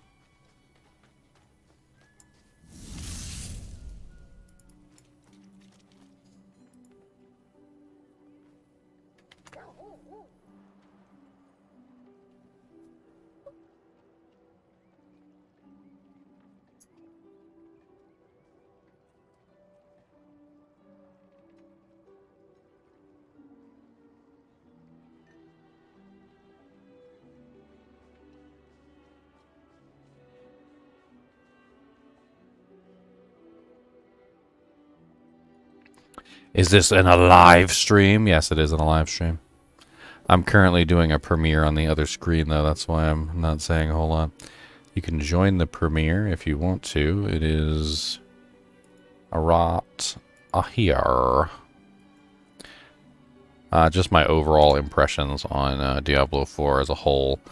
After the premiere is over, you can watch the whole video again. It's just, premieres are usually just, you know, they're kind of like live things. Not quite live, but they're live, and I'm there to chat. And I'm just looking at the chat in the premiere. It'll probably be finished in about 10 minutes anyway. And then we will be back to leveling up the rogue. Is there any way to bring up the skill tree, like, big? Oh, wait, what's this? Ah, yes, that's what I want. Press Yeah, you press the little arrow. The biggie big, I want the big, it's the big. That's where a lot of our gold is going to, just like constantly respecking our characters. Every time we rip a point out somewhere and then put it in somewhere else. And we're doing it all the time, so.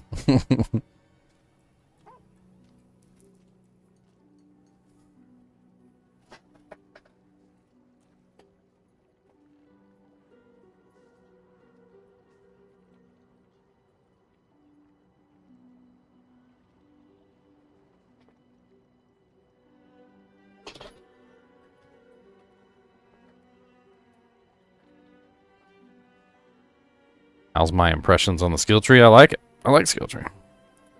I mean, if you want to see my full impressions, you can watch my 40-minute impressions video where I go over everything that I can think of off the top of my head. I mean, I think I covered pretty much everything. But I really like it. I think it's much more akin to the Diablo 2 skill tree than it is like anything else. That's for dang sure.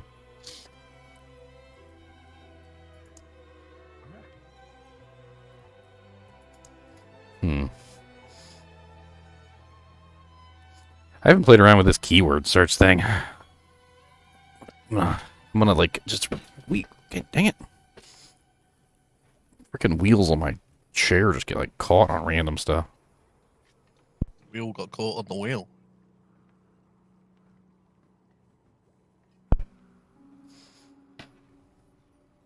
So I'm just gonna type in the word cheese trap. Keyword search 6. So 6 different things have showed trap and they all highlight. Exposure. And then trap mastery, death trap, poison trap. Apparently smoke grenade counts as a trap. Caltrops. Anything else highlighted besides that stuff?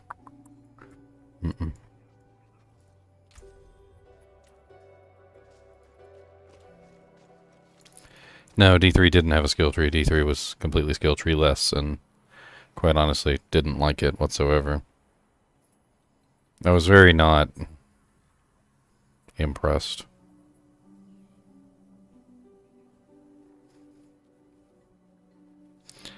Not impressed.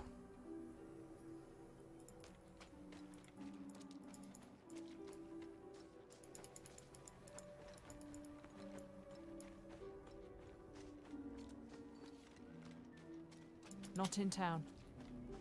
Never really played a lot of Path of Exile, I wouldn't know.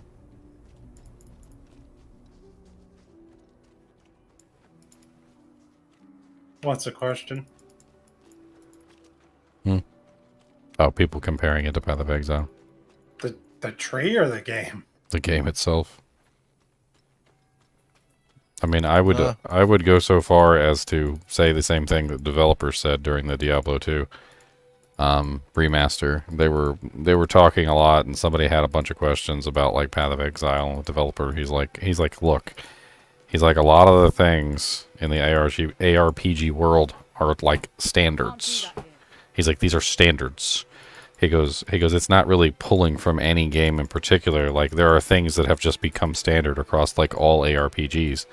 He goes, and it's not really like a copying of anything so much as it is just like it's become the norm for the ARPG world. I can agree with that. And I'd have to agree with that as well. Like, you can't just pick out a single ARPG and be like, they're copying this ARPG, when really it's just like, at this particular point, ARPGs have become their own genre, and there are certain features that are expected in ARPGs. And in Diablo 2 Resurrected, they add a lot of those features, a lot of those things, literally to Diablo 2 Resurrected that were not there originally. And people are like, you're just copying PoE, and they're like, no, we're just adding in features that are standard across all ARPGs that should have been there in the first place. But, you know, because Diablo 2 was literally like the forefather of ARPGs, you know, they weren't there yet. But there's no reason why they shouldn't be added. And I have no doubt, because I can see it in Diablo 4, that they learned some lessons from Diablo 2 Resurrected. Creating Diablo 2 Resurrected must have triggered some things in them and helped them realize what Diablo 4 needed to be, because there you can definitely see that they have taken some of the lessons that they learned from Diablo 2 Resurrected and put them into this game. This game is really smooth. Like, the combat, to go back to that quick thing, better than PoE. The combat's smooth in this game. It is clean and crisp. I think undoubtedly I'm going to come back to Diablo 2 Resurrected, because if they keep adding in new interesting rune words like Mosaic and stuff like that, I think we're all going to be coming back every season. Oh, yeah. But it's probably... But if Diablo 4 ends up being a very good game, we're going to end up like swapping back and forth all the time. Yeah, they probably would stagger the seasons, too. They're, like, not dumb, I would hope. And they would say, like, oh, DTR season launches this month, and D4 season launches this next month, or the month after that. Honestly, I don't think I can give Vicarious Visions enough credit. Been a fanatic. Like, I feel like Vicarious Visions deserves all the credit in the world that I can give them. They have shown a resounding ability to look beyond the surface and see the underneath of what actually the game is supposed to be. With Diablo 2 Resurrected, they were able to, like, completely understand exactly why we like certain things and identify the aspects of the games that were important to keep and which ones could go with absolutely no issue. And Vicarious Visions is a part of Blizzard now, and undoubtedly I'm sure that Vicarious Visions is working on Diablo 4 as well. So that talent is being put into this game, and they learned a lot of lessons with Diablo 2 Resurrected. And companies are very sensitive to success. This is also a very important thing that you have to understand. Diablo 2 Resurrected is undoubtedly a success. So they look at Diablo 2 Resurrected, they see that it succeeded, they see why it succeeded. You know, they send out their little analyst group to figure out exactly why it's doing so well. And they're likely to copy what worked with Diablo 2 Resurrected to try and see if they can apply those same tactics to the next game, because that's one of the things that companies want the most. They want to succeed. Like, above all else, they want to succeed. Like, just making a good game isn't enough for them, because if you made the best game in the world but nobody plays it, then who cares? Like, the company doesn't make any money and the game ends up failing and nobody ends up playing it. Like, Hellgate London. If you guys ever played Hellgate London, Hellgate London was amazing, but it failed. The entire game failed. Like, they didn't have the right model. The company fell apart. It ended up getting sold to a bunch of different places. It never didn't get the development that it needed because it didn't have the money. All the developers ended up scattering to the four wind. And so it didn't matter how good the game was because they failed.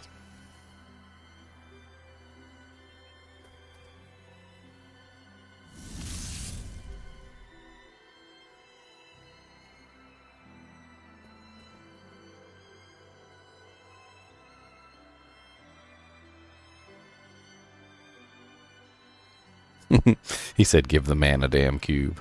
That's right. You better give the man a damn cube.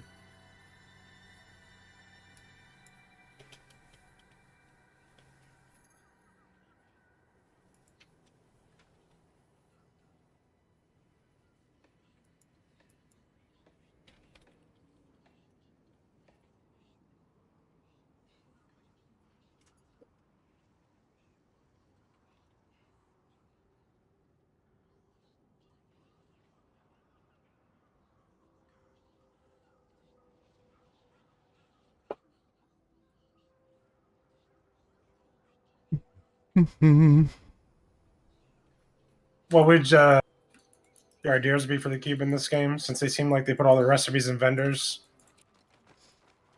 I mean, honestly, like, I would just make like a cube that you could carry around in your inventory and do pretty much all the same things. But make it so that you have to actually know the combinations. Just the same way, like in Minecraft, you'd have to know the combinations for the crafting table. So like that's the rub, is that yeah, you have the project cube and yeah, you can do the same things you can do in the other things, but you've got to know all the like combinations and how to put the items in and what the you got to know the recipes. My poor brain would melt.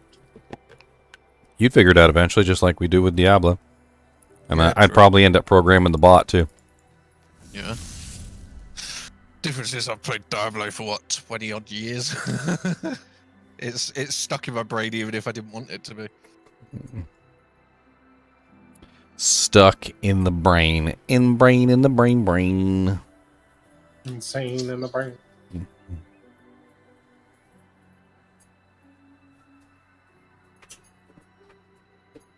Cody. Jump on the bed singing that. Leave them alone. Why are you always tormenting the chinchillas? Leave them alone. Leave the chinchillas alone. Leave them alone. Leave the chinchillas alone. Leave them alone. Leave the chinchillas alone. Leave them alone.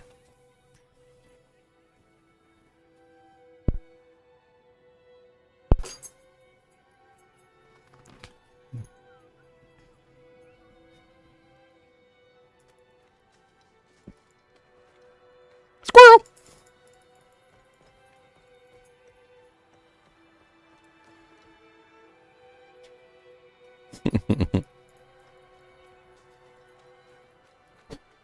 Alright, let's get back to this, shall we? I think my other video is almost finished. Blackwell with the croissants. Thank you for my 3 croissants, sir. Oh, I want a croissant.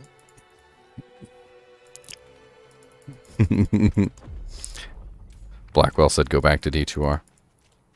No. He paid me $3. Or no, 3 croissants. He paid me 3 croissants. I'm making fun of the symbol. It looks like a croissant. Every time I see it, I'm always like, "Oh, there's the croissants."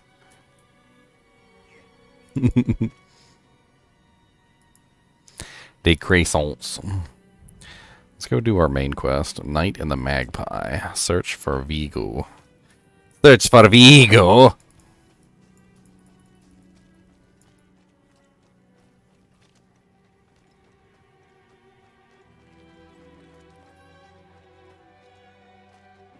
Ooh, black spike. What the hell's that?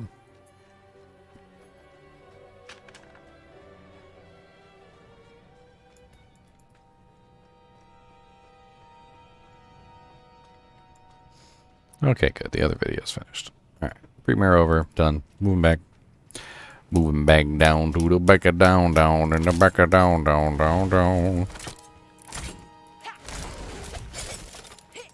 Look here, Mr. Bear. Walk through the caltrops. How about that?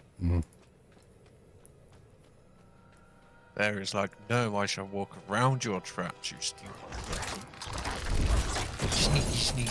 Sneaky hoppy. I'm not ready yet.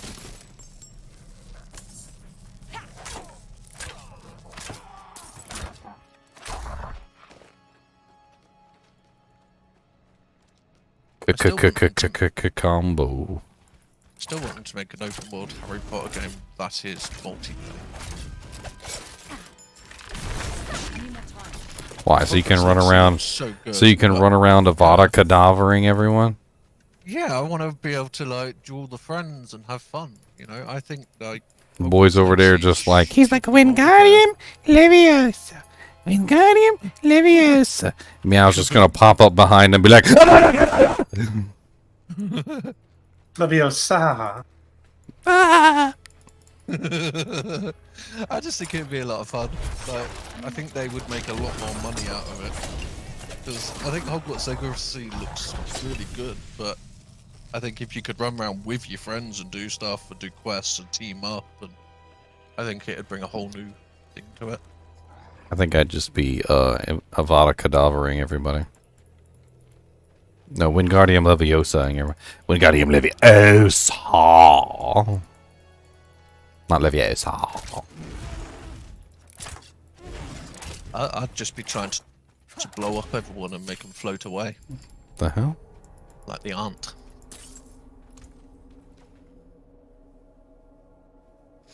Wow. +1 rank all agility skills. +1 rank all subterfuge skills.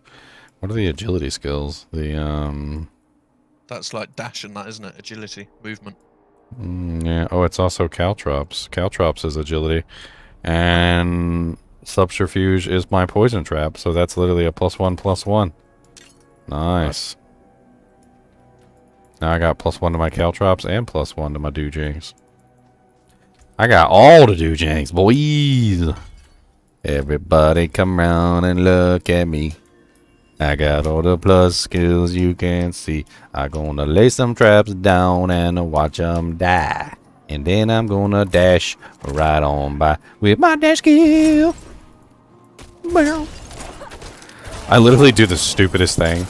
And I think I might actually want to build this. It's probably the dumbest thing I've ever seen. So you put your poison trap down, then you put your caltrops down, right?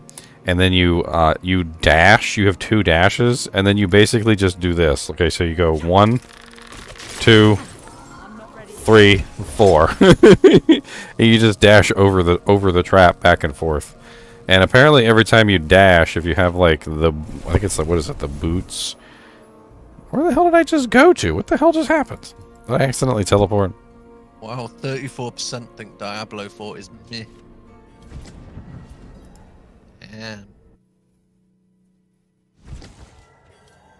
Damn. But like I have these boots that give me like the smoke grenade.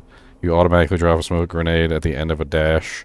So like you dash over them and just drop like 2 smoke grenades on their head.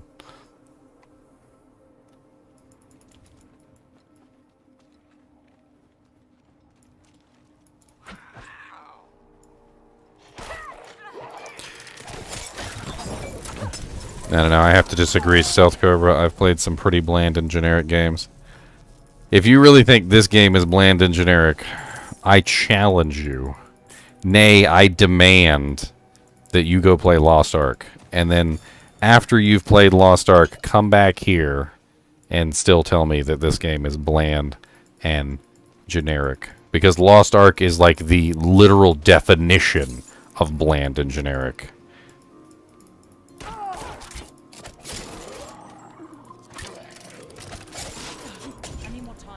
I think people are just hating to be haters because it's Diablo. Like, it's not going to be fun. It's all Diablo Immortal's fault, is what it is. Yep. This game is very good. But part of the money they've probably put into this game is from that shite show of Diablo Immortals. Money, you know. In a way, we can thank Diablo Immortal even if it is very bad. Also, I'm gonna also say that just watching the game isn't really enough. Like, there's like a certain fear in this game when you actually play it and you realize how powerful some of these monsters are. And you see us playing, and we're pretty damn good at ARPGs. You know, we've been playing Diablo for a long time, so we're no slouches. And we still end up getting our butt kicked on a regular basis.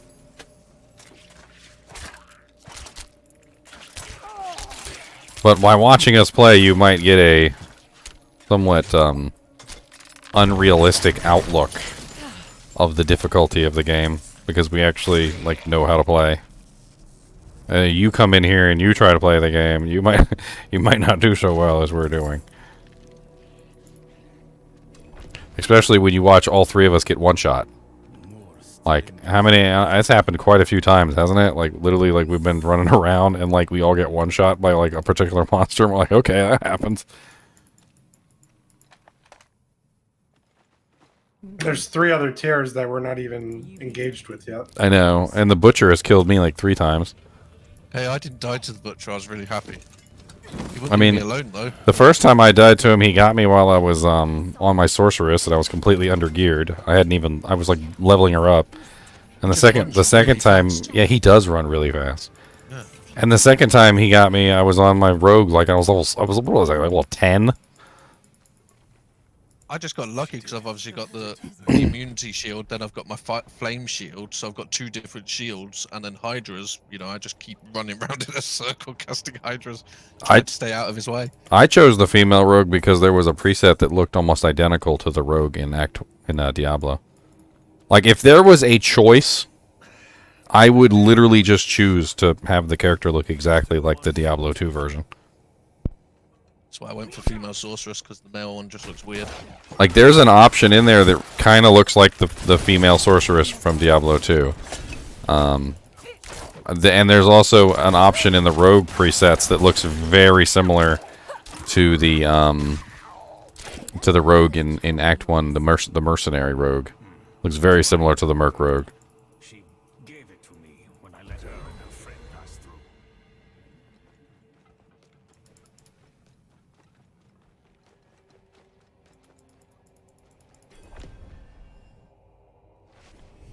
Maybe we should go back. Round up the knights. And leave my mother in Lilith's care for as long as that will take? I'm going on.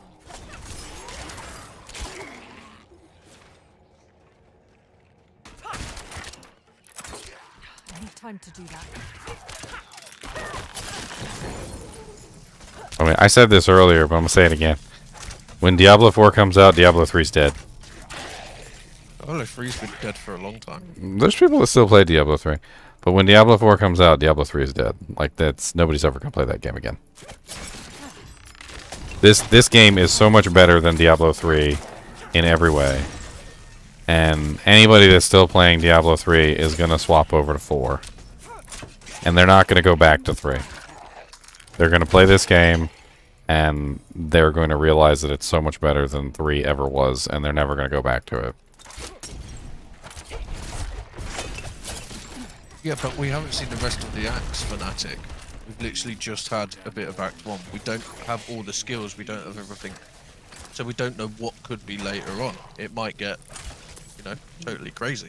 I mean, I'm going to go the exact opposite way of Meow's statement. I think even just based on this gameplay, Diablo 3's dead. Oh, yeah.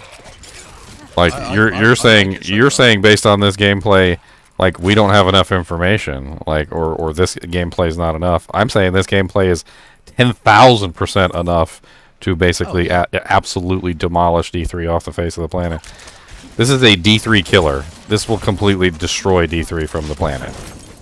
In the same way that games, oftentimes when they have sequels, will simply just completely kill off their predecessors, Diablo 4 is going to completely kill off 3. I think any appeal that Diablo 3 had, any appeal it had over 2 is gone. Like, 4 has taken that out of the equation entirely.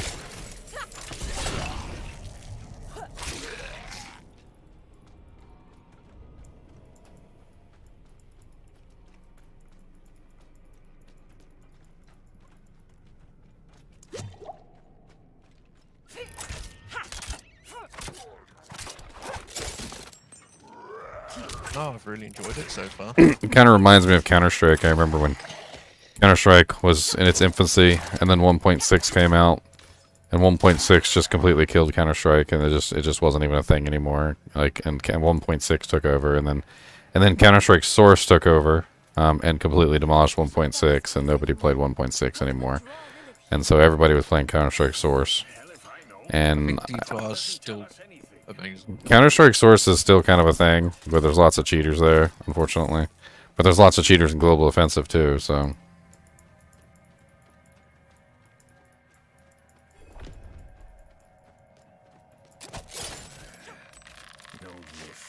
When did we get the open beta? How long have we got for that? It's the same time as this one, just next week. Over here. I can squeeze through. Because yeah, I'm looking forward to trying me little summons and me There she goes. get me little golem running around. Enemies approaching. Nowhere to go. I mean, let me refine my statement even better. How about this? Everything that was good about Diablo 3 is already in this game. And just about everything that was bad about Diablo 3 is missing from this game. Like, you don't... That's why it's gonna kill Diablo 3 straight up. Like they've taken everything good from that game, and they've left the dead, lifeless husk in the wake. And even I will admit there were some good things about Diablo 3. Like I liked certain things about Diablo 3, like the loot goblins. In fact, I'd even go so far as to say I'd like to see loot goblins get added into Diablo 2. Oh, could you imagine a loot goblin in Diablo 2 and it's got the chance to drop ruins? Ooh, it'd be so good. I need time to do that. Why would your mother leave you like that? Oh, look, a jabber. She wouldn't. Ooh, piece of candy. Or she shouldn't have. I'm sure she had good reason.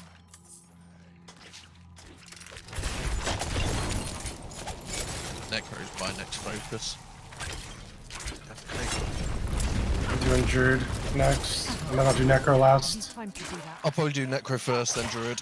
I'm doing Nice. Summon Necro. That's going to be my first one on Yeah. the new open beta. Summon Necro time. I'm going to do my wanna naked. see- I'm going to do my naked Mancer. I want to see how good the golems are for one. Because they look pretty cool. And I want to see how this whole, like, with the dead thing, you know, you can make summon I mean, stronger by sacrificing other things. Let me make it clear. I don't want the drop rate added from Diablo 3. Like I don't want loot Oh, pinatas. no. We're just talking about adding in a loot goblin, and then like you could just have the loot goblin have the same drop table as like a boss or something. Like it's just fun to chase them down. Like when you find one and you chase it down, and just there's just a certain anticipation there, and if he gets away, then you know you lose access to him. It's cool. It's fun. It's a fun thing to do. Yeah, but not everyone wants to speedrun Fnatic. Speedrunning is boring because you do the same thing again and again, again and again. I'm not really a big speedrunner. Yeah, I just want to enjoy the game and actually open every chest and find all this stuff. But, you know, that's Especially in a what's brand fun. new game. You speedrun a game that's been out for like a year or more. You don't speedrun a brand new game. There's things to learn, things to discover, cinematics to watch. Yeah. Story. I mean, if you want to just like completely ruin your experience of the game by speedrunning it, then yeah. And I've never really, even with like D2R, like yeah, sometimes I skip Act 3 and stuff, but it's like I don't really speedrun. I still run around and do my thing because it's just enjoyable. Why skip half the gameplay? Like I said, I'm stating it as a fact right now. Like you can come back and quote me later. D4 is going to completely kill D3. It's not even going to be a thing anymore. I guarantee the player count on D3 will get so low that they may even get to the point where they start merging servers. Yeah, but people that complete level 100 fast it's just boring. It's just a stupid competition where they get fed items by all their little streamy buddies, and it's just rubbish. It's like it's not fair at all. It should be a solo self-found thing where they get no help from anyone. Because if you're getting gifted stuff, you are not the best because you didn't do it yourself. So they can't actually say that they did the speedrun better because half of it they got given. Well, honestly, that's part of the reason why I think Diablo 4 is going to kill D3 entirely, is that I think D3 is already on its last legs at this particular point. Diablo 2 Resurrected came out. It gave a lot of people who were more Diablo 2 fans in the first place, like, something to play that wasn't Diablo 3. And Diablo 2 Resurrected came out on consoles, which gave people who didn't have PCs something else to play besides Diablo 3. And then Diablo 4 is going to come out, and it's just gonna take over the remainder of the people who are not playing Diablo 2 Resurrected and are still playing Diablo 3. They're just gonna gravitate toward 4, and then the remainder of whatever is left of the Diablo 3 community won't be enough to sustain it. I also think because this is on, like D4's on Switch and stuff like that, it gives people a lot more, like people that, you know, truck drivers and people that, you know, every now and then they stop for an hour, they could just, you know, load it up and play. But again, let's be perfectly honest. Like, Diablo 3 is kind of a single player game anyway. I've played that game for thousands of hours. It is a single player game through and through. I never got into D3. Played it for an You hour. And you can't never share picked it up. items with each other. You can't like do anything with each other. Like you can't even see the other person's like summons and like the stuff that they put down. And granted, some of that is in this game too. But like the Diablo 3 is such a solo experience that literally most of the time you're just playing by yourself. Even when other people are in your game, you're still by yourself. So like maybe it won't matter that nobody's playing in the game with you because it was always a solo experience anyway. Lilith can't be too far.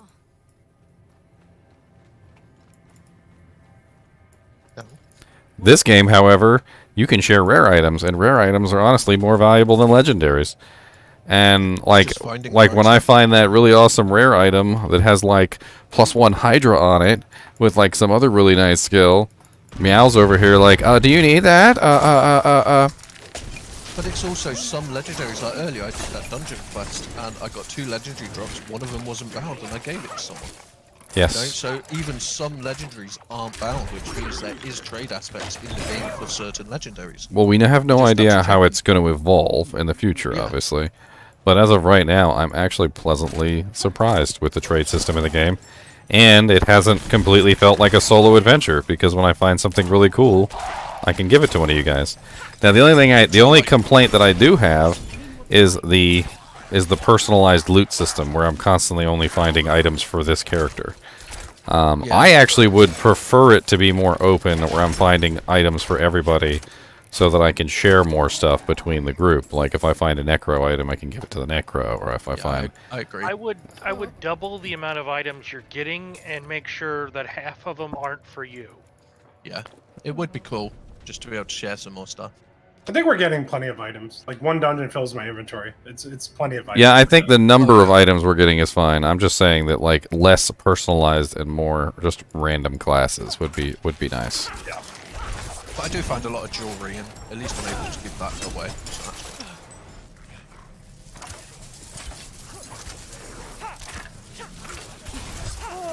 good. I don't know when this beta ends. Is it tomorrow?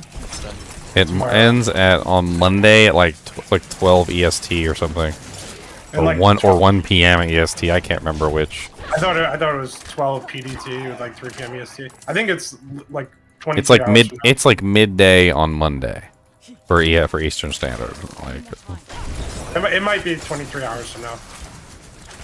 Almost a full day from now.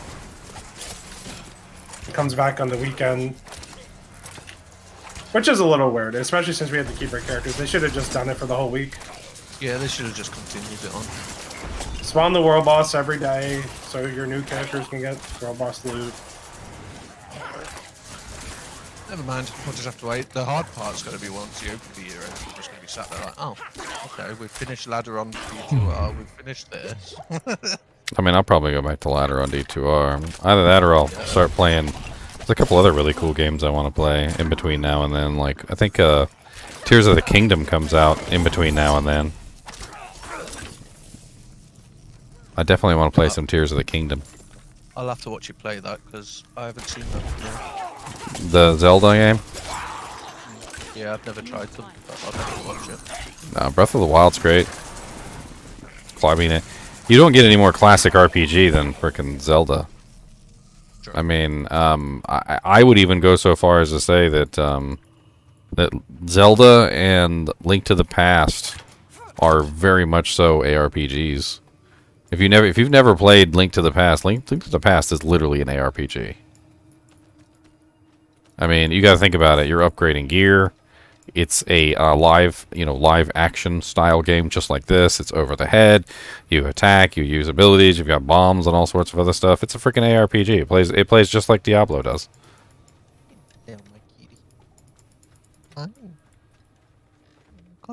Now, granted, you don't get to gear out your character and skill it or anything. You're basically playing a predetermined character with predetermined skills. So there's no the character building aspect isn't there, which is but Link to the Past is a very fun ARPG style game. But anyway, Zelda is more of like a 3D instead of a I mean, I would still call Zelda an ARPG. You are eager to know Yeah, why you I would still call it an ARPG. The Breath of the Wild series. Who's a fluff bum? I'm still trying to get my girlfriend to do a Link to the Past playthrough. She keeps finding excuses not to come on stream. I'm gonna have to get you guys to shame her into coming on. Just tell her that we'll all donate a bit of money if she comes and does a stream. Tell her we'll stop calling her nasty names behind her back if she comes on the stream. Oh, don't do that. She fights some kids. She don't care. Oh, a helmet dropped. While hit, well, not healthy. That's that magical bubble one. I like that magical bubble. So it's once every 90 seconds for 4 seconds. Yes, I agree. Stealth is chinchillas should learn to play.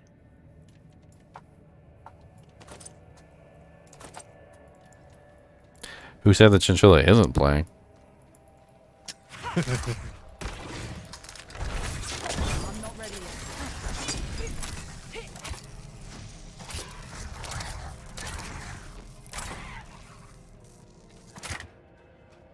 I think I'm gonna have a pop. Yeah, Diablo 3's loot system is not a good loot system, and it is not something that should be enviable by anyone. Like, Diablo 3's loot system is like the epitome of the 7-Eleven shopper. If you have no idea what the 7-Eleven shopper is it's the convenience shopper. It's the guy who can't wait and is more than willing to pay extra for what he wants. The guy who wants to have it all right now, regardless of the cost. And what was the cost? The cost was literally the game. Like, the loot pinata literally style of Diablo 3 just kind of ruined that game entirely. It's literally the 7-Eleven shopper version of frickin' loot systems.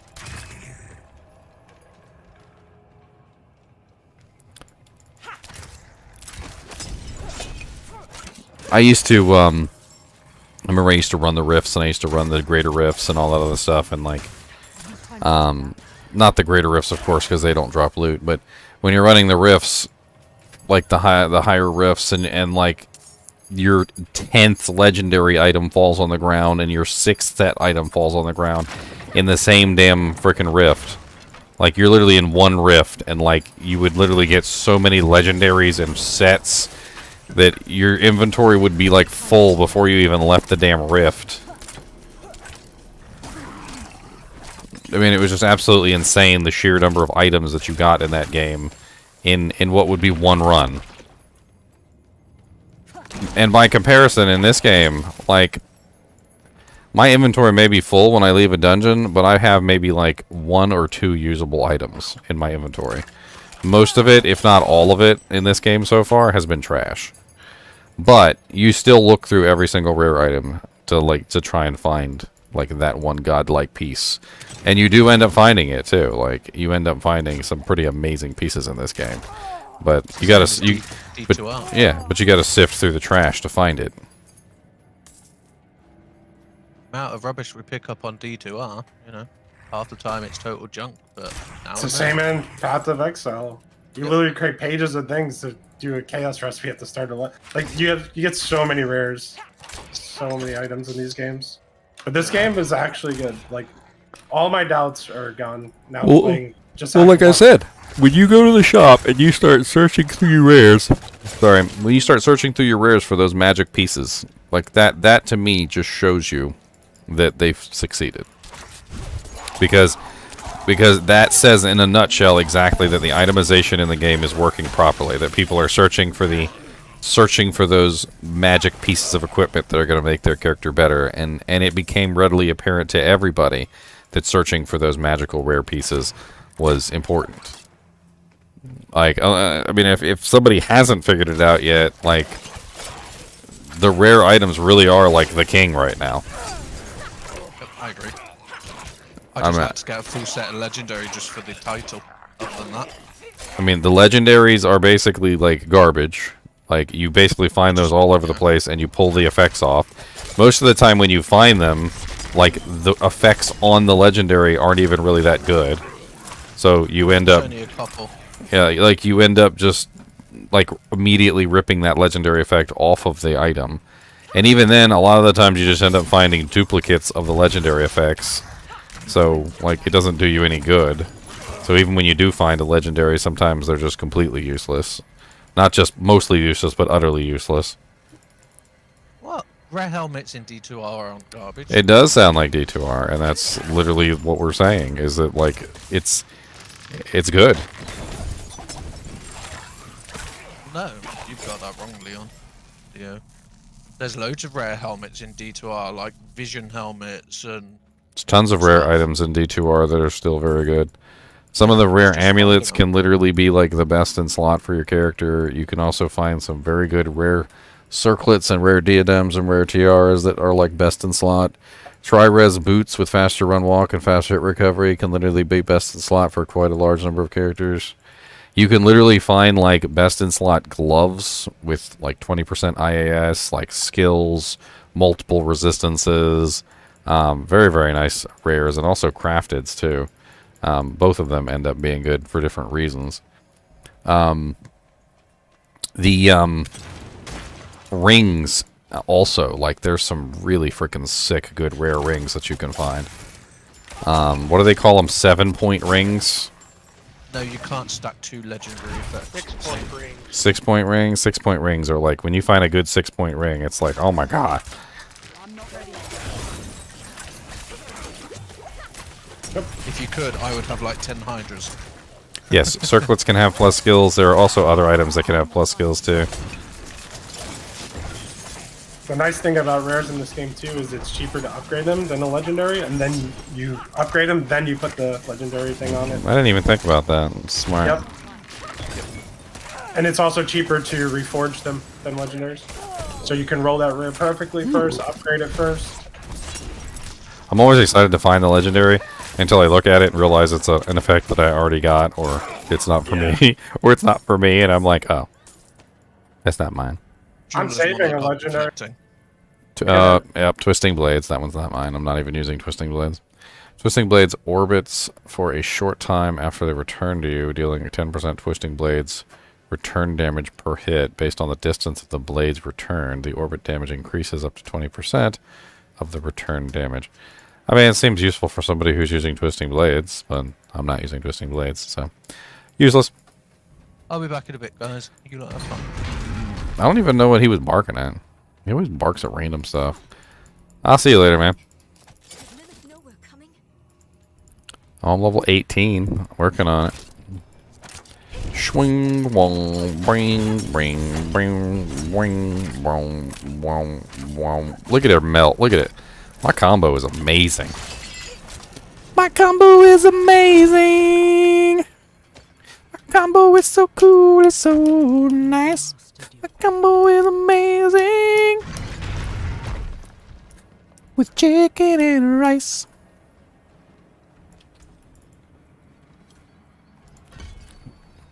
Alright, now I got level 7 Caltrops.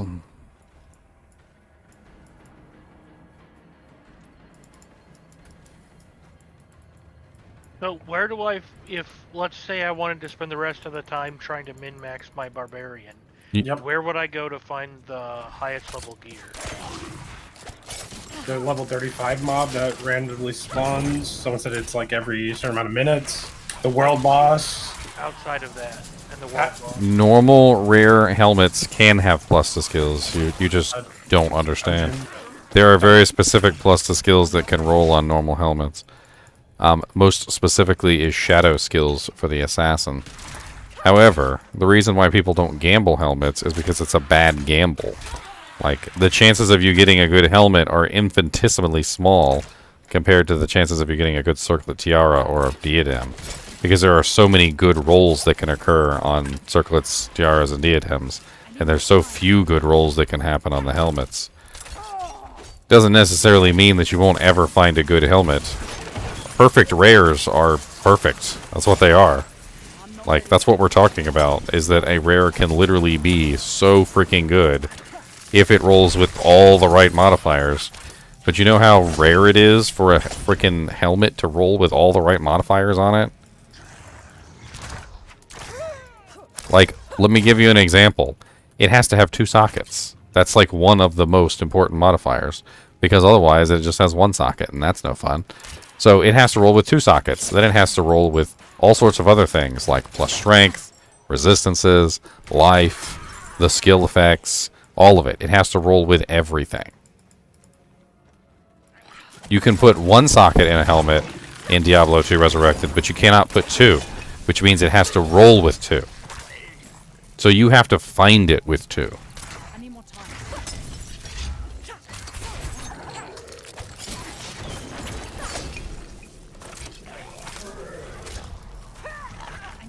We're comparing systems, Halivor.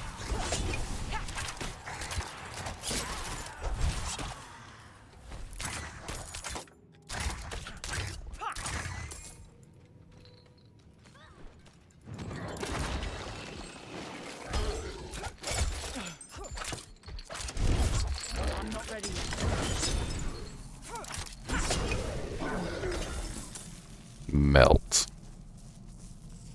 Basically what's going on, if you haven't been following the conversation, is Fishing Gaming Humor is trying to say that rares aren't important in Diablo 2 Resurrected, and we tried to point out the fact that yes, rares actually can be best in slot in quite a few different places in that game. Not only can circlets and diadems and tiaras be best in slot, but you can also have best in slot rings, best in slot amulets, best in slot gloves, best in slot boots. Yes, some of the pieces, like armor, and, well, you can find best in slot weapons, although it's extremely rare. But armor and weapons and shields tend not to be best in slot for rares. But you definitely can find some exceedingly good at rares. And more often than not, it's actually those rares that are the hardest to find and also the most valuable out of everything. And we're comparing that to Diablo 4, which is in the same vein here. We have rares basically being the most valuable items in the game, which is a pleasant surprise. Yep.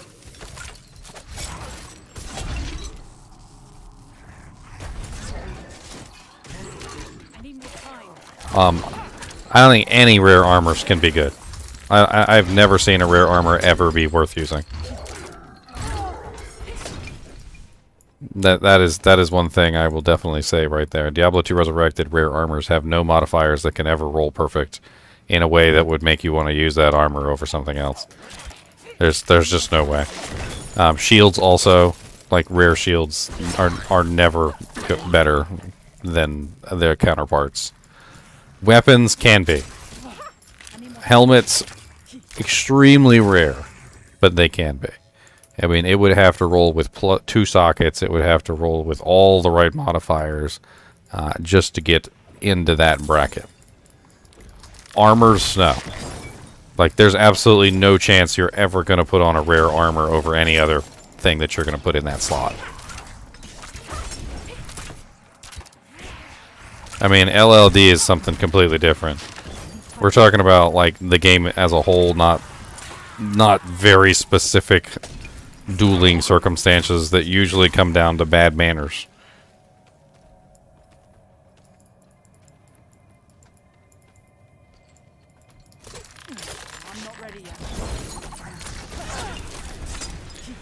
It cannot have +2 all skills, but it can have +2 tab skills. There are specific tab skills that can roll on helmets. I need time to do that.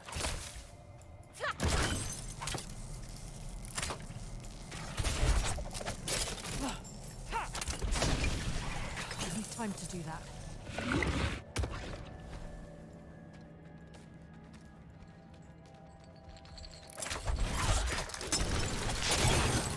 I'm not ready yet.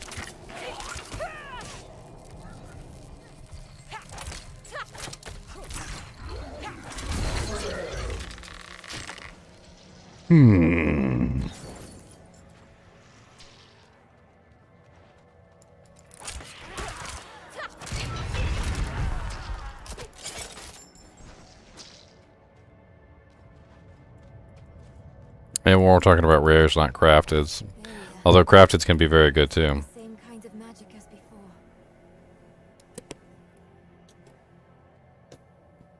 I mean, by the same token, and this is something that I don't know if this is going to be the case in Diablo 4, blues can actually be best in slot in Diablo 2 Resurrected. And that's something that I'm not sure Diablo 4 is going to be able to capture. That's a very unique thing about Diablo, and I haven't really seen it in a lot of other games.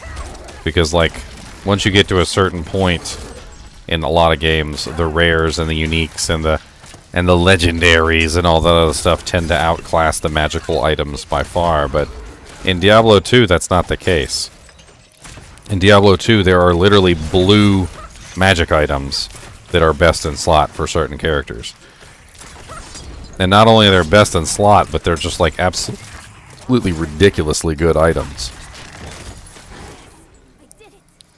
I mean, yes, 40 plus 6 javs, plus 3 tab skill circlets and tiaras and things with like, what is it, 2 sockets or actually I can't get even like 3 sockets if it rolls with what is it, mechanics, jewelers. No, jewelers is 4, mechanics is 1.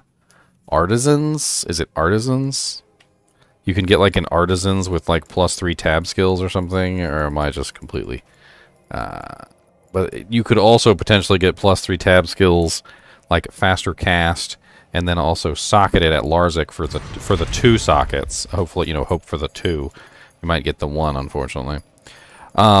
Blue gloves, 20% IAS with plus 3 tab skills. A lot of people will choose to use those over 220s because it gives you 1 extra skill.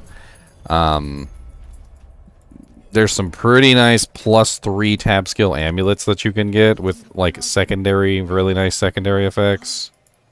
I will follow you to the ends of Sanctuary, Mother.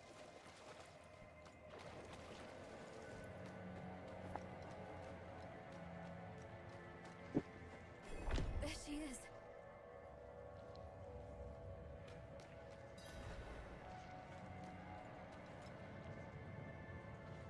Unfortunately, the problem with rare body armors in Diablo 2 Resurrected is they just do not have like any competing roles for any specific things that you would want. Like, if they just took rare armors and they put plus 1 or plus 2 or even just tab skills, it would be a completely different story. Even just tab skills would enhance armors to the point where some people might actually want to use them. But the problem is that they don't have access to any plus skill equipment. They can't roll increased attack speed. They don't roll any of the important armor modifiers. And because they don't roll any of the important armor modifiers, there's absolutely no way anyone's ever going to use them over the other pieces. And that's really what it comes down to, that's the reason why blues are so powerful, is because they can roll special modifiers that other things can't. And that's the reason why uniques and rune words are so powerful, because they're rolling things that other, can't. The circlets are very good to find in like perfect condition because they roll plus the skills, and the regular helmets only roll very specific plus the skills, which makes it much more difficult to ever find a good rare helmet. In fact, most of the time when I see a rare helmet on the ground, I won't even pick it up. Same thing with rare armors, unless I'm just going to take it back to town and sell it.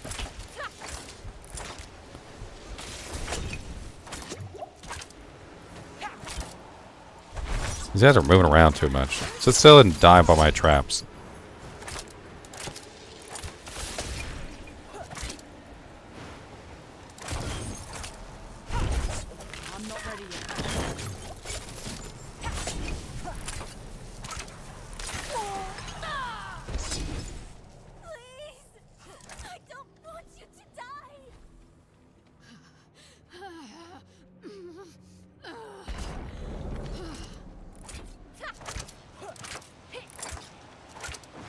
Look, as far as bad manners, dueling, and stuff like that goes, I don't count that when I'm talking about anything about Diablo.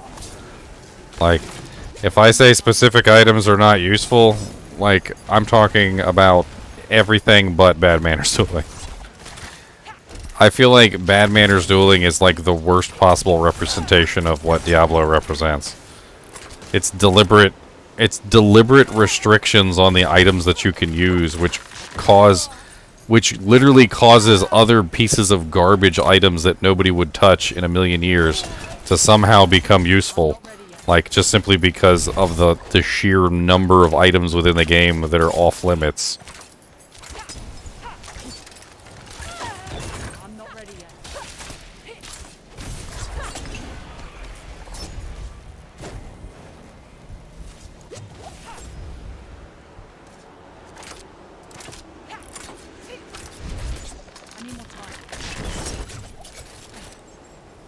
You know what it reminds me of? It reminds me of a long time ago, my mom, she was working at the pharmacy. And the pharmacy had this rule that they enacted that said that all the purses had to be clear so that you could see through them, so that they could make sure you weren't stealing stuff or something.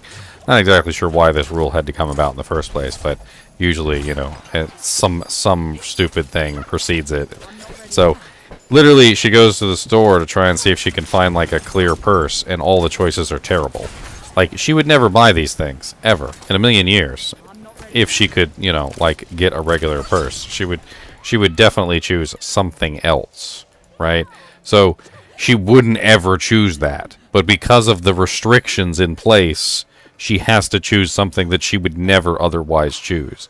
And that's what Bad Manners is to me. It's literally like, okay, I cannot choose anything I would rather choose. Here's the bucket of crap that I have to pick from. Let me pick the best piece out of this bucket of crap that I can put on. And then that somehow makes an item more valuable, just simply because, like, somebody has put, like, a bucket of crap in front of you and said, pick the best piece of crap out of this bucket.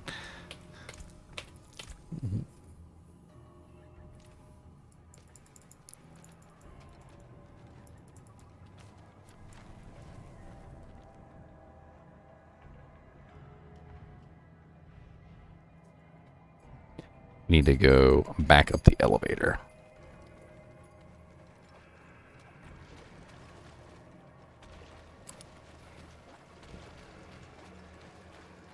I mean, this was like frickin' like almost 18 years ago.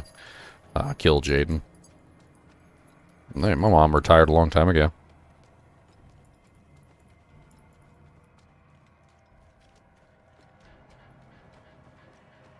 At least we see some skin of the characters now. That's only because I customized my character specifically so that I could make her how I wanted her to look. And none of the pants looked cool, so...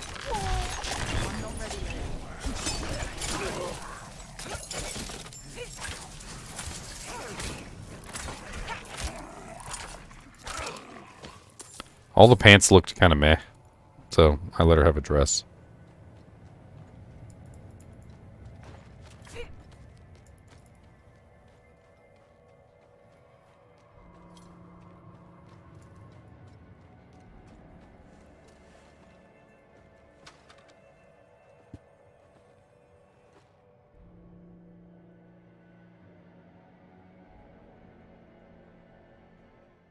Yes, it's 50-50. That's what I said. I said gamble on the two sockets.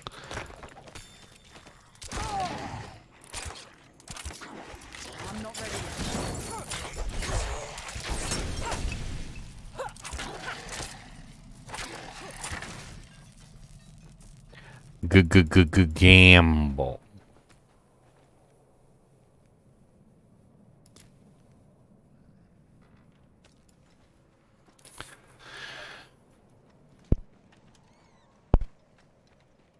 Strangers in the camp.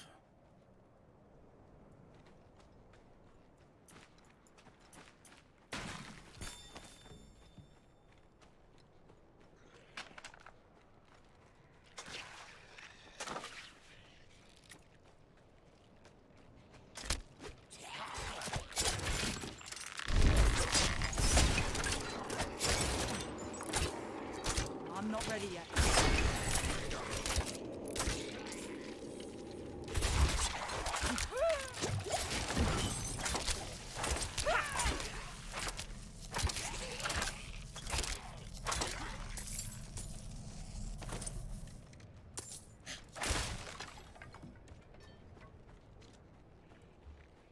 Ha, you hope Larzik will be back.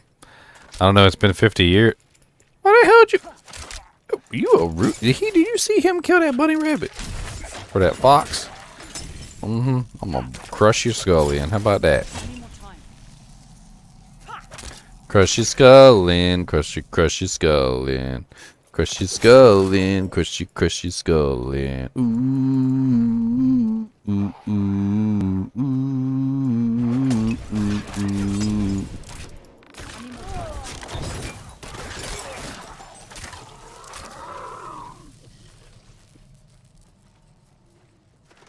What's an aspect worth?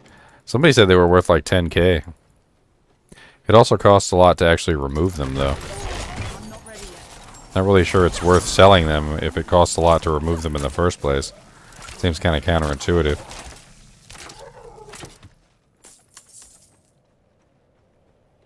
But somebody earlier said they were like 10k.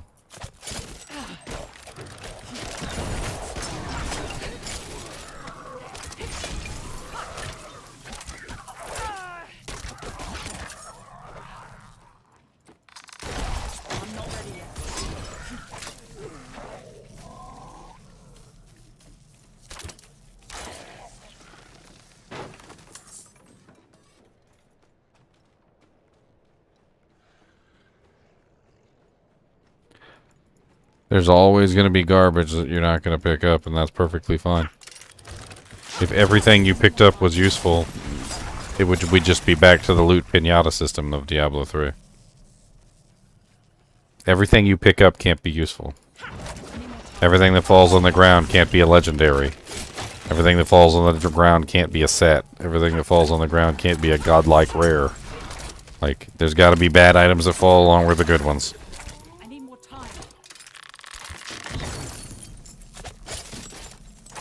Otherwise, the good ones don't matter. If everything's good, then nothing's good.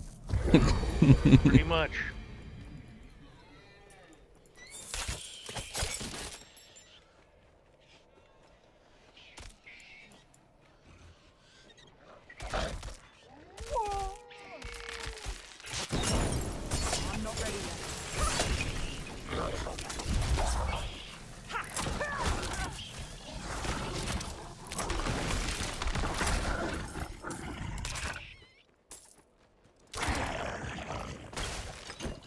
I mean, what is it, I was watching some video game, or no, it's an anime series.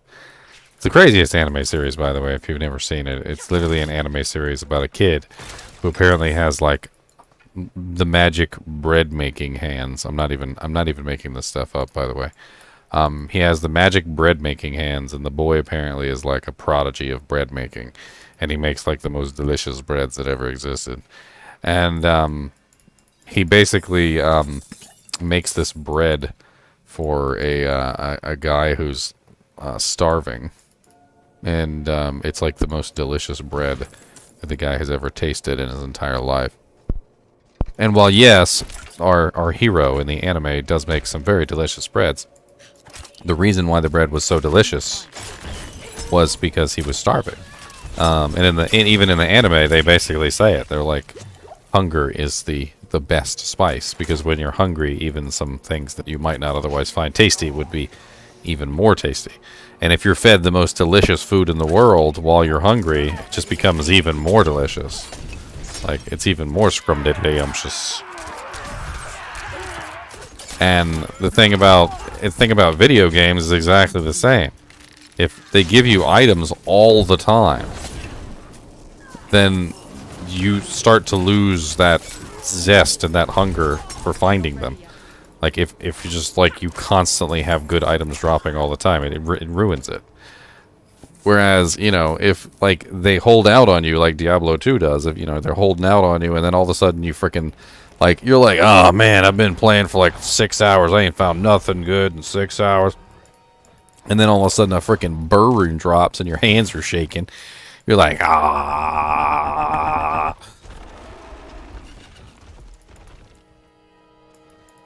You've been starving for so long that burr rune just hits just a different kind of way. It just hits a different kind of way. Meanwhile, in Diablo 3, it's like 18 burr runes after an hour. I see. A shame. You're like, oh man, another burr rune. You shouldn't have. Toss.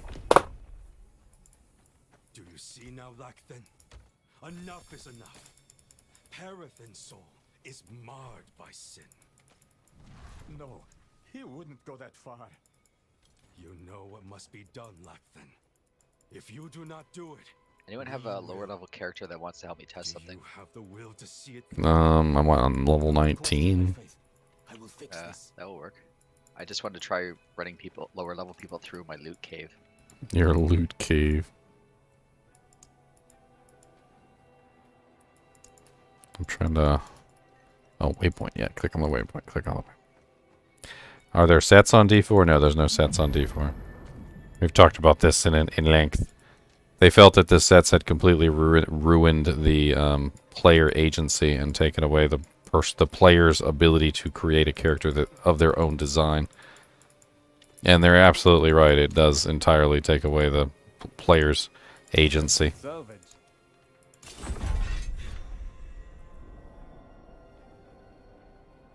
I am liking the wardrobe.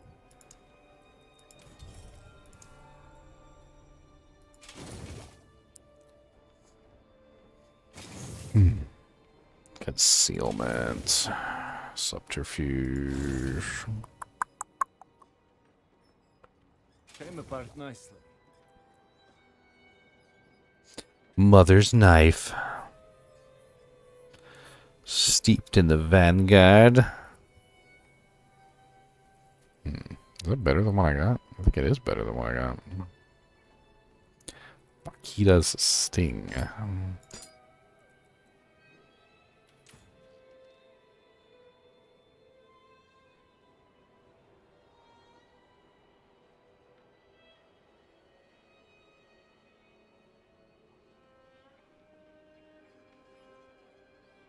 As far as I know, they're not being added. Everything that I've come across so far in like the talks, they said they're not adding sets into the game. I haven't found anything that said they were. And I've been trying to keep up with all the information about Diablo 4. And like I said, they specifically stated the reason why they were cut. And I can completely agree with it.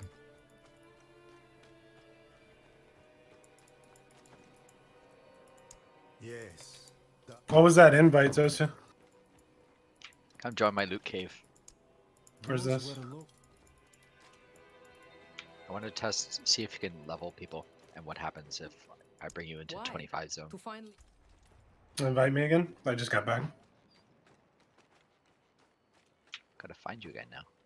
I'll type in clan. Hi. I should.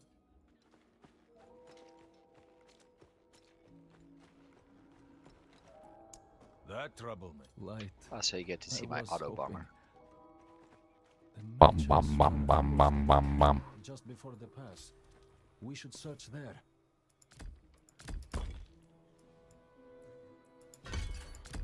Where did it put me? I have to go into the dungeon first.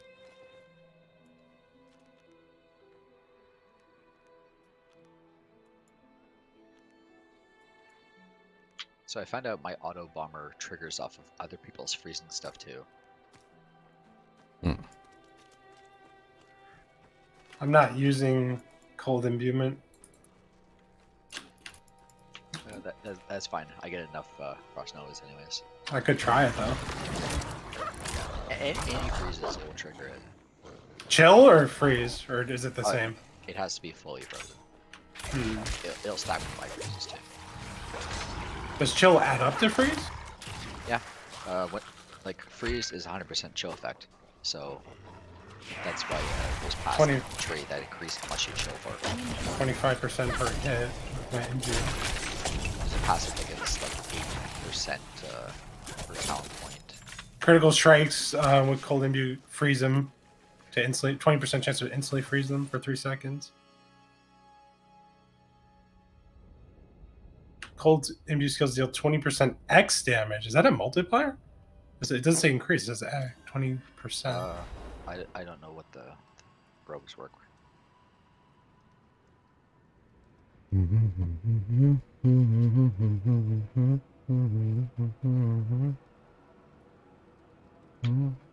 But you should be able to get into this dungeon if you take my portal from Kyovashad. Well, the dungeons usually scale though. Yes. But it says 21 for you, right? Yeah, I might try some freezing things real quick though. Let me respec this out of shadow. But the thing about this dungeon is it's just filled with elite packs. And when you open the chest, it also can spawn elite packs.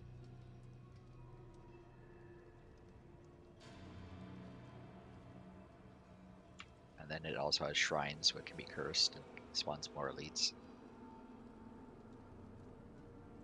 Alright. I got cold enchant, I'm ready.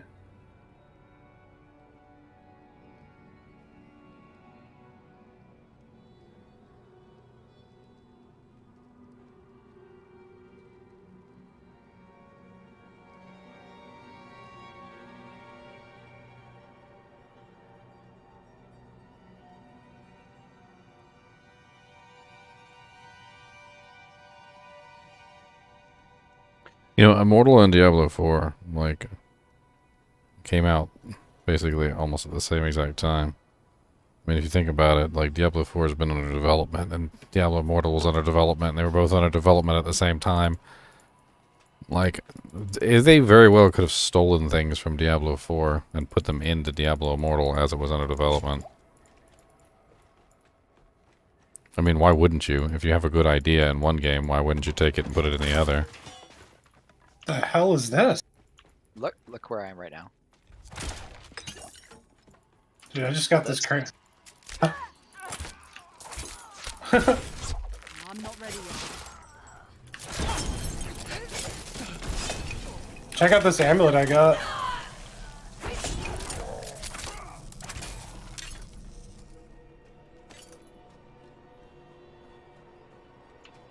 Yeah, that's alright. Rain of arrows. I don't know if they can make set items that don't hinder the agency of the player. I don't think they understand how to. I mean, and let's be perfectly honest. The sets in Diablo 2, while some of them are very useful, like early game, and some of them can be halfway decent, you know, like mid-game, very few sets at all are end-game best in slot. Like in Diablo 2. So, like, the reason why the sets in Diablo 2 don't overall affect the way that you're building your character is because the sets in Diablo 2 aren't really all that amazing. I mean, there are very few pieces of specific sets that are good by themselves. Like, you know, Trang's gloves can be best in slot on, like, a sorceress. But that's neither here nor there. You're not using the set. You're using one piece of the set. Like, the only set that I can think of that's actually used as endgame BIS, and it's usually for magic finding, is Tal Rasha's. We're talking about, like, the full set. Like, a lot of people will just do Tal Rasha sorceresses with, like, the full set just for magic finding. It's a very cheap and very efficient set. I need time to do that.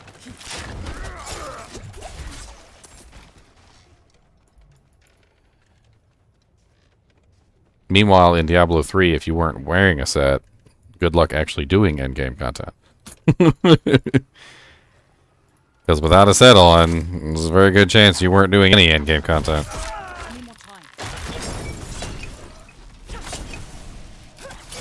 Either that, or you were sitting in one of the really low torments. Like, Torment 2.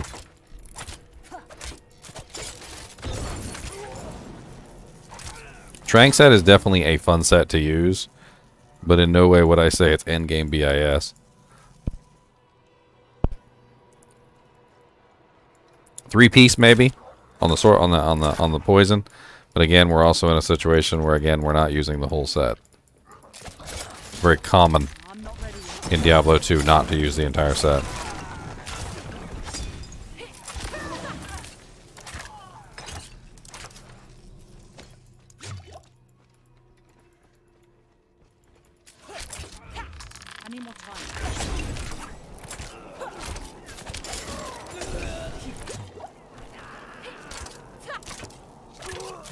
Why don't they have the beta last longer? They actually answered that one time. They said that they feel like the shorter betas focus people better and stress out the servers better, which is apparently one of their main goals, is to stress the servers out and figure out like where things break, which is very important for launch because they want to make sure that the servers are stable on launch. And they also put it on the weekend specifically so that more people will be available because more people are usually off on the weekend. And so by focusing it on 4 days at the weekend, which is what they like to do, they're basically making it so that, number one, you have to show up. Number two, it's during a time when hopefully you have the ability to show up. And number three, it stresses out the servers more.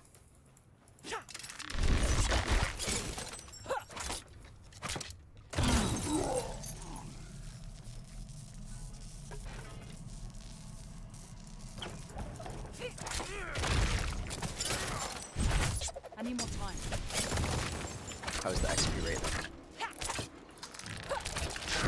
I don't remember what I was at when I came in here, but I definitely leveled.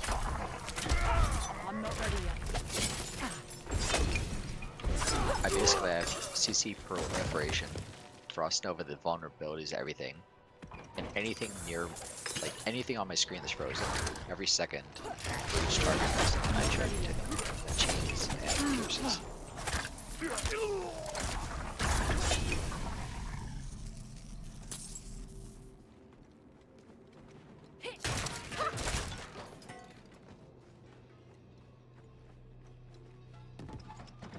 I have a marksman skill yet.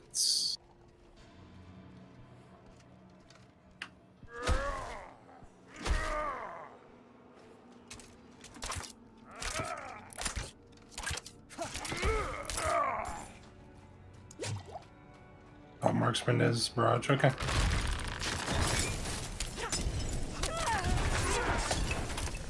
I'm not ready yet. Do you notice my cold doing anything for you? Yeah, when you do eventually your stuff, it still procs. Like, I won't do anything. I need more time. Like, all my shots coming from me is just automatic.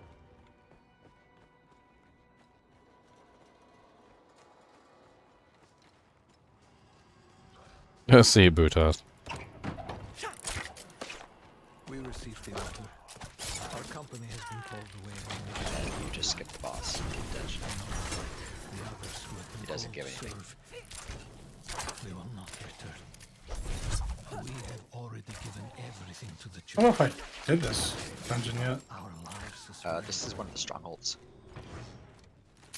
Okay. Leaving dungeon. I got I'm not ready yet. at least a full bar, I want to say.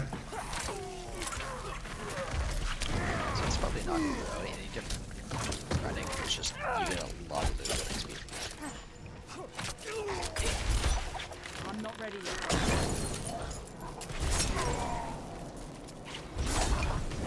That's a druid reward in there.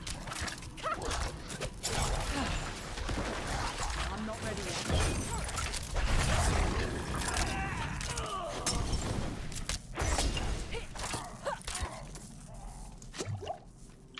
And I found out they don't have all the quests listed in the log thing.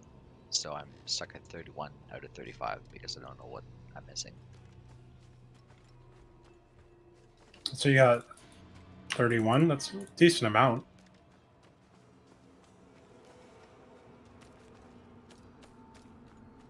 Whew.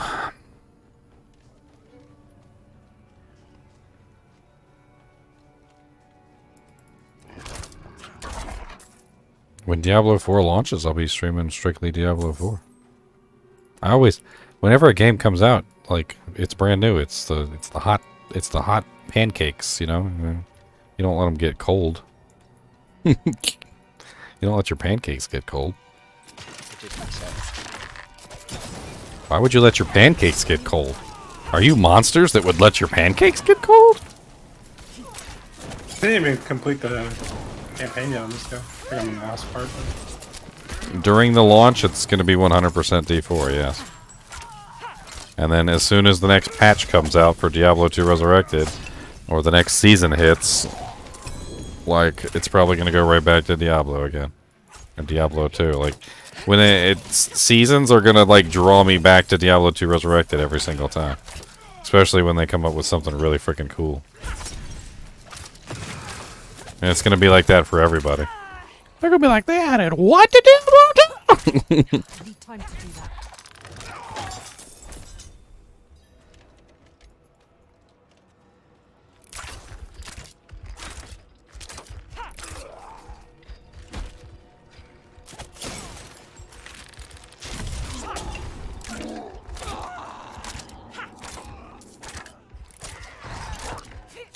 Honestly, the events would probably bring me back too, if they, as long as they keep adding events. I'd like to see them keep adding events to Diablo 2.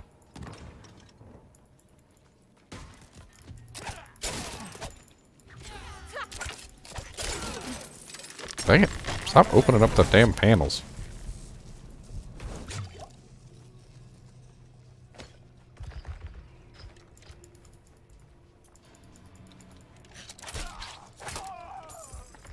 Why does it seem like the traps never go away? Are the traps just permanent? Your traps? Yeah, like when you put one down, if nobody steps on it, it just stays there like forever. I don't think there's a timer on it, but if we hit the trap limit, it'll start rolls.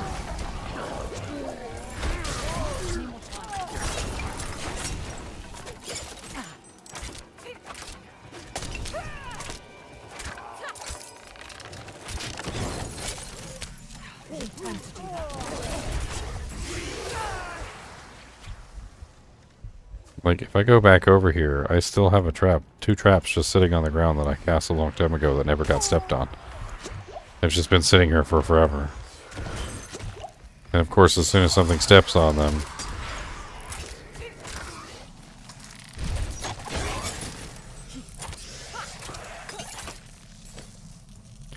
But, like, it seems like you could stack up traps. I wonder how many traps you can stack before, like, they start to disappear. It's got me curious now. One of the blood skills lets you leave blind corpses. So I pre-stack a ton of corpses before the world boss spawns. And then you just nuke them. I'm not ready yet. I think actually somebody said that in chat. They were talking about their trapper. And they said they just, like, kept stacking traps around the world boss spawn. And then, like, by the time the world boss spawned, they had, like, tons and tons of traps around the world boss. And he spawned and was, like, he was missing, like, a quarter of his health, like, as soon as he popped out. I need time to do that. If you have a lot of good traps, probably, yeah. Well, I guess it depends on how many traps that you can actually put down before they start disappearing. Or how long it takes for them to disappear.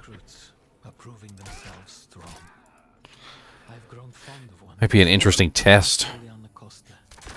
I mean, apparently my poison trap has a 10-second cooldown.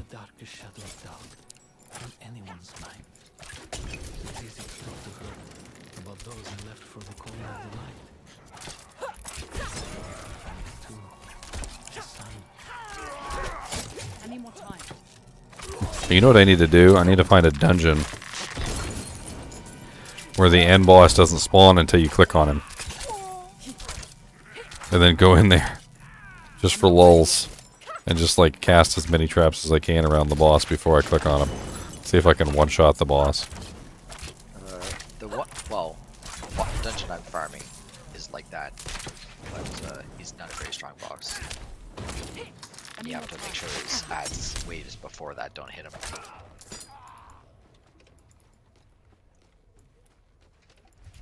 The very first one? The one where the girl's on the ground and you click on her and she turns into the... Which one is that? I need more time. Let me finish this one first, and I'll probably go down there and play with it. I'm just trying to level up anyway, so dungeons, EXP good.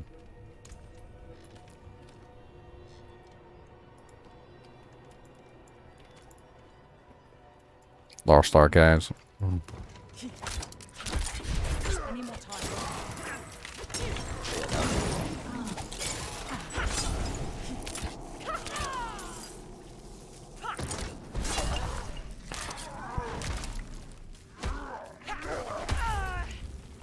I'm not ready yet. Ha!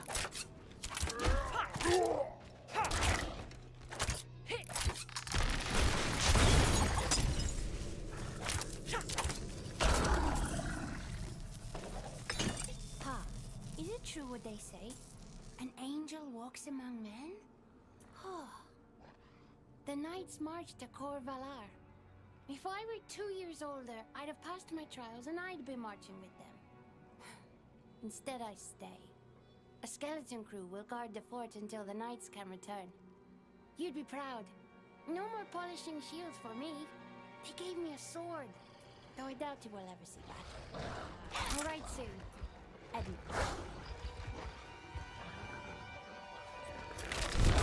I've bought pretty much all of my shirts that I have on the shop. Like I've got my own little. I can get like samples, and they seem to be men's sizes. I would say men's sizes, Kristen. It's not rice, Kristen. Need more time. Rice Kristens are the ones I eat.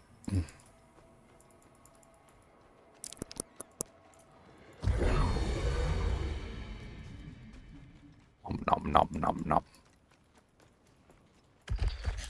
Oh, the butcher! Oh, we meet again.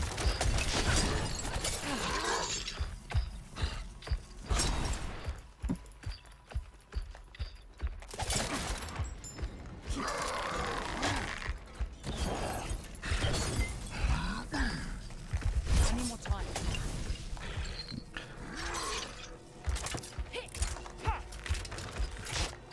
Time to run the butcher through my traps. Come on, butcher, let's go. I got traps all over the place. Oh, you can do your little jumps too, huh? I'm not ready yet.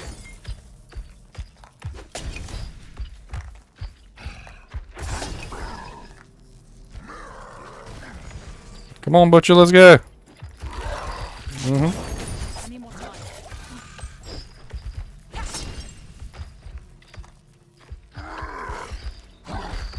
He's got a charge too, just like I do.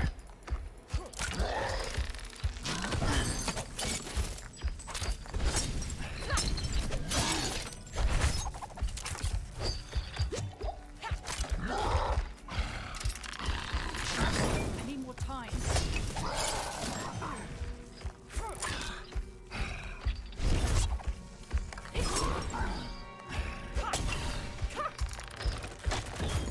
I might be able to kill him eventually, but it's going to be rough. I definitely did not expect to find the butcher down here.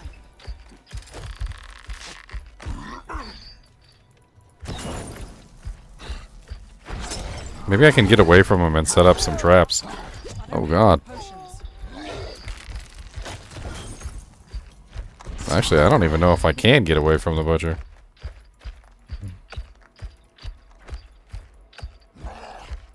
I've got dashes that are really fast, but god, he is so freaking fast. He's gonna kill me. Yeah, he got me. Little bitch. And then he just vanishes. Little bastard. He's just so freaking fast. He runs so much faster than I do. Like, the only way to keep ahead of him is to dodge and dash. And even then, like, he has his own dash, and he freaking catches up with you. Yeah, depending on the map, you're just dead. Like, on a hardcore, some people might have to play on low difficulty until they get past, like, 30, so you can actually get away from them.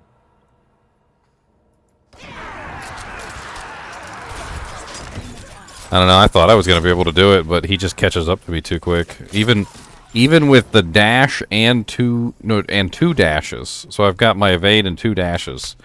And then on top of that, I also was using the smoke grenade, which seemed to temporarily stun him. And I was trying to use those in sequence, and it still didn't seem like it was enough. Yeah, it depends on the map. Like, if you get him in a long, narrow hallway where you can't get out of his He just charges and hits you. Just charges straight forward. There's no way to dodge him, no way to make him like hit something. Or that charge he has is nuts. It's like the same as my dash, except it's like a freaking paladin charge. He just charges in and donks you on the head.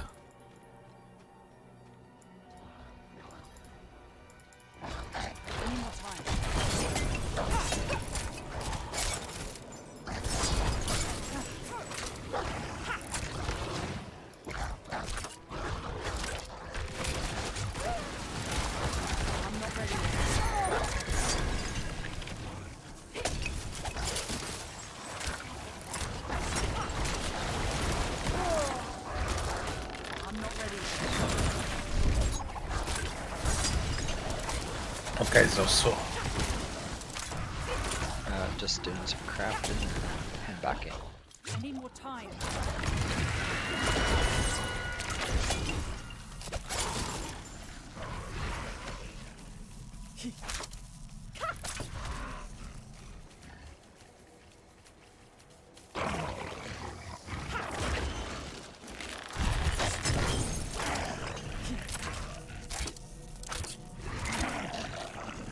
Oh, maybe you know this. According to the world tier thing, when you read it, it says uniques start dropping at tier 3. Can you not get them at all before tier 3? Yeah, you can't get them all, apparently. Something I was unaware of until just recently. Or maybe I was aware of it and just forgot. I'm not ready yet. That's how my brain works after all. The thing is, if you, well, I guess in live you probably won't be able to because you have to do the campaign first. But if you were able to kill the level 50 boss at a low level, you could go to mid. But if you're expected to be level 25 by Act 1, it's probably not going to happen completing the whole story by then.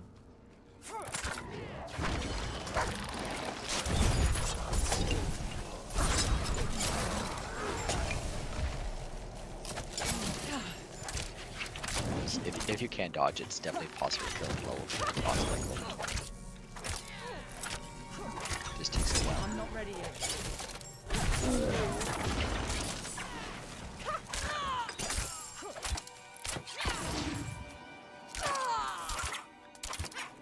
I need more time.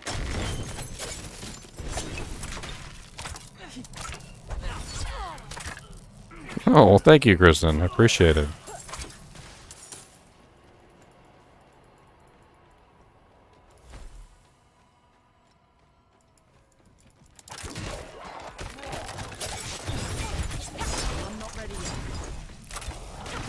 I like wearing my green one on stream because it makes me look invisible. They're like, why is Ginger invisible? I need time to do that.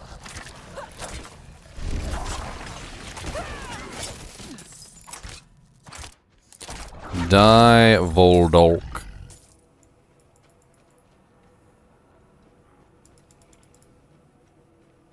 No, the world bosses are all done for the day. They were finished yesterday.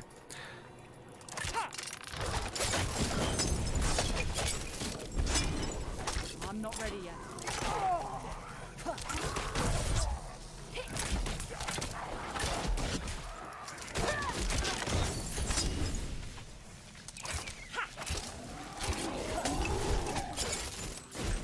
I need more time. Yeah, the times may be a little bit confusing, and the 19th was even on the list. But if you read it, it says midnight. So that what they were meaning is that, you know, like same thing when you do like New Year's. Midnight is technically the next day. So it was yesterday.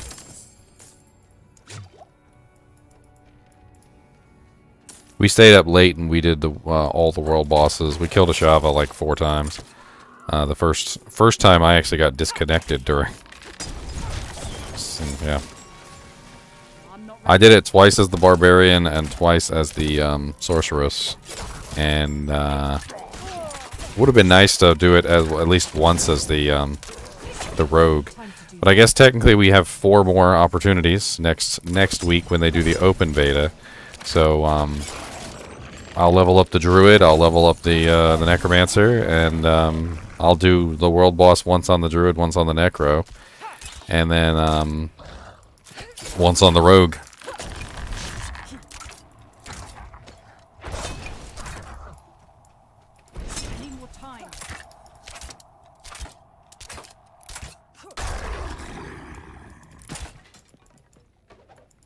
I tried to convince Soliana to leave with me.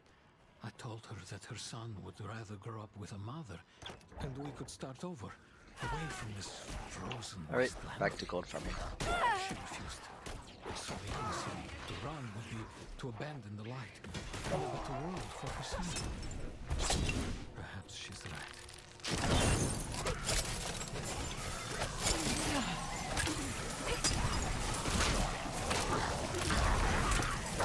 I need more time. So freaking powerful. I don't even... The ability to stack multiple traps and then run the monsters into the traps is kind of insane. Like, I just had like a whole group of monsters that I just fought, and they were kind of overwhelming me, and I had placed a trap back there that didn't get used, so I ran back, placed another trap on top of the trap that didn't get used, and then...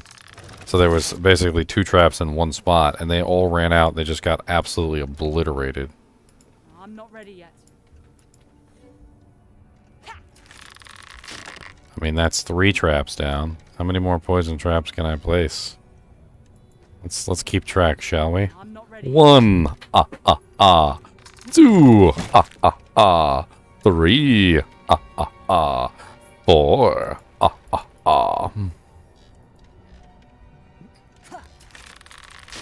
4. So the maximum number of traps that I can have up at any given time is 4.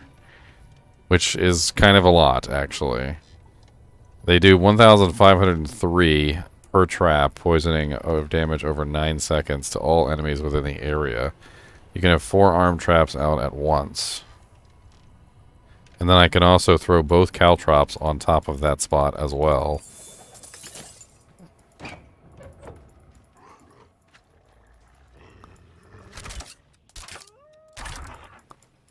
It looks like when I place the 5th trap, it deletes the 1st. Which is it's fine. I'm almost done with this dungeon. Yeah, I'm in one right now. I need more time.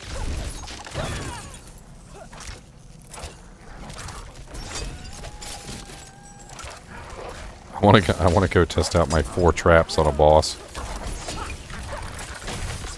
You can do it on this one, as long as we keep them away from, well, it's not a strong boss, but you can try it. Well, let me finish this one first, and I'll come over there. I'm almost done. I should be nearing the end of this dungeon.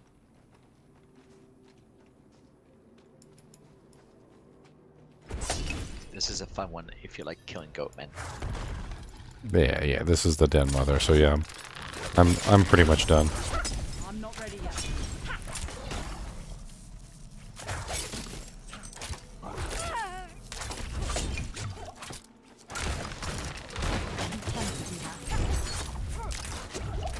Wow, she hits hard. Oh yeah, that's the wolf, eh? Yeah. That's a annoying one. Yeah, she runs around a lot.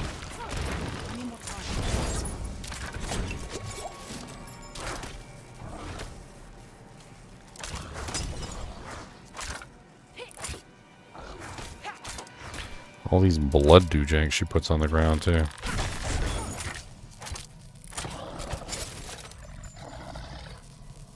I need more time.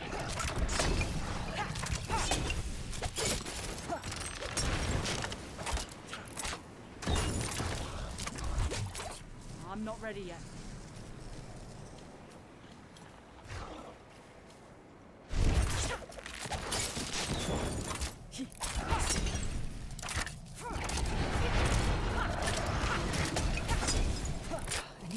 do that.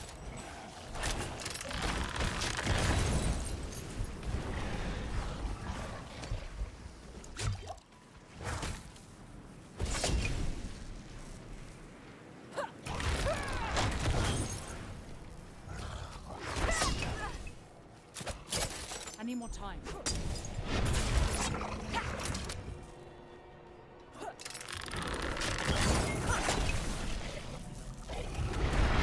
Trying desperately to stay alive here.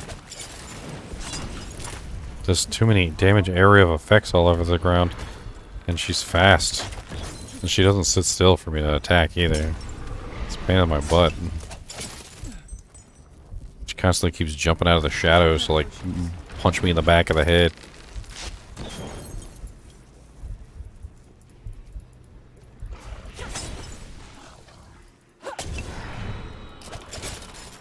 I need more time.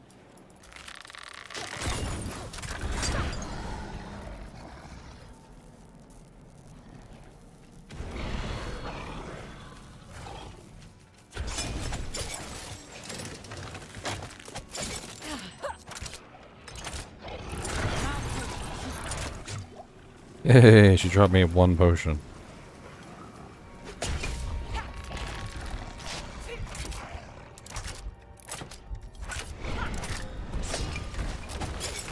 I'm not ready yet.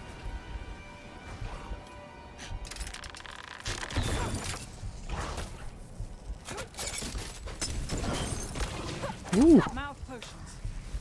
No.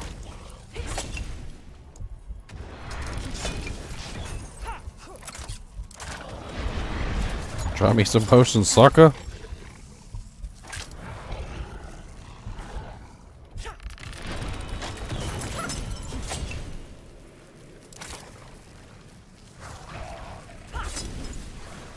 Holy crap, there's so many doojanks all over the place. I'm not ready yet. Yay, a potion. One single potion.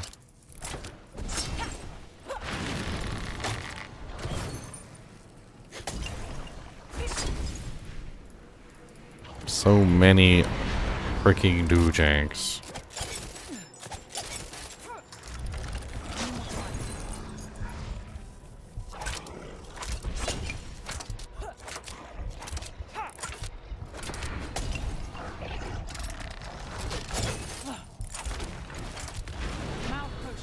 I mean, unless I do something stupid, I should get this. It's going to take a lot of dodging.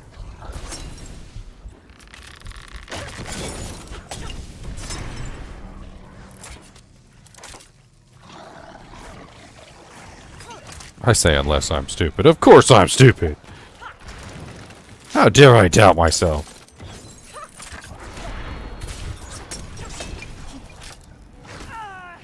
I need more time.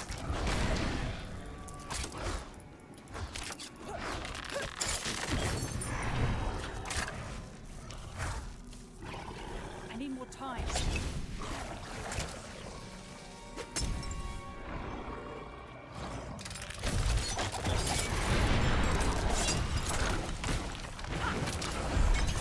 Yep, die. Alright. Wah wah wah wah wah. Da da ba da ba da ba. Ba da da da da da da.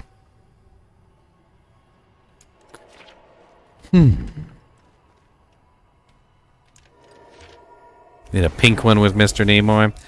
Unfortunately, all the pink hoodies went out of stock, and I don't think they're ever coming back in stock, unfortunately. I'm going to have to see if I can find a different hoodie supplier. Which is unfortunate, because the hoodies are very nice, the Hanes hoodies. That's what they are. They're actually Hanes hoodies with the emblem printed on them.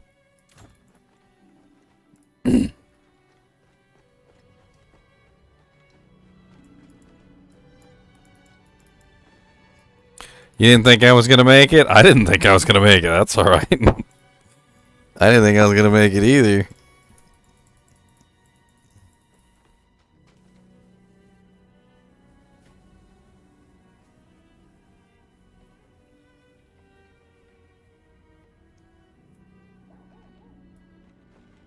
Oh yeah, Windows 11 is having problems with Diablo 4. I mean, I don't want to install Windows 11 anyway. Anything else? I wouldn't call Windows 10 an obsolete OS. Windows 10 is still pretty much the primary OS that people use.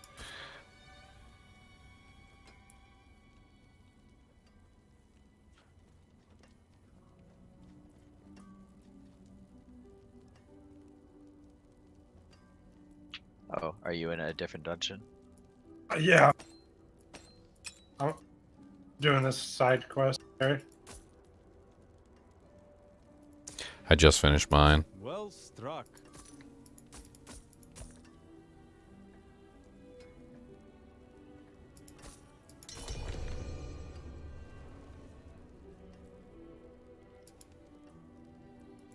Okay, I'm gonna kick you out so you can reset then. That's fine. Wait, is that actually gonna fade? So, me out? when I use traps, does it even use my resource, my energy resource? Like, Is it kicking you out? It didn't. That's stupid. But oh well. Sorry. no, it's a cooldown ability. Shadow Step is a cooldown ability. Smoke Grenade is a cooldown ability. Dash is a cooldown ability. Heartseeker is a generator. And Caltrops is charges with a cooldown. So, wow. Okay, well that means that this freaking ring, the skills deal up to 26% increased damage based on your available primary resource when cast, receiving the maximum benefit while you have full primary resource. That sounds like the perfect freaking ring for me.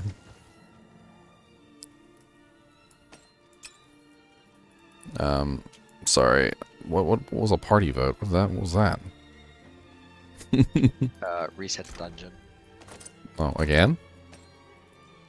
Oh, did the first one go through? I thought the first one did. I don't know. I don't know. Sometimes it doesn't tell me. Oh, yeah, it is reset. Alright, give me just a second. Oh man, I need a freaking extra stash tab. My stash tab's full. Oh no. I wish you could sort inventory by gold value so you can know what to drop. Well, I've been hanging on to some interesting items that, like, some of the lower level stuff. I guess I don't really need all the lower level stuff now, but I mean, actually, I'm gonna have to level up 2 more characters, so the low level stuff is actually gonna be super valuable in the open beta. It would also be really nice if you could just control click to drop items from inventory. Like, see this item right here, the Miner's Litany? There's no level requirement on it. There's a bunch of these items, like, spread throughout the game, and I've started to notice that, like, hey, hold on to these. Throw them on all your characters whenever you build a new character. Like, and there's a bunch of these that are, like, no level requirement pieces of equipment, or they have, like, extremely low level requirements. Where did you get that ring? Because I don't think I got that. It's a quest item. Both of my characters got one. See, look, I have 2 of them. However, this one requires level 6. Well, and they always say cannot salvage. All these, like, low level ones that have, like, no level requirement, they're always cannot salvage items. You can't salvage them, and if you go to sell them, they're only worth 1 gold. Yeah, that goes for all the quest special. Yeah, there you go. Look, see, I got a Miner's Litany on every single character when I leveled them up, all 3 of them. So you always get one whenever you do, like, some quest. I don't know which one it is, but I've been holding on to them for the new characters just simply because they're so freaking cool.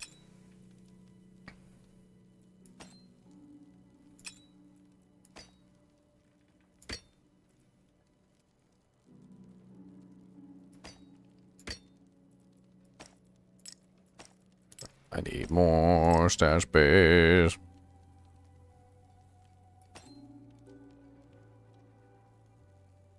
Why are the gems so cheap?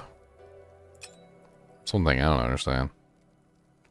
Like, have you noticed, like, the frickin', like, chip gems and stuff like that? They're, like, super dirt cheap to sell to the shop. They'll give you, like, nothing for them. Yeah, I just keep dropping them. Like, in the live game, too, like, you'll drop higher tiers. You're not going to be upgrading from crude all the time. So, it's not even worth picking them up. Fair trade. Unless they really change the drop rates for them. Oh yeah, before I forget, I got a socket in my ring. Something in my ring. Probably a... I don't know, not really in melee combat a lot, but I guess a skull might not be terrible. Well, I can't put those in there because they're level 20 and I'm level 19. Okay, hold on. How do you shift right click? I'll just take one skull with me. like any range damage you take too will help. I need more time.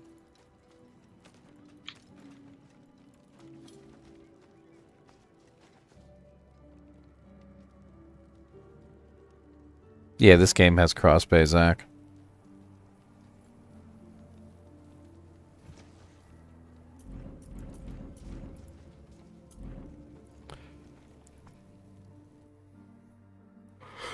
Wolf King! I got a full impressions video if you want to check it out, but it's pretty good. I just posted it on my channel if you want to take a look.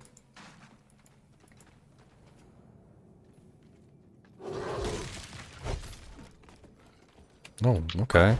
Be rude.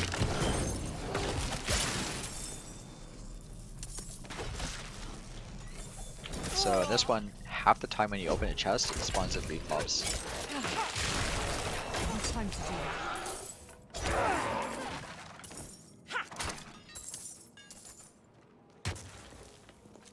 do Gem upgrade unlocked.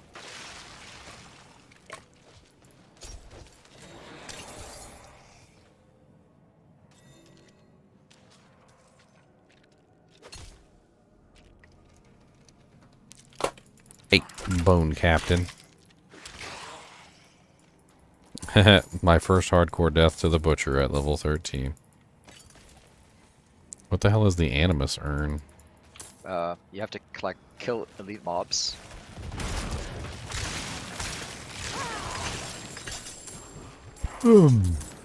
War crossbow.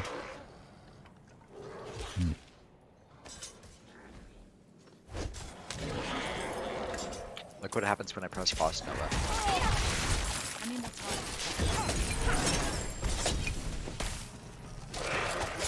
Everything frozen gets hit.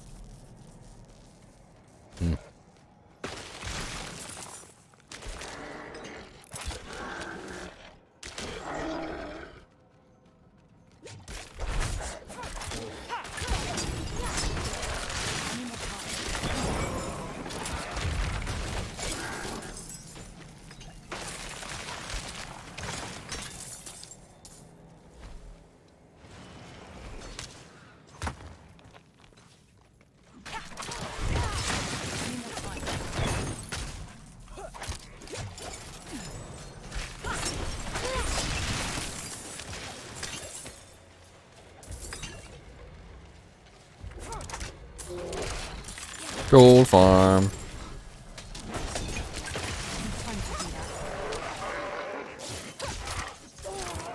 I think with the gold shrine, it's actually better to kill them slowly. Because it's like every single time you touch them, they drop a little pile of gold. I can't do slow. Slow it down, sir. I'm not even attacking. It's automatic. Turn off your automatic engagement, sir. I need more time. Gold Find Barbarian wins again. A whirlwind with a low damage weapon and a gold shrine.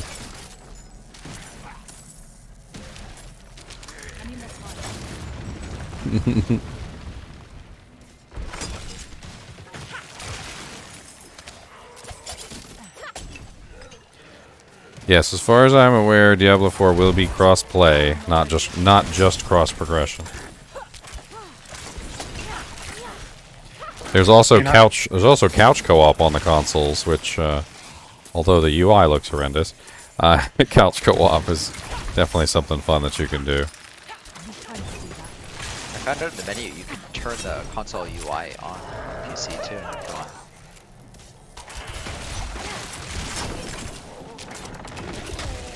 Time to do that. Played with people in the kinship on their consoles from my PC.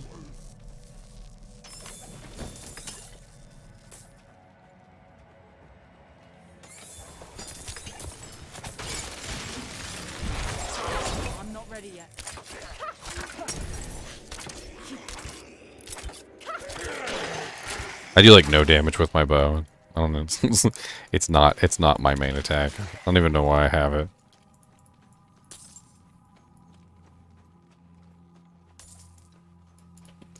It's just there for me to look cool.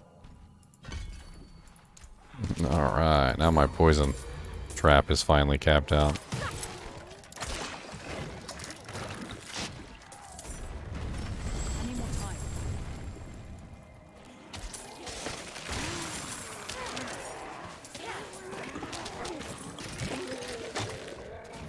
I'm not ready yet.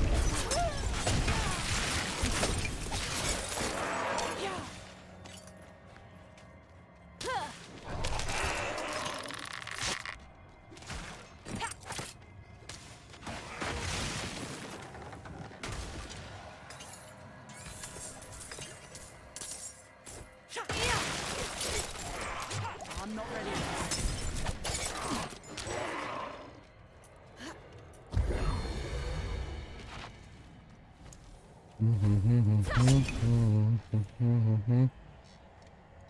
So is this the one that you said that the boss just sits there and waits for me to put all my traps around him? Yeah, he spawns ads in front, but if you set your traps along this thing, it'll hit him as long as we. So we don't click on it yet, right? Well, you can set them now, yeah. Yeah, I'm gonna settle on it. Let me get all 4 down. We just need to make sure we don't let the monsters go near it.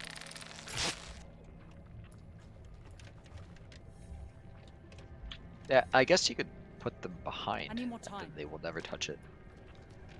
Oh, it's 10 seconds per trap. It's gonna take me a little while. I need more time.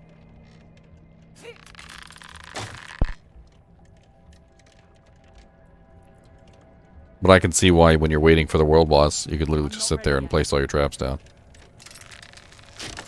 You'd have a lot of traps, like, sitting on top of the world boss before she even pops up. I'm assuming I could put a certain number of the death traps as well, and then double down on the caltrops, and then, I don't even know. Hopefully they don't hit it. Most of my damage is from those traps. I'll have to let you kill everything. This boss is pretty weak. He probably will die when it hits them. I mean, my poison traps are level 7, so... I'll even throw down the caltrops on top of him before he spawns.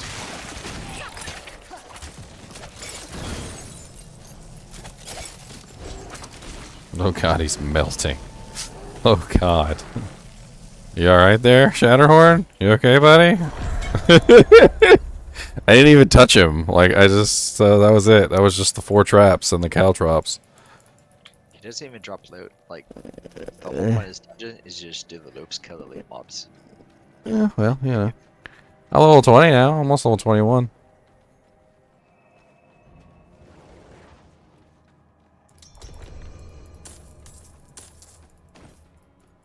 You just been selling all your stuff in town for gold? Yep, right outside the dungeon, actually, there's a blacksmith and a vendor. How much is the season battle pass if I get the standard edition of Diablo 4? I don't really know, to be honest with you, but I probably wouldn't get the standard edition. The deluxe edition is like the lowest I would go because it has the 4 days early. Like if you want to play 4 days early. I mean, if playing on launch isn't important to you, then sure, go with the standard edition. But basically what they did is they made it so that you can play up to 4 days early with the deluxe edition and above. So if you don't get the deluxe edition or above, like, everybody's going to be playing before you. Like, literally everybody. Bless and thank you. Which may not seem like a big deal, but then when your friend is, like, level 30 by the time you log in, then it does actually seem like kind of a big deal.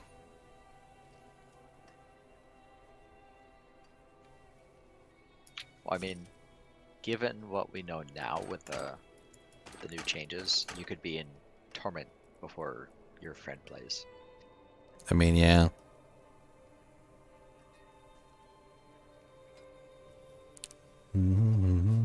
This weapon is a lot higher damage than mine. I'm gonna have to switch, and then not really sure if I want to swap the Doojank right now. Does the weapon damage directly affect the trap damage? Yep. So It scales, 1,000, 2,000. Oh man, that's a lot higher damage.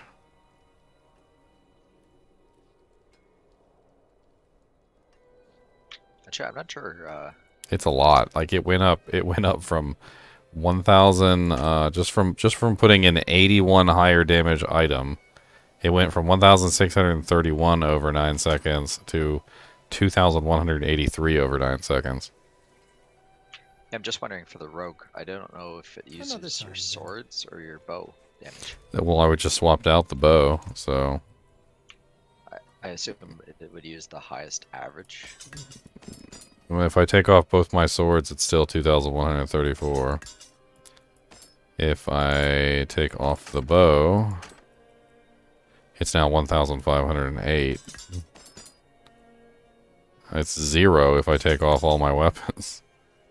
743 with the sword, put the bow on. It's 2,134. So if I think if my bow is less damage than the swords, or I don't even think the swords are contributing.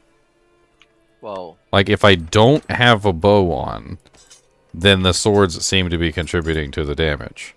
However, if I take the swords off completely and put the bow on, it's still 2,134. And then if I put the swords on, it's still 2,134, basically. Like, I think there's some skill damage on the swords. Like, but other than that, yeah, one of them has 5% core skill damage, which is adding a tiny bit when I put the sword on. But other than that, they're not contributing. Yeah, it probably is the two-ender for skills like that. Because it tries to use the highest DPS per hit. Alright, well, I'm going to... I need 2 gems for my Doojank, so I'm going to head to town real quick. Yeah, the swords were adding a small amount because each one of the swords has like an effect. So like, one of them specifically says 5% to core skills. And I'm pretty sure that... Trap's not a core skill. No, not the core skill. So which one is it? 5% crit strike, 17 dex. Yes. Okay, so 17 dex is giving me increased skill damage. That would do it. And then 7 all stats, so that's also giving me increased skill damage there. And then plus 9.5 on one of the swords is plus basic skill damage.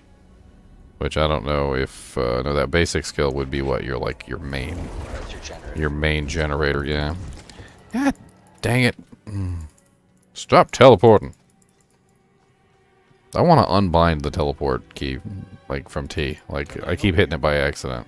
I just want to unbind it forever. Never to be seen again.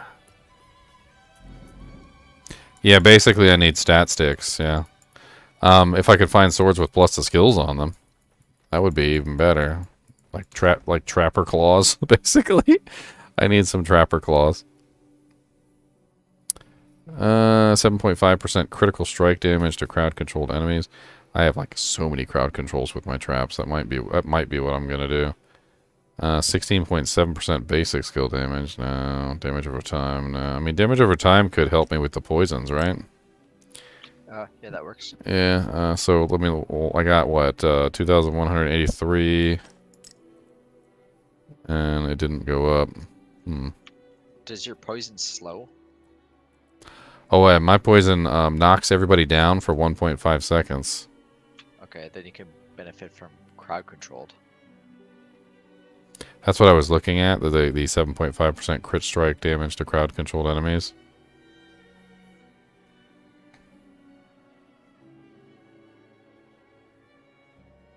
I think that's what I'll do instead. I'll do the sapphires.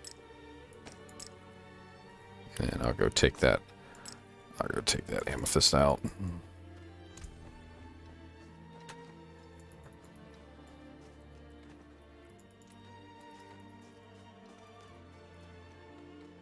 Does plus to skills exist as an affix? Yes. I mean, there's like tab skills. I've seen tab skills. I haven't seen all skills, but I'm assuming there will be all skills.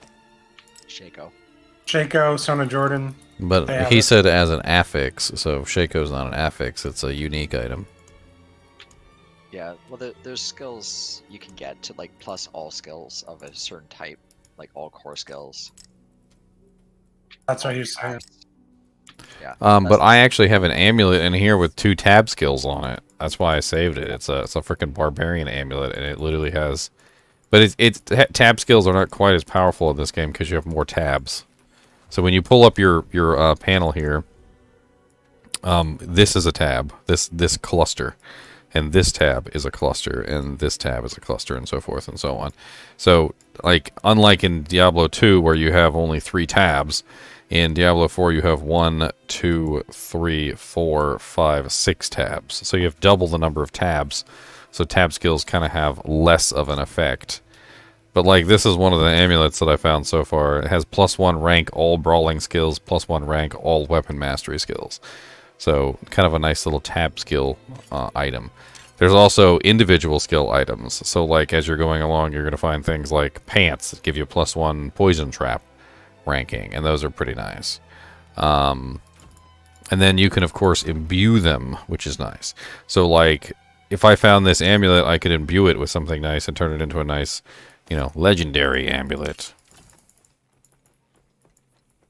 Well, two, like, the main thing is get your cooldowns that you want to use from skills if you don't need their bonuses, and then most often you want the core skills bonus for your damage dealer.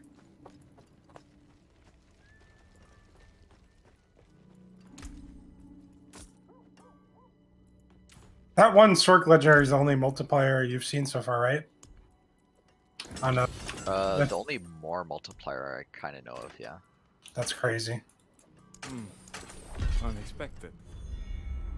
But if you go into your stat sheet, you can see all your damage versus different conditions. Like versus stun, I have 208%.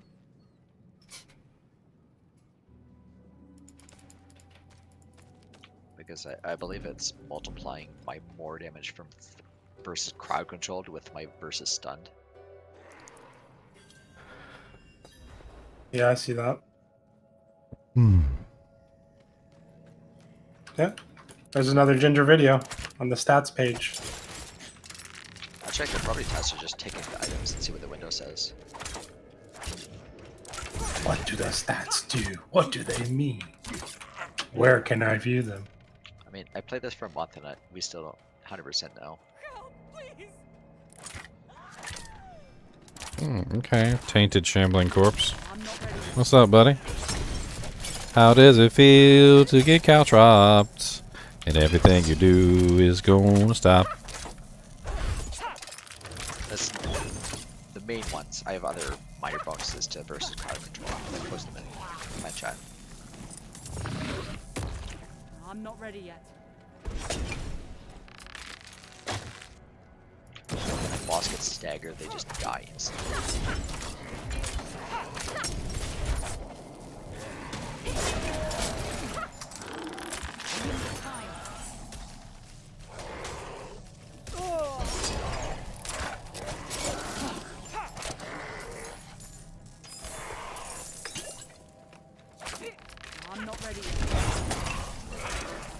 Well, hello, chest that spawns monsters.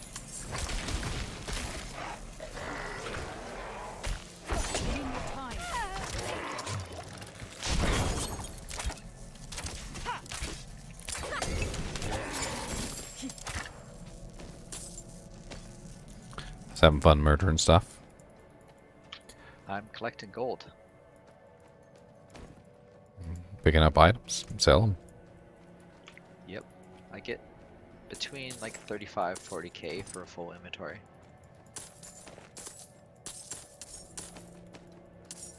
But my staff, my weapon alone is a level 22 item and it cost me 500k gold to max out. Look, I have a little person on my back with 6 arms. I got a little person on my back. Look at me, it's a hell of a nice rack. She's got some pretty white robes.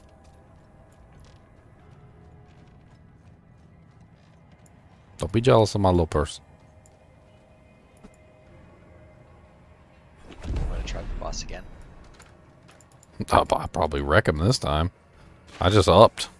I even upped my weapon. Now I'm at 2269. Here, let me put my doojanks in the back. I'm not ready yet.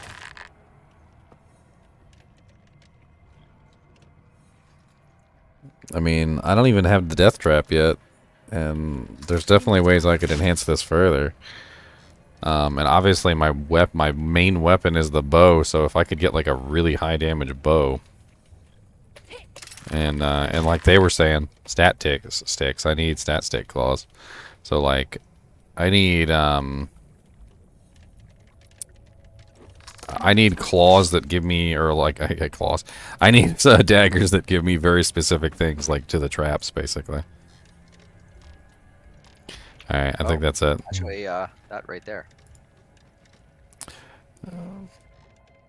Yeah, CCO Dam said he took his daggers off and he was doing 700 more damage on his traps. So your daggers were actually hurting the whole problem. Oh yeah, that's a much higher damage one. Let me see. 148, 134, 17 dags. Probably this one. That's all the fixes you need for it too. Let's see. I went 2,254. 2,260. I actually went down. What the hell? 2,233. Why is it bringing me down? Maybe it's because it decides to use the dagger because of the item level over your bow, which is higher damage per hit.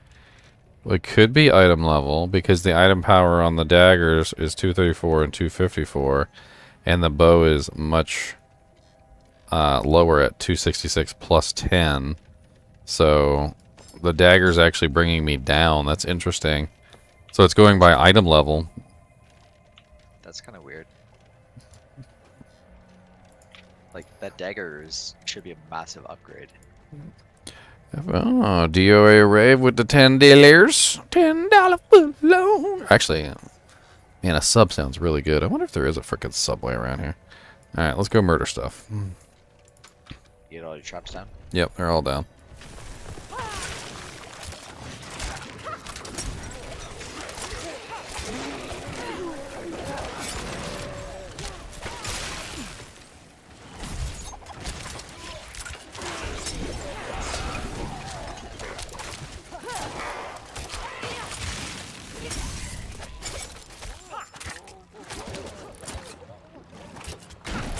Comes. I need time to do that. Holy crap. That's slower. I didn't even put his the caltrops down. He's going down slower because he didn't have the slow for your caltrops or something. The caltrops increased damage quite a lot. I didn't have them up when he spawned. So the caltrops have a enemies take 3% increased damage from you each second they are in the caltrops. And you have 5% increased critical strike chance against enemies inside your caltrops. Double this bonus against the vulnerable enemy. So, like, if I put the caltrops down on top of him while he's in the poison stuff, he gets critted a whole bunch, and he gets 3% per second up to the maximum number of seconds that the caltrops last. So it ends up being a huge amount of damage. You're also not getting your scaling from crowd control damage unless they're slowed. Yeah, and so I've been like applying crowd controls in various ways, like the dash. I have these stupid boots that drop smoke grenades whenever I dash. These things, and so it drops the smoke grenades whenever I'm doing a little dash at the end of the dash. So I'm like applying the crowd controls whenever I can that way, and then I got the caltrops, and then I got the poison traps. When they explode, they actually knock targets down, which I guess is another form of crowd control. So, like, there's a whole lot going on there. And then when I get access to the death trap, which I think I'm like 2 levels away. Yeah. I'm like 2 levels away, and I'll get access to the death trap. which that one seems pretty nice. I really am kind of looking forward to that one because it has a suck in. Oh yeah, that's really fun. And then on top of that, there's also the trap mastery is there, which is in the same tree. It's when poison or death trap activates, you gain 4% increased critical strike chance against vulnerable and crowd-controlled enemies for 4 seconds. Yeah, your death trap with the suck in is the perfect combo for my Frost Nova. Yeah, and then considering changing the 5% crit chance against enemies inside your caltrops to the caltrops now deal cold damage. But somebody was saying that the cold damage on the caltrops didn't really work very well. But I was thinking that the cold damage on the caltrops would just be another form of crowd control. Well, it does cold damage, but I don't think it has any inherent chill chance, does it? It's sure. We used to hit the T button by accident. Why am I hitting T? It's the skill panel. That's why I'm hitting T. For Diablo 2, it's like my button. I keep hitting buttons by memory. Oh man.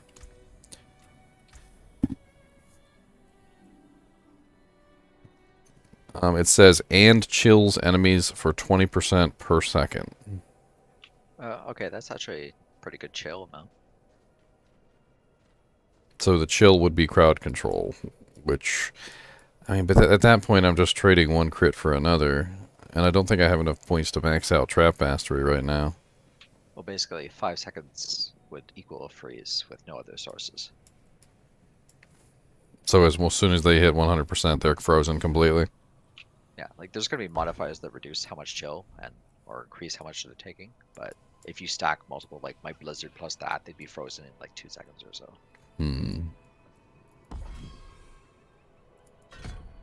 Well, I'll try it out and see how it works. I'm assuming that if I stack 2 caltrops, they're going to be affected by it twice. So it would only take like... No, actually not very long, would it? For them to freeze.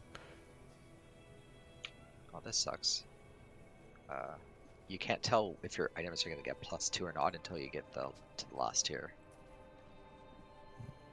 Ryzen 7 7800X 3D is coming out in April.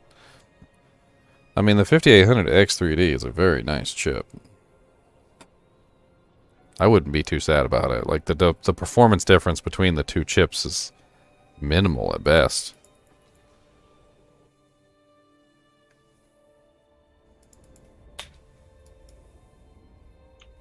Did you notice how much your stats are improving on items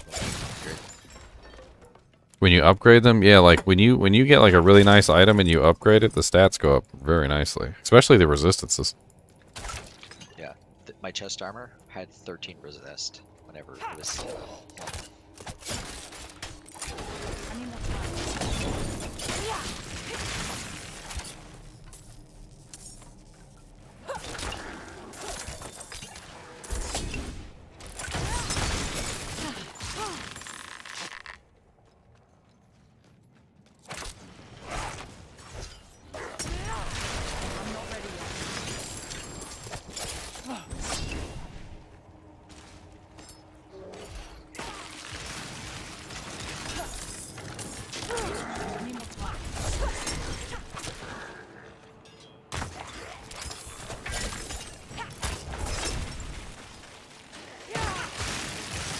Time to do that.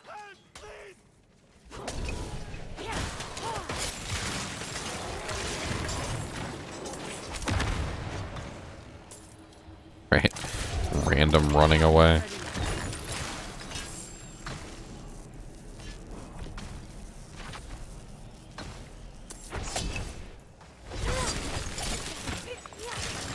Time to do that.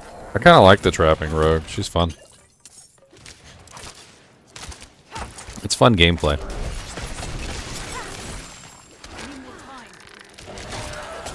It'll be even better when you get the other passes and like you can't even use your class mastery at all. And you have no points. I just wish she had a basic skill that was more in line with like being a trapper. Like, I'd even settle for like Fire Blast or Shock Web.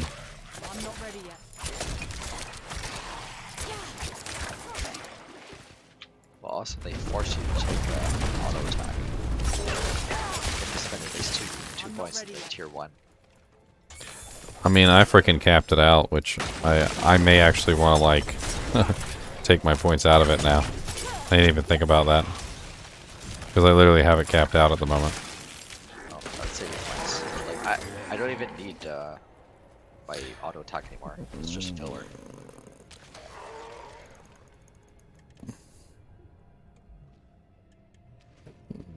Heartseeker critically strikes. Gain 8% attack speed. Is required to keep the cluster node active. What do you mean it's required? I'm like almost all the way to the next node. It shouldn't be required.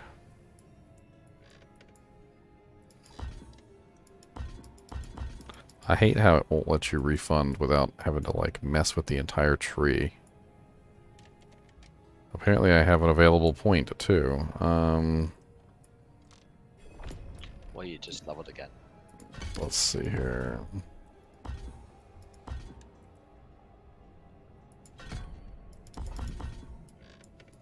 I guess if we spend this somewhere else, we should be alright.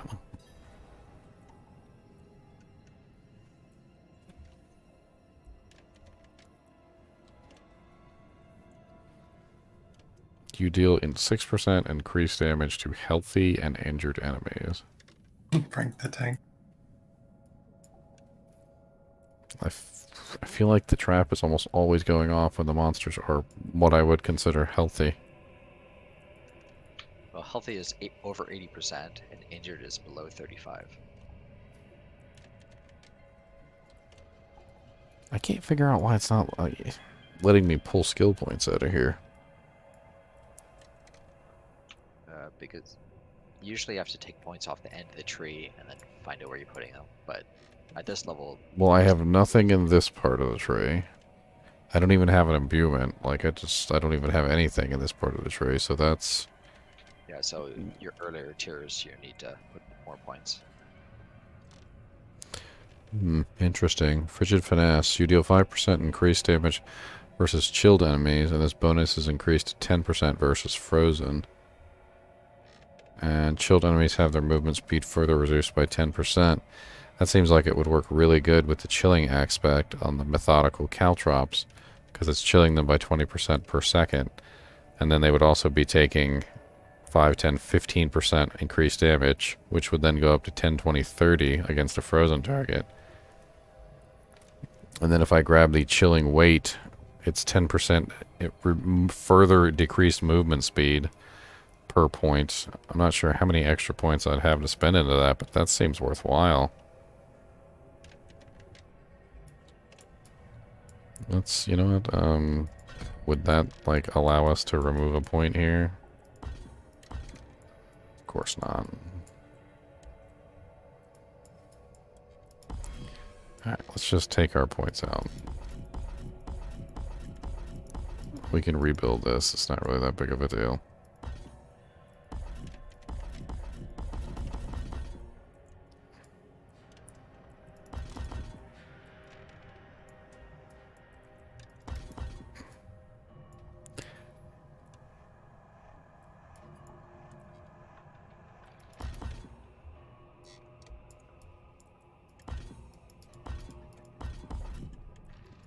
I have a point in Shadow Step, which I don't need because I have an item giving me Shadow Step at this particular moment.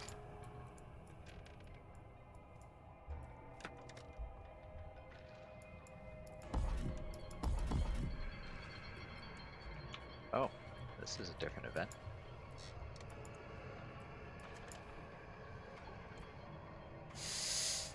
Mm-hmm.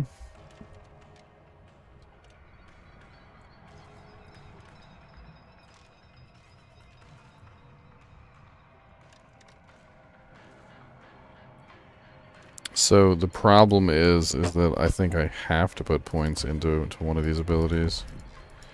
Because I don't need anything in this second tree. So basically I'm utilizing the extra points to bypass the second tree, is what's going on.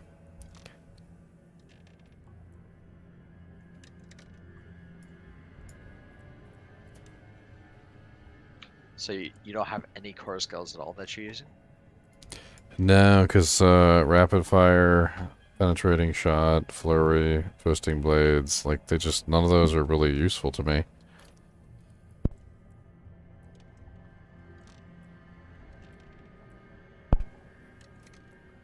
I mean, I'm looking at them to see if I could maybe get some sort of usefulness out of them, maybe for just like stunning targets or something of that nature, but it really doesn't seem like it. I'm gonna go back to town and play around with my skills.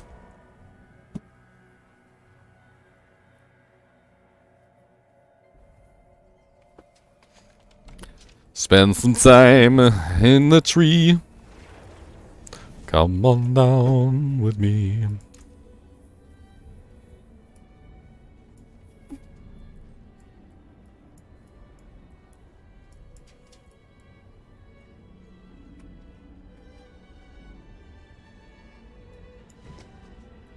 I mean, one thing I was considering doing is, since Heartseeker doesn't really, like, give me all that amazing anything.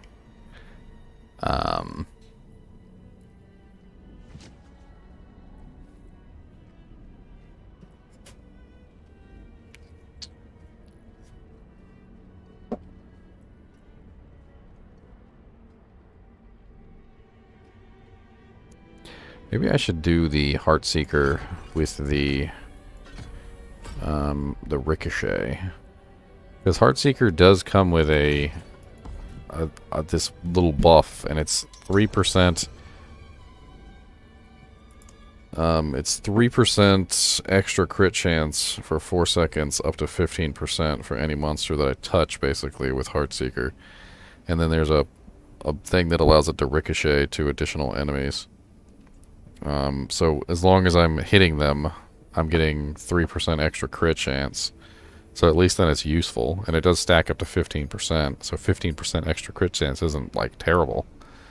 And so as long as I'm firing that and getting that extra crit chance, then that's actually going to help out the traps quite a bit. All the other ones are kind of meh.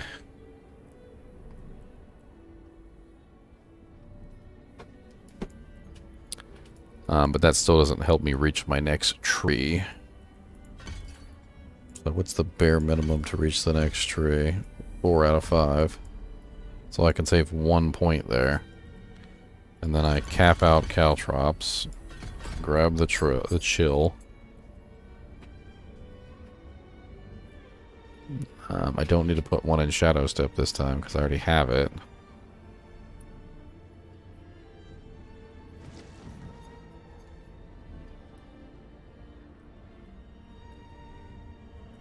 Oh, that's interesting. Trick attacks. When you critically strike a dazed enemy, they are knocked down for 0.5 seconds. And Smoke Grenade literally just, like, constantly dazes people.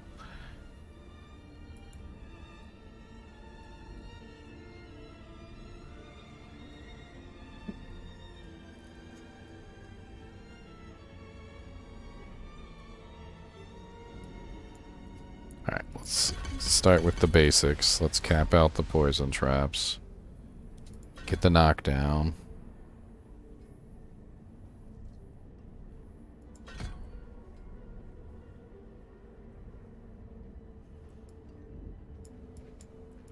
We still got 2 points left, and we need 3 points to reach the next tree.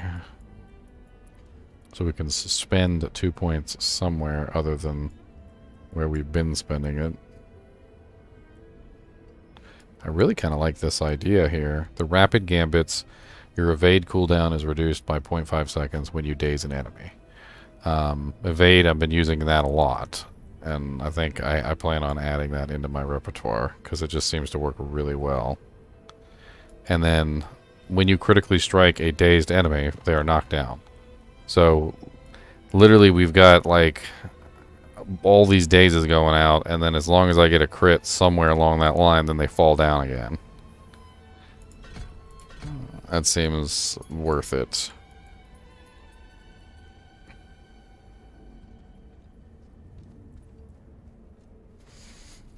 At least 1 point in both of those. Or actually, nope. I completely got sidetracked and forgot what the hell I was doing. That's right, I was going for the chills, the frigid finesse, and the chilling weight.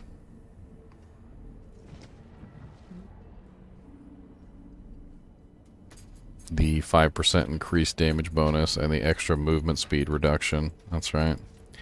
Yep.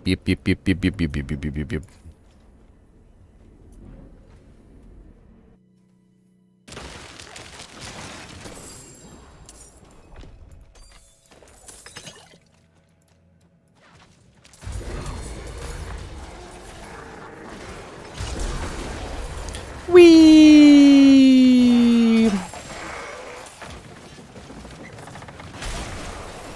Glad this is much better than it was enclosed. It was so bad. What? Let the conduit shine? Yeah, it was so clunky. It was actually worse than fighting normally.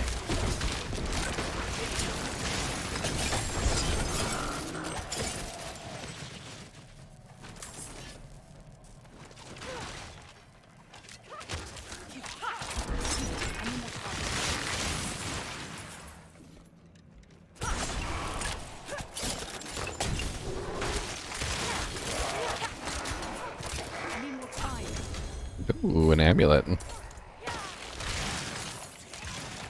Making an enemy vulnerable. 48% chance to increase.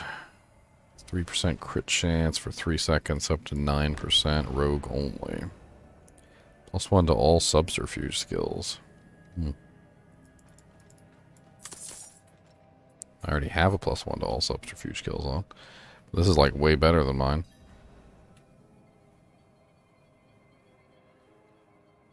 That's your trap tree, right? Yeah. It did take away my agilities, but...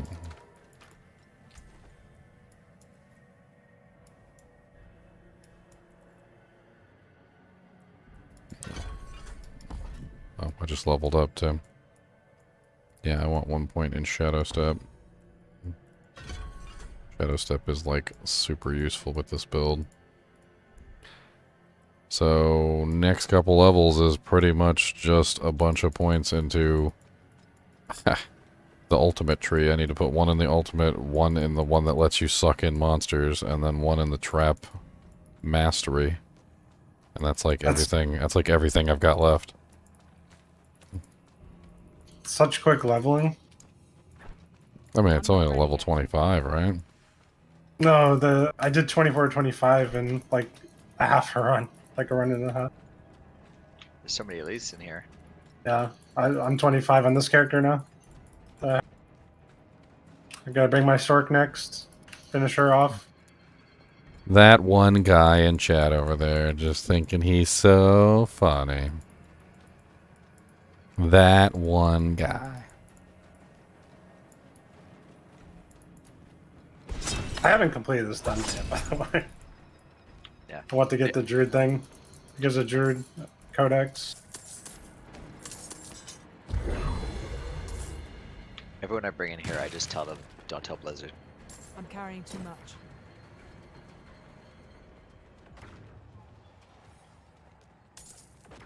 How do you reset it? Is there a command? It's in the quest log. In the On quest log. is reset dungeon. If I hit tab and I go to Q, or go to Q. Wait, If you press Q, right on the bottom of the quest log. reset dungeons, interesting.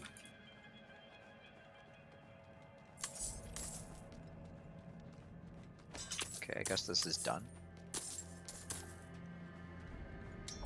I'm carrying too much. Guess I need to go sell some stuff in town. You can sell at the camp right outside the dungeon.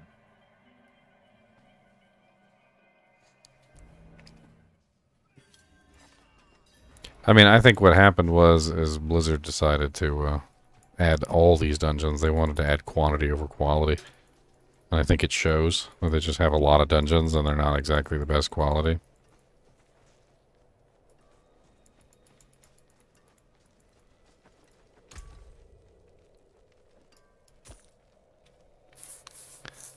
Good deal. Father bless. I'm bringing Sork over. Might as well finish her. 20.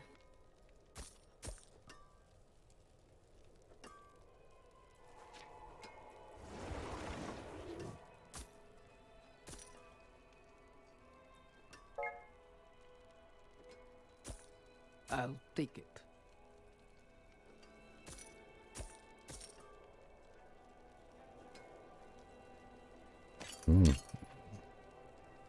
It's an interesting amulet. Not for me, but +1 rank all imbuement skills, +1 rank all agility skills. All agility skills and all subterfuge skills.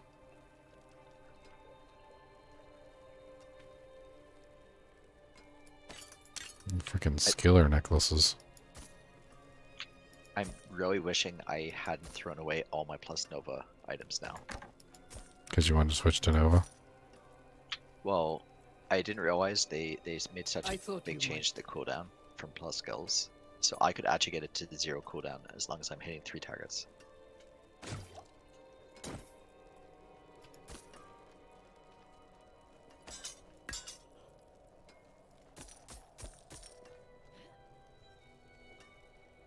Next one up, by the way. You see the staff I got off the world boss for her? Nope. I linked it in party.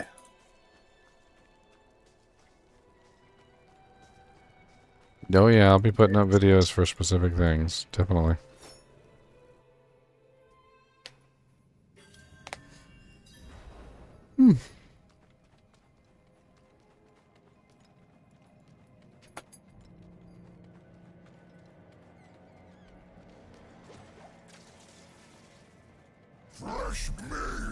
Oh, butcher. Very butcher.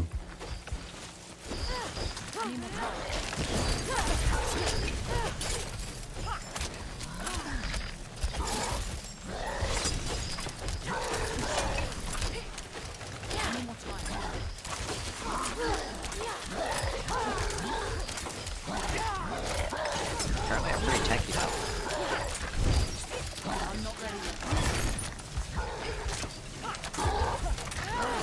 Oh. You want to beat me up, huh? He gave up.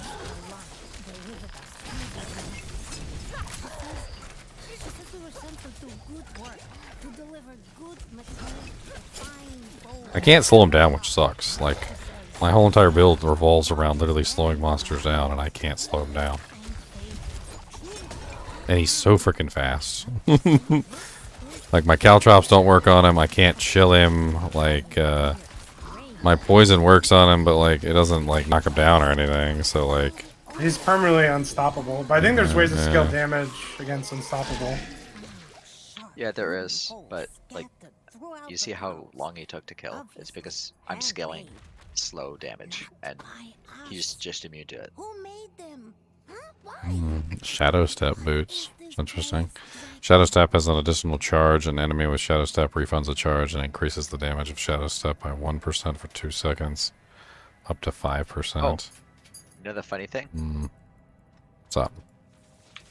He just dropped the unique versus unstoppable. Well, being unstoppable is poopy.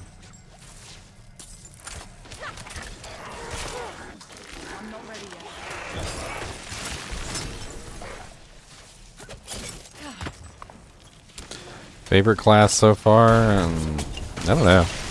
They've all been very fun. The Sorceress is kind of overpowered. The other two classes are weaker by comparison, but they're definitely fun. I had a lot of fun on the Barbarian, and this Trapper has been very fun too. Very unique gameplay style, you know, like placing the traps down in the right orders and making sure that you're, you know, like getting everything like so that your modifiers and all your damage effects are being appropriately used. A lot of like correct button pushing. Not just monkey presses the button, but monkey presses the button in the correct order. Yeah, rogues have to press buttons. I just teleport in and press Frost Nova. Hacks.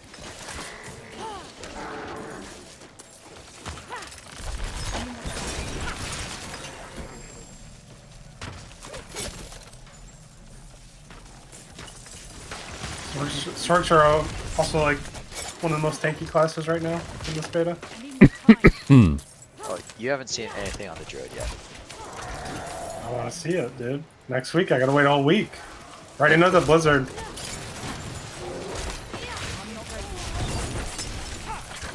Necro Bloods can be pretty tanky as well. They also get fortified. I demand they extend the beta for one more day since most of us couldn't play on the first day. Damn you, Blizzard. The thing is, Necro tanks by healing, so you just have infinite sustain if you go Blood. For blood, throw it up.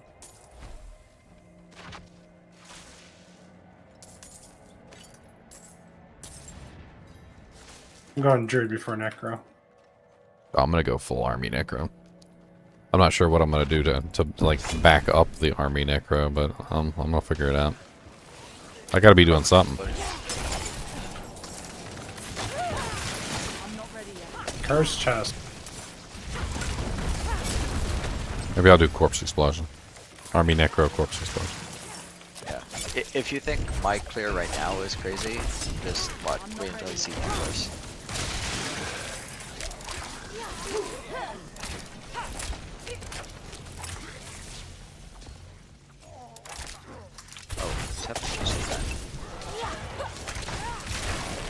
Wait until I see corpse explosion?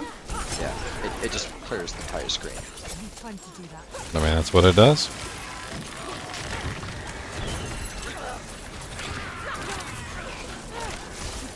Like, I need targets to be frozen. They just need 2 targets to be near each other.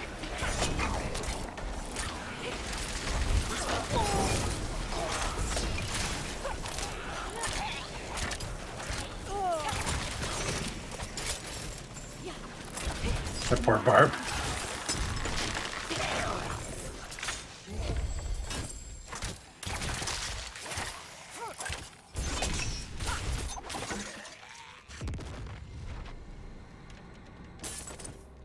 A Highland circlet. Ooh, fancy. Where is it? I lost it.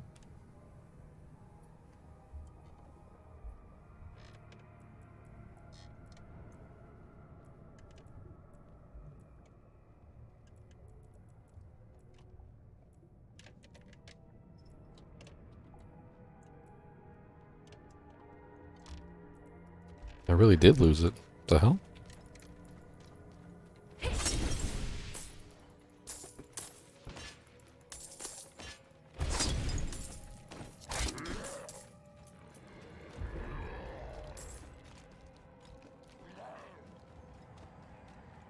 Oh, legendary ring. May the odds ever be in your favor. Come flag.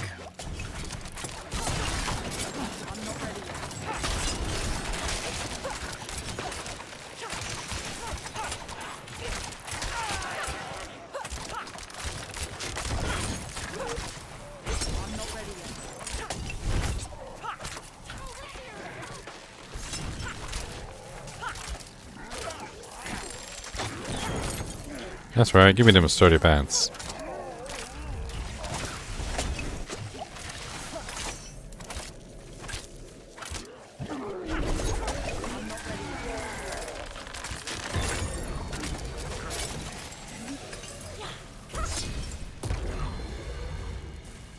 Hey, your skills cost no resources. That's not going to work. But the dungeon silver.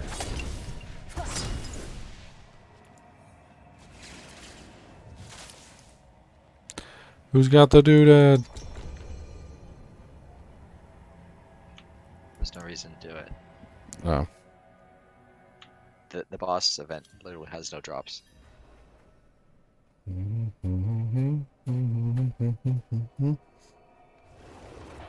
Try a Thorn's Barb? No, I have not tried a Thorn's Barb yet. Need to get Thorn Mail for that. Oh no, my pillow.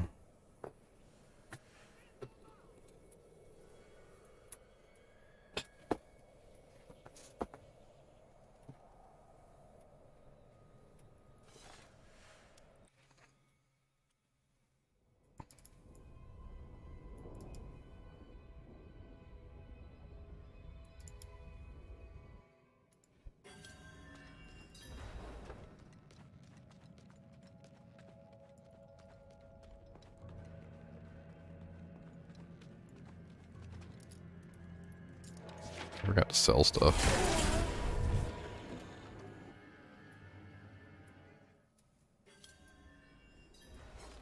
DSG Wired said I could confirm that hitting things for 1k plus thorns is satisfying.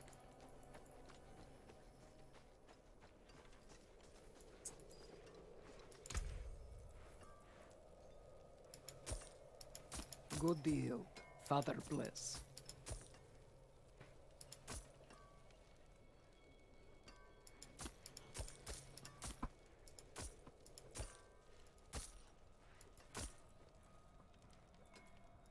Good.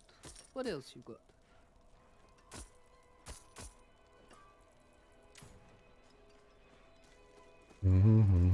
Well, 2 more levels to go.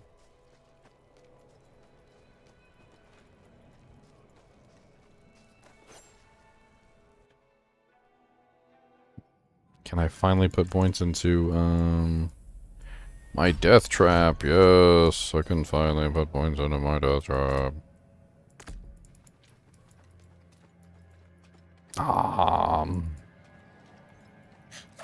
I have no idea what my death trap does. Put it down. Is it? That's pretty.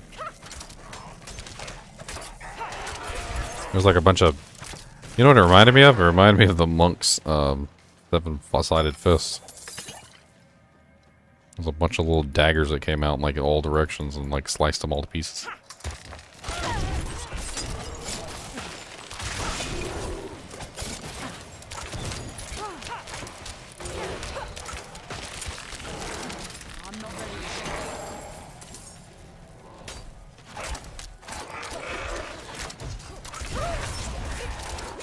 Okay.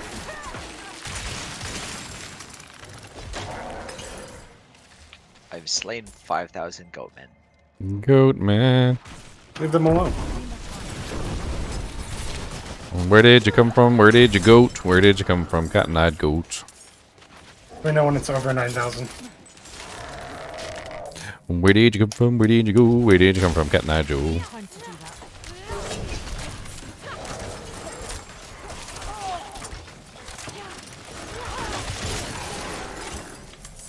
Yeah, I was reading all the achievements, and apparently there's one for killing Andariel and Duriel in hardcore mode. Well, Dario definitely was in the trailer. Yeah, they did show him in one of the trailers.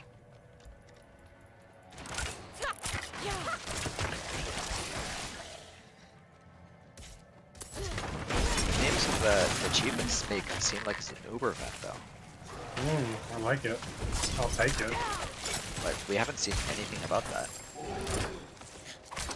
I mean, they'd be dumb not to do Uber events. We like collecting keys.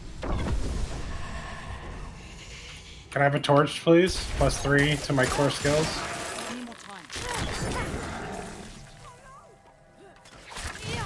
Imagine if they added charms in your inventory. Hey, It'll make gold even DSGY. more valuable. Thanks for the follow, man. Oh, I'm glad you enjoy it.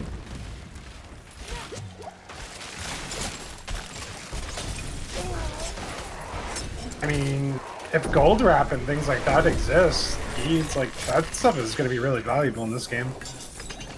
Just to be able to get that gold.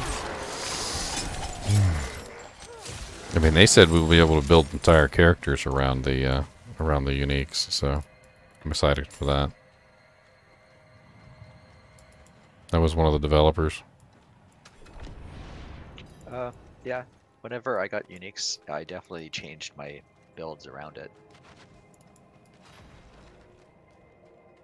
I mean, not all of them are going to be super powerful, but Well, yeah, I mean, like you don't change your entire character around mage fists, but I mean, like some of them are just stats that you normally can't get in that slot,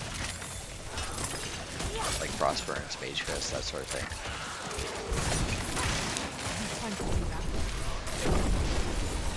But I would like some Frostburns right now.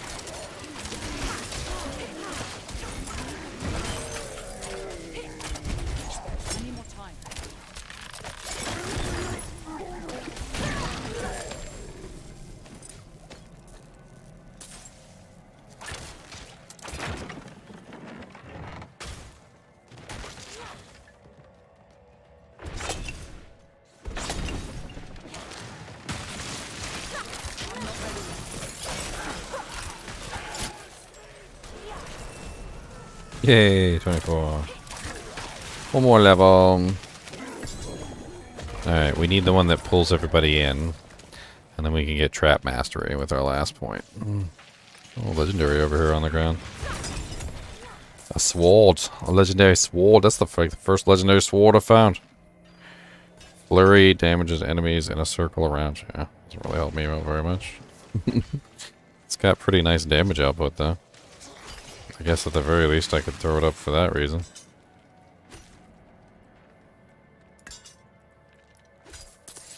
It didn't bring down the damage of my trap, did it? It did bring the damage of my trap down. A little hacker.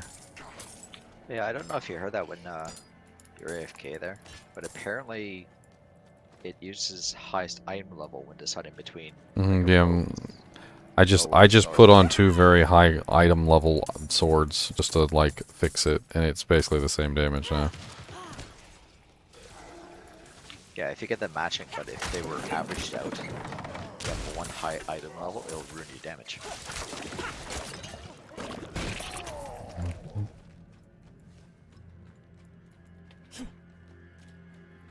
Okay, I guess we're clear.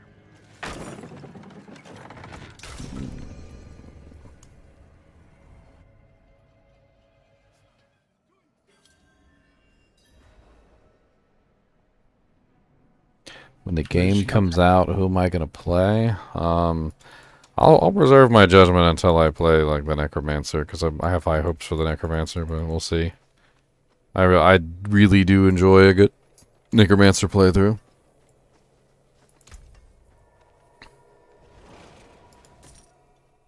I'm really tempted. I'm still going Druid, but I'll definitely be playing Sword too. Good. What else you got?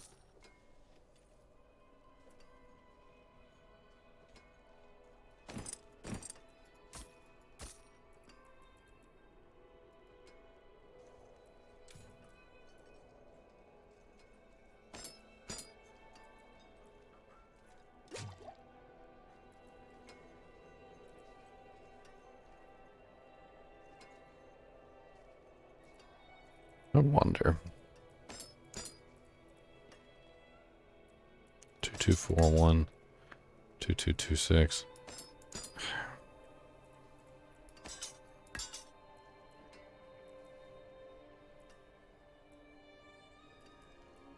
It's really strange. The damage of my traps seems to almost specifically be determined by the item level and not the damage. So like, I have a dagger here that's item power, what's it?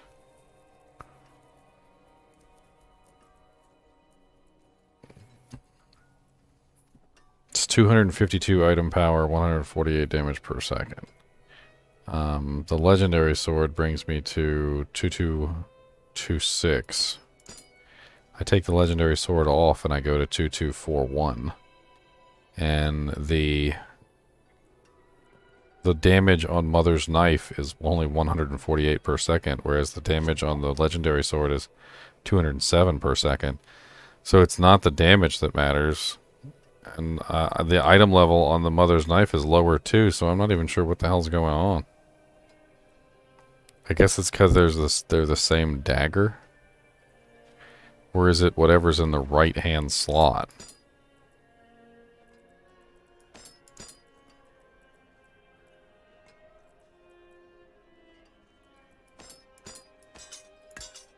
It's very confusing. Are you both still in town?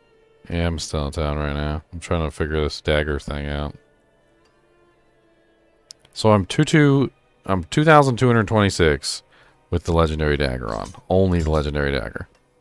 If I take the Mother's Knife and put it on, it goes to 2,241, which is literally a lower eye level item by a massive proportion. The dagger is eye level 326, and the Mother's Knife is only 252. The damage output on the other dagger is only 207, and the damage output on the Mother's Knife is 148. And it's like there's like night and day difference between the two as far as like power level is concerned.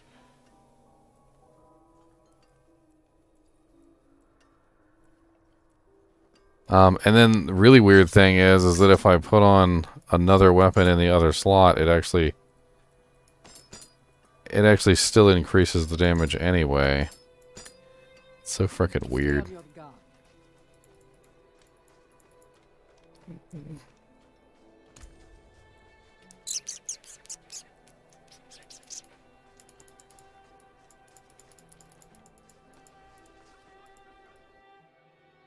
Yes, the plus damage affixes, I'm thinking about it, but I'm just trying to figure out if eye level or damage has anything to do with it, not necessarily the other stuff.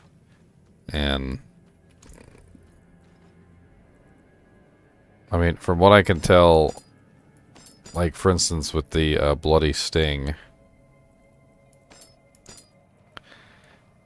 the Bloody Sting is higher eye level than the legendary sword. But it doesn't have any effect when I put it on. So if I put on the Bloody Sting, the damage doesn't change over the legendary sword, which has the lower eye level. It also has higher damage output than the legendary sword too, and again, it doesn't change. So I don't even know if eye level or weapon damage even has any effect on the damage output of the attacks. I'm gonna have to figure out what the hell that calculation is.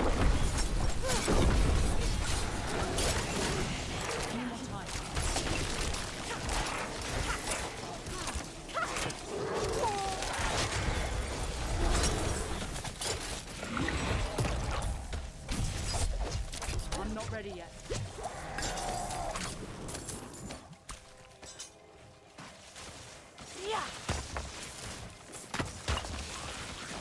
Am I in the right dungeon, Sosa?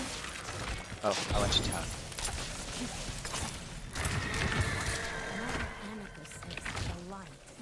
Oh, head back.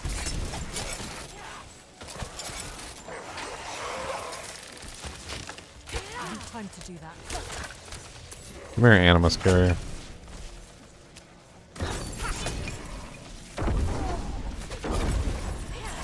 So what I decided to do, when you sell stuff to the vendor, you just watch the bottom and see which rares sell for the least amount.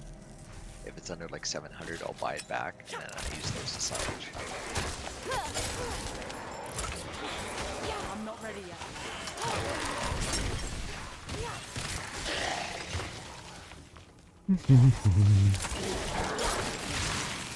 I need more time.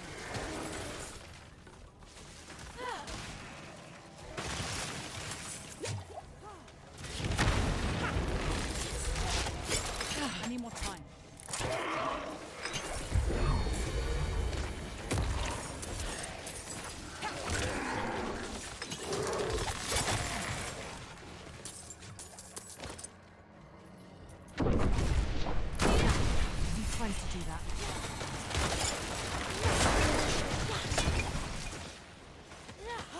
I like the artillery sound shine.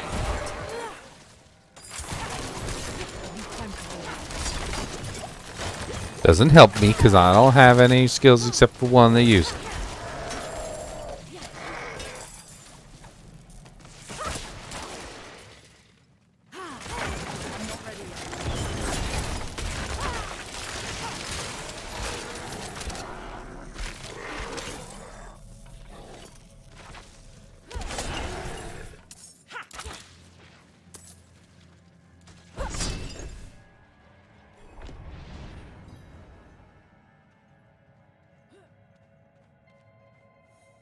Well, I mean, that's why we're all trying to figure it out, right, DSG Wired?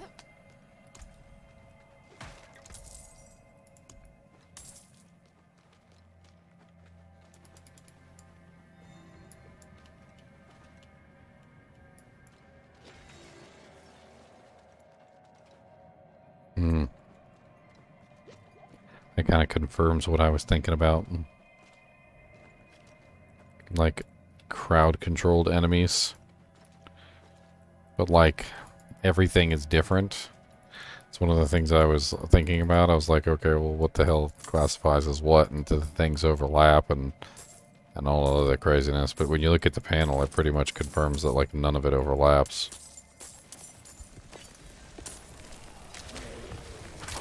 Because it's all separate entries. Every single one is a separate entry.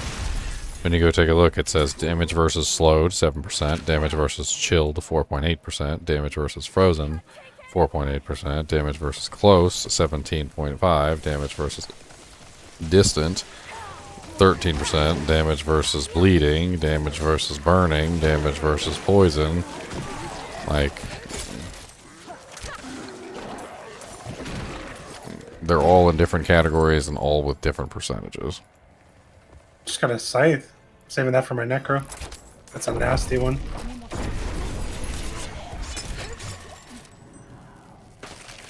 The music's decent. The game's a little bit loud, though. I had to turn it down quite a bit to even just like be able to hear other people while we're talking in Discord.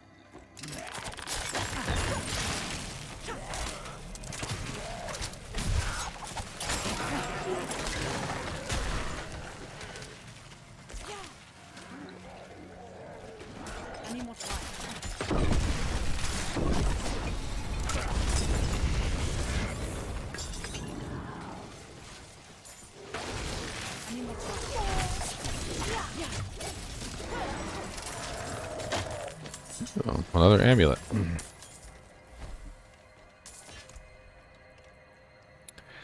When you evade or shadow step, you leave behind cluster. Yes, please. Oh, hell yes. +1 subterfuge. Ooh. And all imbuements, which I don't really care about.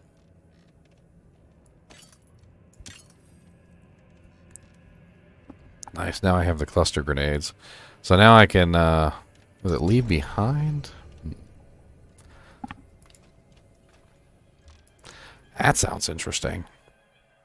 Man, I've got a legendary on that causes me to drop smoke grenades on the place where I land with the evade. And then I also have this necklace now that will drop cluster of exploding stun grenades when I leave.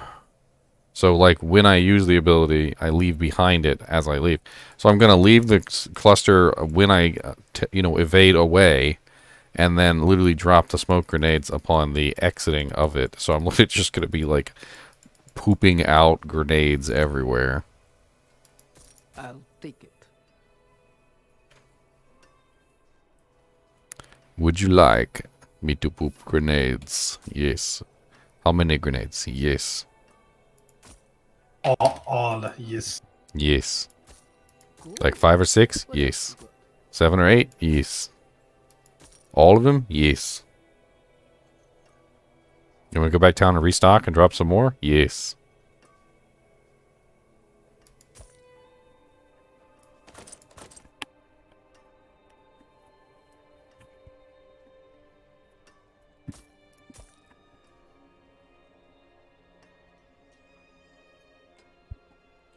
I mean, one of the things I really like about this, though, is, like, when I'm looking at these items. Good deal. You know, like in Diablo 3, what was, like, the main thing you looked at on an item? It was, like, the damage and the stat, right? It was, like, it had to be strength, and it had to be the damage that you wanted, or it had to be intelligence, and it had to be the damage that you wanted. Like, I'm not even looking at that on half these items. I don't even really care about the damage output on most of this crap. All I'm looking at, for the most part, I'm not even looking at the stat. Like, even if it doesn't even have my stat, I don't care. I'm looking at the skills. I'm looking at, like, does it have, like maybe, like, the crit chance that I want? Like, is it, like, the piece of equipment that I need for this character? Yeah, like, yeah, there is item levels, but it's more of a guide. You still need to find out if you want the plus skills and what stats you need for your build. Item levels only matter for like the first like 5 levels, like first 5 to 10 levels. Once you start actually investing in the skill tree, you want things to happen based on your build. The stats become way more important. Some kind of button combination brought up this thing like I had like rewards and I don't know what the fuck it is. How to get it back. Press tab, go to the world map, and then go over one of the zones, press W. Oh, thank you.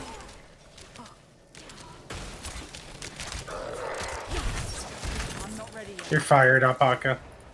And if you're not level 25 yet, get in this group. Yay, I'm level 25. Yeah, sure. You should just have fun. But if you want a power level, we gotta get out here. I mean, I'm still doing the story stuff that's available. I haven't gotten very far. So. Yeah, you want to do level 11. You do that.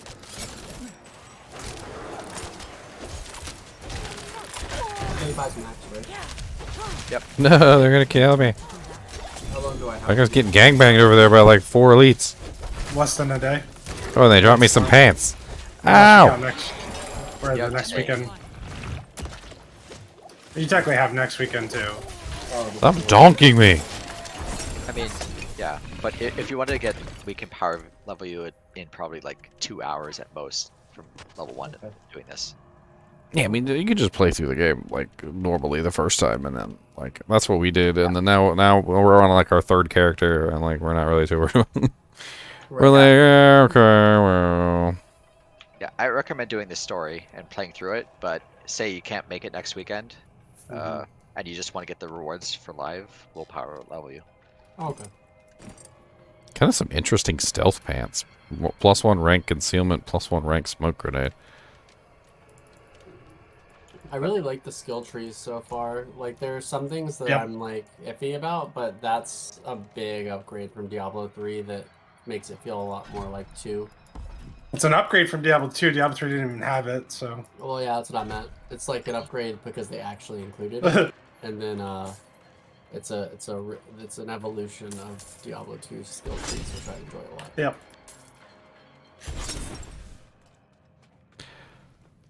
I need more time. Do weapons have attack speed? Yes, you probably have to go into the... Turn on advanced tooltips. You need advanced tooltips, yeah. I do have that on. I see damage per second, but I don't see... Oh, Below that. Per second. There we go. Man, you're blind, Alpaca. Dude, there's a lot to read on this thing. I don't like reading. Another amulet. Well, the default stats just say like slow or fast or something. Yeah. And they were showing off the original gear with the default and not the advanced tooltips. And then everyone was like, this is trash. Yeah, they always have that stuff off at the start, I'm pretty sure. They did in Diablo 3 also. There's no min and max damage. There's no actual attack speed. What is this? It just said Well, imagine- powers and shit. Imagine if they didn't have the numbers on anything for the basic tooltips, like increased damage versus slightly slowed targets. Hey, resplendent chests. That's kind of fun in that players have to do all the different The stats in this game are so complex. People Yeah. in this beta still have no idea what to do. Yeah, that's how I feel right now. I'm like looking at it, I'm like, I'm just gonna equip the thing that says I deal a little bit more damage. Well, you just play Like, around with there's it. You so much just going on. play around with it and you learn, right? We have found pretty good builds, so. Yeah, I'm having some fun right now. I'm doing like the art, like the lightning build right now. And by lightning build, I mean like I picked 2 skills that are similar, and I got Frost Nova for like defensiveness. But Oh, I like Frost Nova. You could be Frost in my Nova group. seems really powerful. I'm carrying too At much. least, especially because I'm playing hardcore. Oh, I probably can't join you guys. I'm on hardcore. Not for long. So, do we tell him? Since he's on hardcore, should we tell him? You will not be hardcore for long. I'll tell him. He doesn't like spoilers. I hate spoilers, but also my whole team that I was playing with, they kept playing after I went to bed and they all got wiped, so... Yeah. Well, it's it's not really so much a spoiler since you're on hardcore. I hate everything. I don't even like to know about how many health potions we're allowed to have. Well, 25. Well, let's put it this way. If you were walking along a bridge and the bridge was rotten and somebody screamed out, "Hey, don't step there, you're probably going to die." Like, was that considered a spoiler? Yeah. Wait, are you trying to tell me that there's entry or like... There's straight up ways that you could just die, yes. That's silly and fun. I mean, if you want to be safe, just don't enter any dungeons. I think I'm just doing the main story right now. Yeah, there's dungeons in the main story. Well, I want to play. My point of making a hardcore character is to see how far I can get on hardcore on veteran difficulty before I get wiped. Well, which is kind of like the entire thing of what we're talking about, because it's like what we would warn you about is something that you may not be able to control, which would result in a death which is not skill based. If that makes sense. Yeah, that's fair. I mean, if you want to know about it, we'll let you know, but otherwise we're not gonna let you know, and you can die. I'm ready to die. Last time I tried to tell him, he left the channel. I did leave the channel last time. We just don't want you to die. You're in hardcore. If you weren't in hardcore, I wouldn't even tell you. I wouldn't even care. I'd laugh at you, and then when you died, I would just laugh at you. But I'm not gonna laugh at you when you die in hardcore from something you can't really control. Well, let me at least stream it so that you can all watch me die. Mm-hmm. I'm at the undertaking right now. You won't have time. Like, you'll just be dead.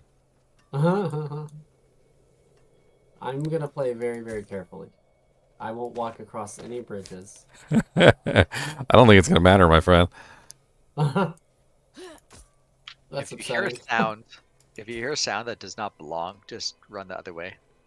If I hear a sound of what? If you hear a sound that does not belong in your surroundings, just run the other way. Okay.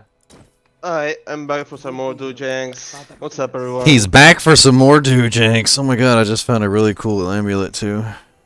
Chilled enemies hit by your grenade skills have a chance equal to what? Oh, chilled enemies hit by your grenade skills have a chance equal to double your crit chance to be instantly frozen for 2 seconds. You deal 38% increased critical damage versus any enemy that's frozen. I could have just said the words, you have 2 times your crit chance. Equal to 2 times your crit chance. So, with the frost traps that I'm going with, that sounds like absolutely excellent. That sounds like something I want you to wear. He said, put it on. It puts the lotion on its skin or else it gets a hose again. Not the hose. The hose. I like freezes. Speaking of freezes, how about an ice cream milkshake for the last hours of Diablo 4? Oh my god, that sounds so delicious right now. That's what I'm doing. Dude, chain lightning is so satisfying. Yeah. Watching that bit bop between people. Do you have the legendary yet? I don't have any legendaries. I have rares. Makes it bounce additional 2 times. Hey, what did I just tell you? I'm gonna spoil everything for you. I'm gonna mute you.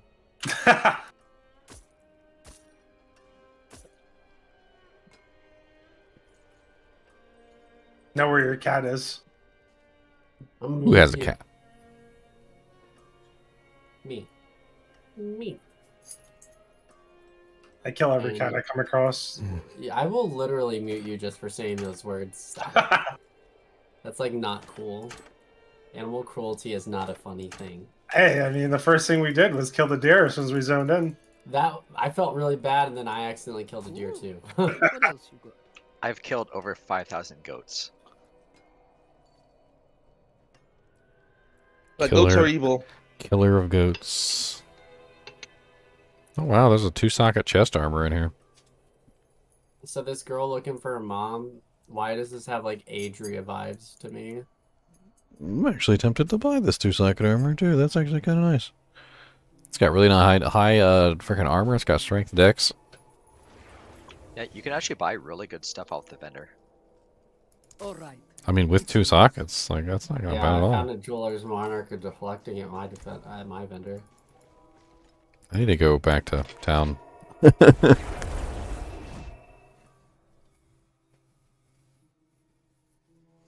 You run the amulet on your frost build, Mr. Ink.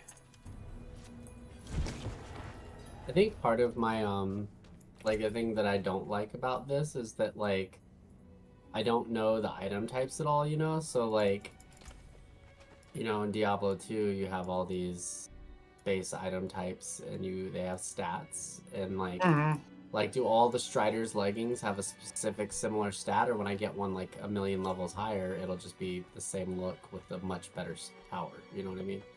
Yeah, like the implicits are this similar and stuff.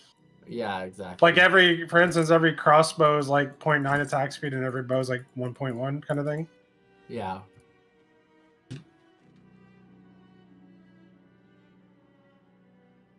Your Sork has gained like 4 levels in 3 runs, was it? I don't even know. Well, she's almost 25 already. I have 3 level 25s. You ready to blow? But yes, I think the answer to your question is certain base types have certain implicits. Okay. Yeah, like staff. Like different pants like do different things with the potion. Like one gives you movement speed and one gives you what's this one give you? Maximum life. Yeah. Is there any way to tell what a legendary effect or what items a legendary effect can go on to before I rip it off the item? Yeah, there's a chart in the Wowhead article that gives you everything you need to know.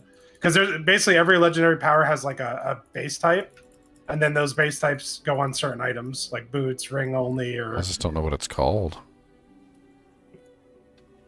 well, if you look in the codex, it'll tell you what it is. Like if it's defensive, offensive. I mean, is it the frostbitten modifier at the front of the name? Yes.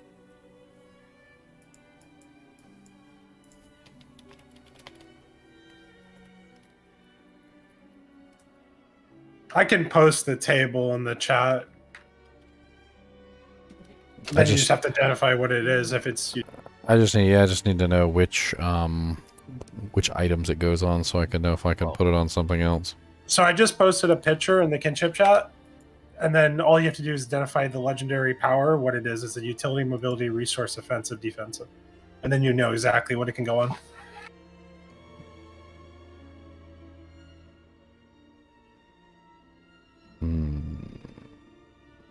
Just when planning out which powers your I wanna droid have anything. That should honestly be on the advanced tooltip. I really don't know. Well, so you have an item. What is it? It's an amulet right now, so it's on an amulet. So I mean, I could probably narrow it down by amulet, but I look at the amulet thing, and apparently, like all of them can go on amulets. Yes, so yes. so that doesn't help me. Yeah, Jury can have anything. I mean, it increases my critical strike chance, so, you know, against chilled enemies. And instantly freezes them. So, I mean, it could be utility or it could be offensive, either one. Well, the easiest way is if you extract it, it will tell you which ones it can go onto. Yeah. The amulet. I'm just afraid that I might not have the item. That's why I wanted to, like, check before I extracted it.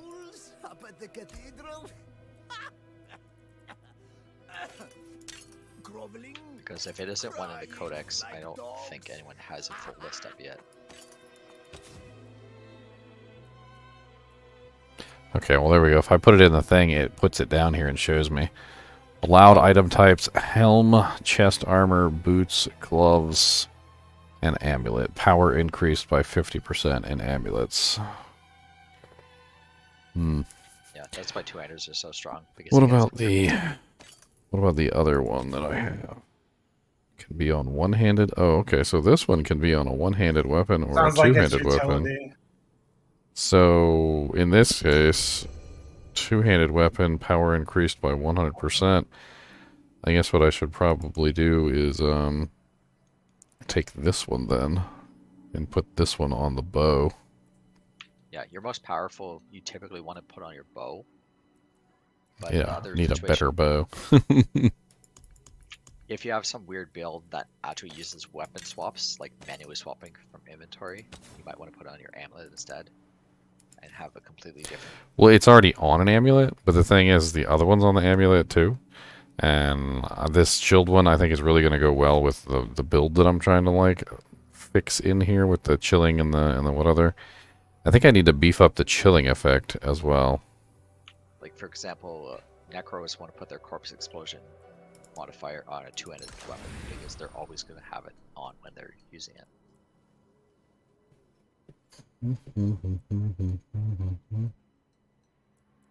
Or amulets, jewelry is something you replace less often than weapons, so you could put it on your amulet and then swap your weapon freely if you ever have to.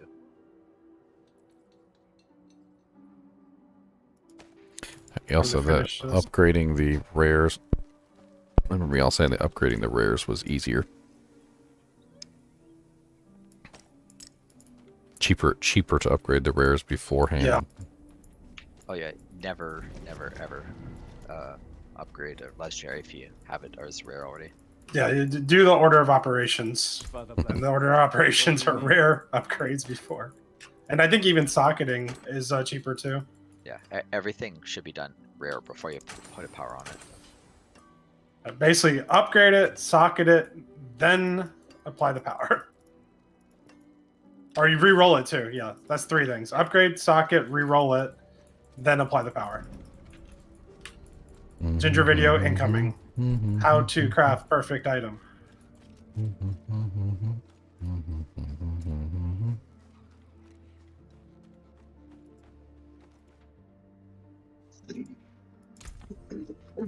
How do you re-roll it? You talking about when you turn it into a legendary?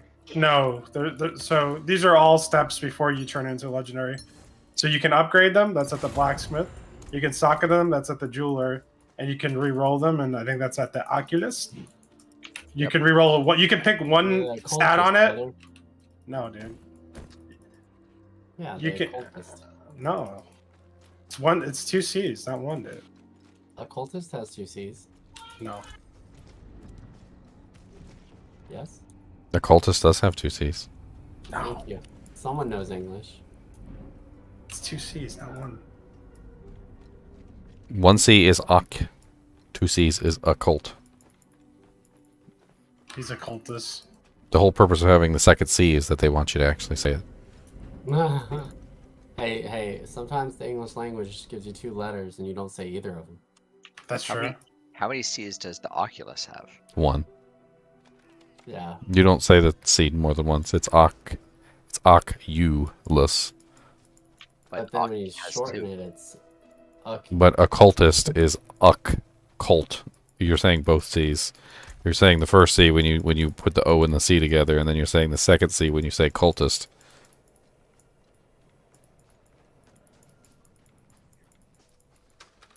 Oh damn! You gotta say both C's. You're not allowed to say one C. You gotta say both C's. Yeah, that's right. You know what they say? 7 C's, baby. 7 C's. But yeah, basically you can pick like a stat on a rare, for instance. You can do it on a legendary too, and a blue probably, and you can re-roll it to something else. Like it removes it and puts something else. My favorite thing is when like I like tune out everything that Leon says so that I can't get spoiled. I just don't even hear his voice anymore. What do you mean, dude? Someone asked a question. Why are you I know, in? no, Why are no. you in here if you don't want to get spoiled though? No, but I can't. The thing is, I can't be spoiled anymore because I just when he starts speaking, my brain just turns it off because it knows it's probably information I don't want. I Oh, feel like you're I have a superpower. The beta ends tomorrow around midday. So you got all day today and you got half the day tomorrow. I work 7 to 9 tomorrow, so I have today.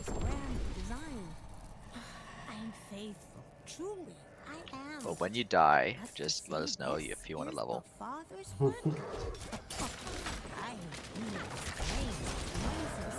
It'd be nice if you could get through the story, though. I love all the Dryker lore they're putting in this game.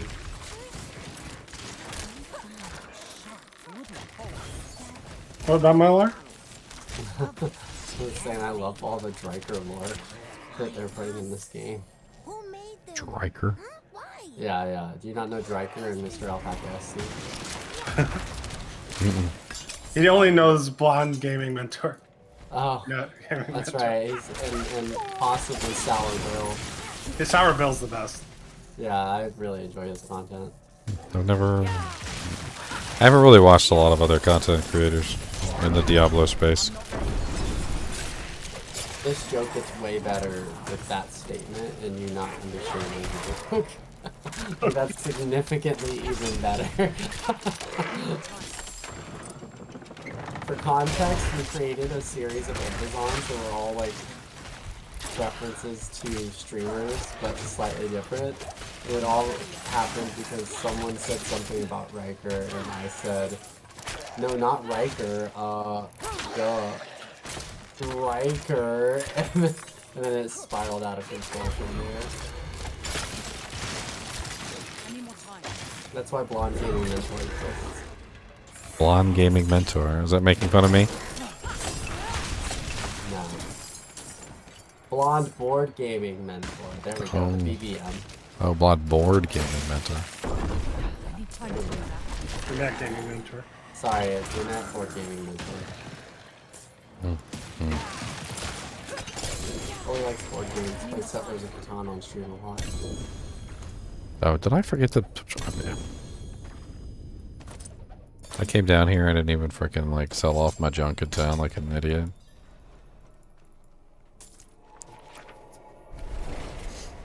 What's up, Quick? The Sork is done. Mr. Alpaca Nice. SC.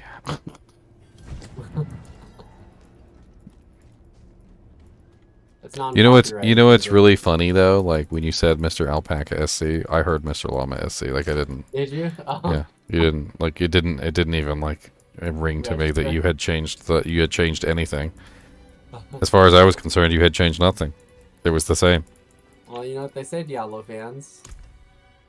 You didn't change anything. Why do you keep saying that you changed something? It's the same. You want me to post my build, and then we can run 2 of these in here and see what happens? Hey, folks. Post it. Okay, give me a second. I'll respect this character. I'll do respect all right now. Well struck. I don't have it. All of them. I don't have the gear though. You actually don't need gear. You just don't one-shot elites if you don't have gear. But like, it still procs freezing off of other people's freeze. So just 2 of us being there, frost noving everything. Else?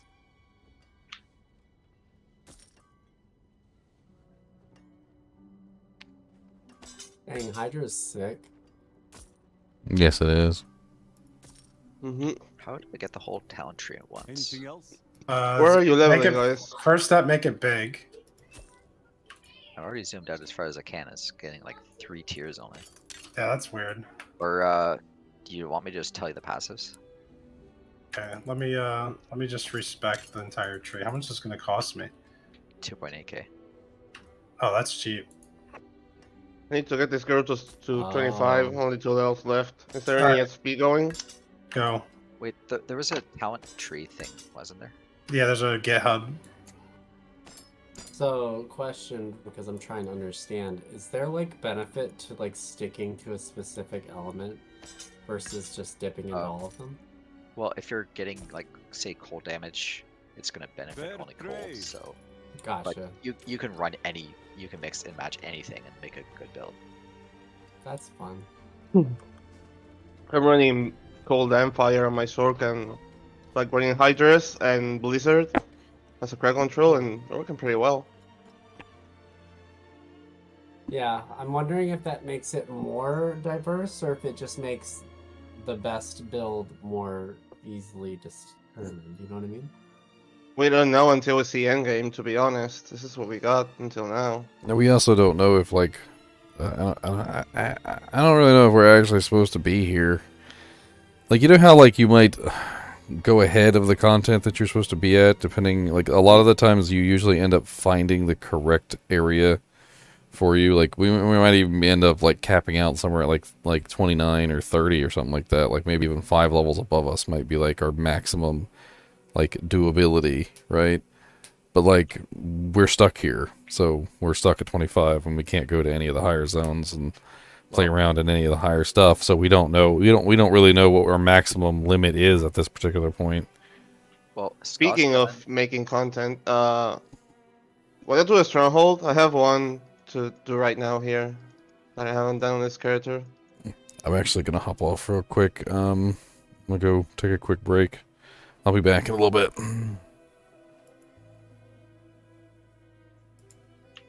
He's up for a stronghold. Yeah, Skosklen is level 25 plus, and that's going to be your Act 2. Mhm. And end of campaign is supposed to be about level 50.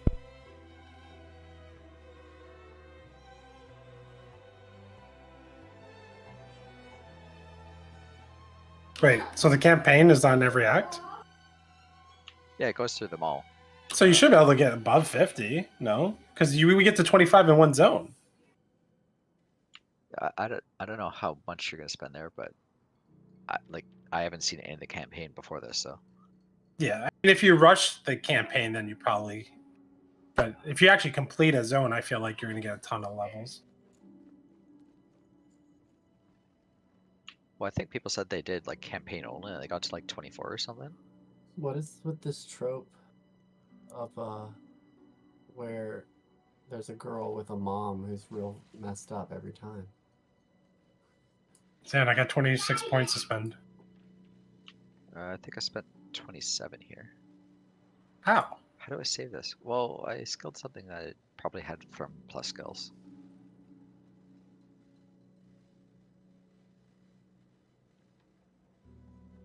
Are you taking pictures? I'm trying to find out how to save this build. I've been fiending for soda, and I just remembered I own a soda stream. I can just create soda.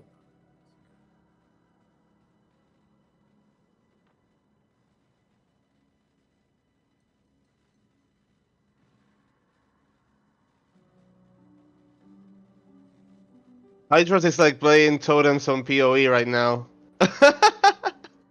Okay, do something like that. If you don't get teleport or blizzard from a skill, you'll have to put a point into it. Blizzard's good. I mean, teleport's good. It seems pretty. It's mandatory. You're a Sark. In Diablo 4? You didn't take a frost belt specialization, the third tree. I don't really use auto attack. Okay. Wait, question. How good is teleport with the way these maps are set up? First, it has a cooldown, so don't expect to be like D2 Is it spamming more for teleport around. protection? It's a blink with an explosion where you land. Lightning based. But it's nice to reposition yourself and just, you know. Yeah, if you're familiar with WoW, it's more like Mage Blink. It's a long cooldown, break CCs. Yeah. But yeah, it's pretty mandatory just for the movement and mobility. I need to change my skill buttons. Usually you get it on an item and you can just carry it without using your build's points if you don't run lightning.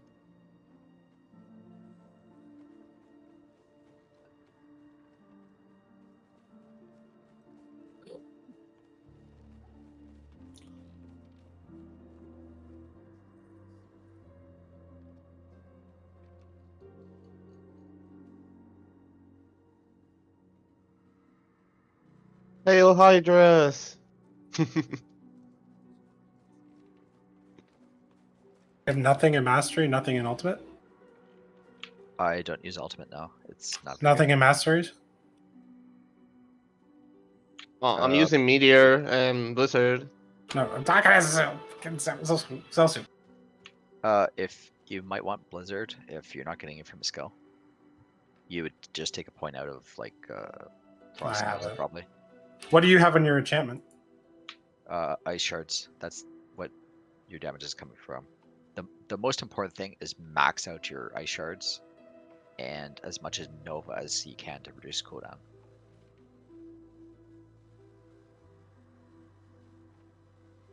Because like as soon as stuff gets frozen, if it's on your screen, you're automatically casting ice shards at it. So you want a big slow to enter and stack a lot of damage versus frozen and crowd controlled. Where are your points spent? Because I have so many points left over. Did you max ice shards? Yes, Max Frost Nova, yes. I got 3 of 3 of the glass cannon. Oh, the ultimate tier.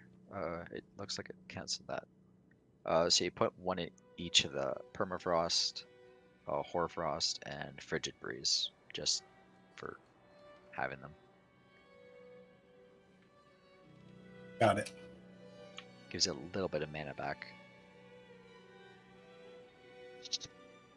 But I get my Blizzard and Teleport from skills, so I don't skill into them. So that would count it over something else.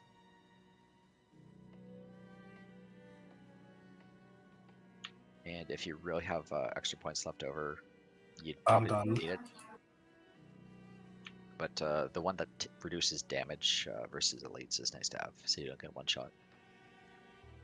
You said Ice Shards was my enchantment, right? Yep. Ice Blades. I have to learn what all these skills are. Okay. So Conjuration skill? That's the Oh wait. conjuration, isn't it? Wait. This cannot work as I think it does. So Ice Blades is like when you use a Frost Nova, you want to get as many targets as possible close by. If it There's kills no way. 3 of them while frozen, you get 6 seconds back on your cooldown. And your Ice Blades, whenever they hit a vulnerable target, it can reduce your cooldown again.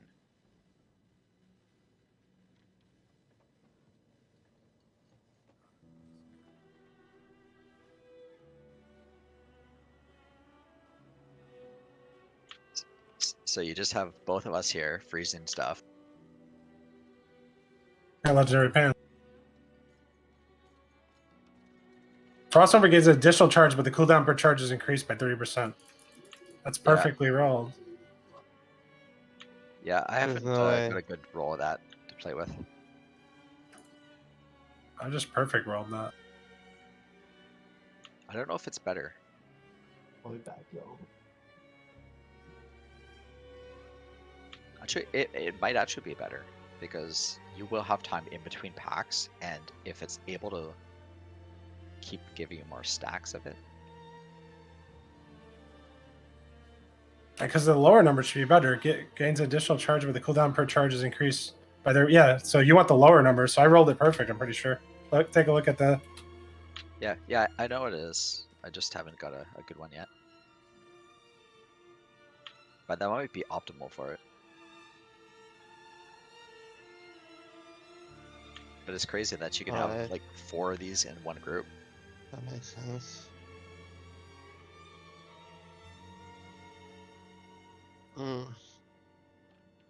I like how the ice shards are like a shotgun.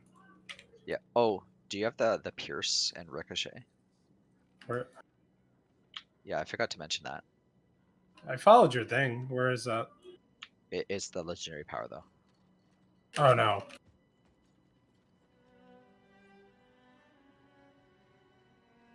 You can get that in the codex, but Pierce different. Hold on. I think I have one of those. yeah, well, it is in the codex. There, I have this one. It actually rolled on that item. 4 times. Works because yeah, it pierces and shotguns and it chains between targets if you have a shield. Oh, you do have barriers, right? No. Wait. I don't know if I skilled into that thing on the tree, but do you have ice armor in this build? no, I have the talent that gives you a barrier when you use a cooldown. Where is that? Alright, good. I think I'm gonna go crash. I'll see you guys later. Take care. Alright, guys and gals. I've been streaming for like 1,000,000 hours, so I haven't really gotten much sleep. I'm gonna see if I can actually get some sleep. I will probably be on as soon as I wake up, though. Cause yeah. Yeah. I got a lot of videos coming up, though, by the way, so I got tons of good footage. I'm probably going to post individual videos for each class as I leveled up. I'm going to edit them up so that I have one video leveling up the Barbarian. I'm going to do one video leveling up the Rogue and one video leveling up the Sorceress. And that way you guys can have like some footage to go over. I'll probably do some like quick recaps on my characters as well. Like a recap on each one of my characters. And then whatever other videos I can think of, they'll be popping up like all this next week. I also have a video on Ashava, and I'm going to go over tactics on like best ways to fight Ashava and what I encountered. You know, like fighting her and what was the nastiest like killers when it came to fighting her. Because we're going to be able to fight her again 4 more times next week. So we're going to have some fun with that. So if you didn't play it all this week and you want to fight Ashava next week, I'm going to give you all the lowdown on how to go about fighting her, like what her move sets are, what to look out for, the type of stats that you're going to need to fight her, like minimum level, things like that. We'll go over that in that video. I'll probably try and get that up tomorrow or maybe even later today when I wake up. Anyway, as always, I do appreciate you guys and gals joining me for my live streams. And catch you later.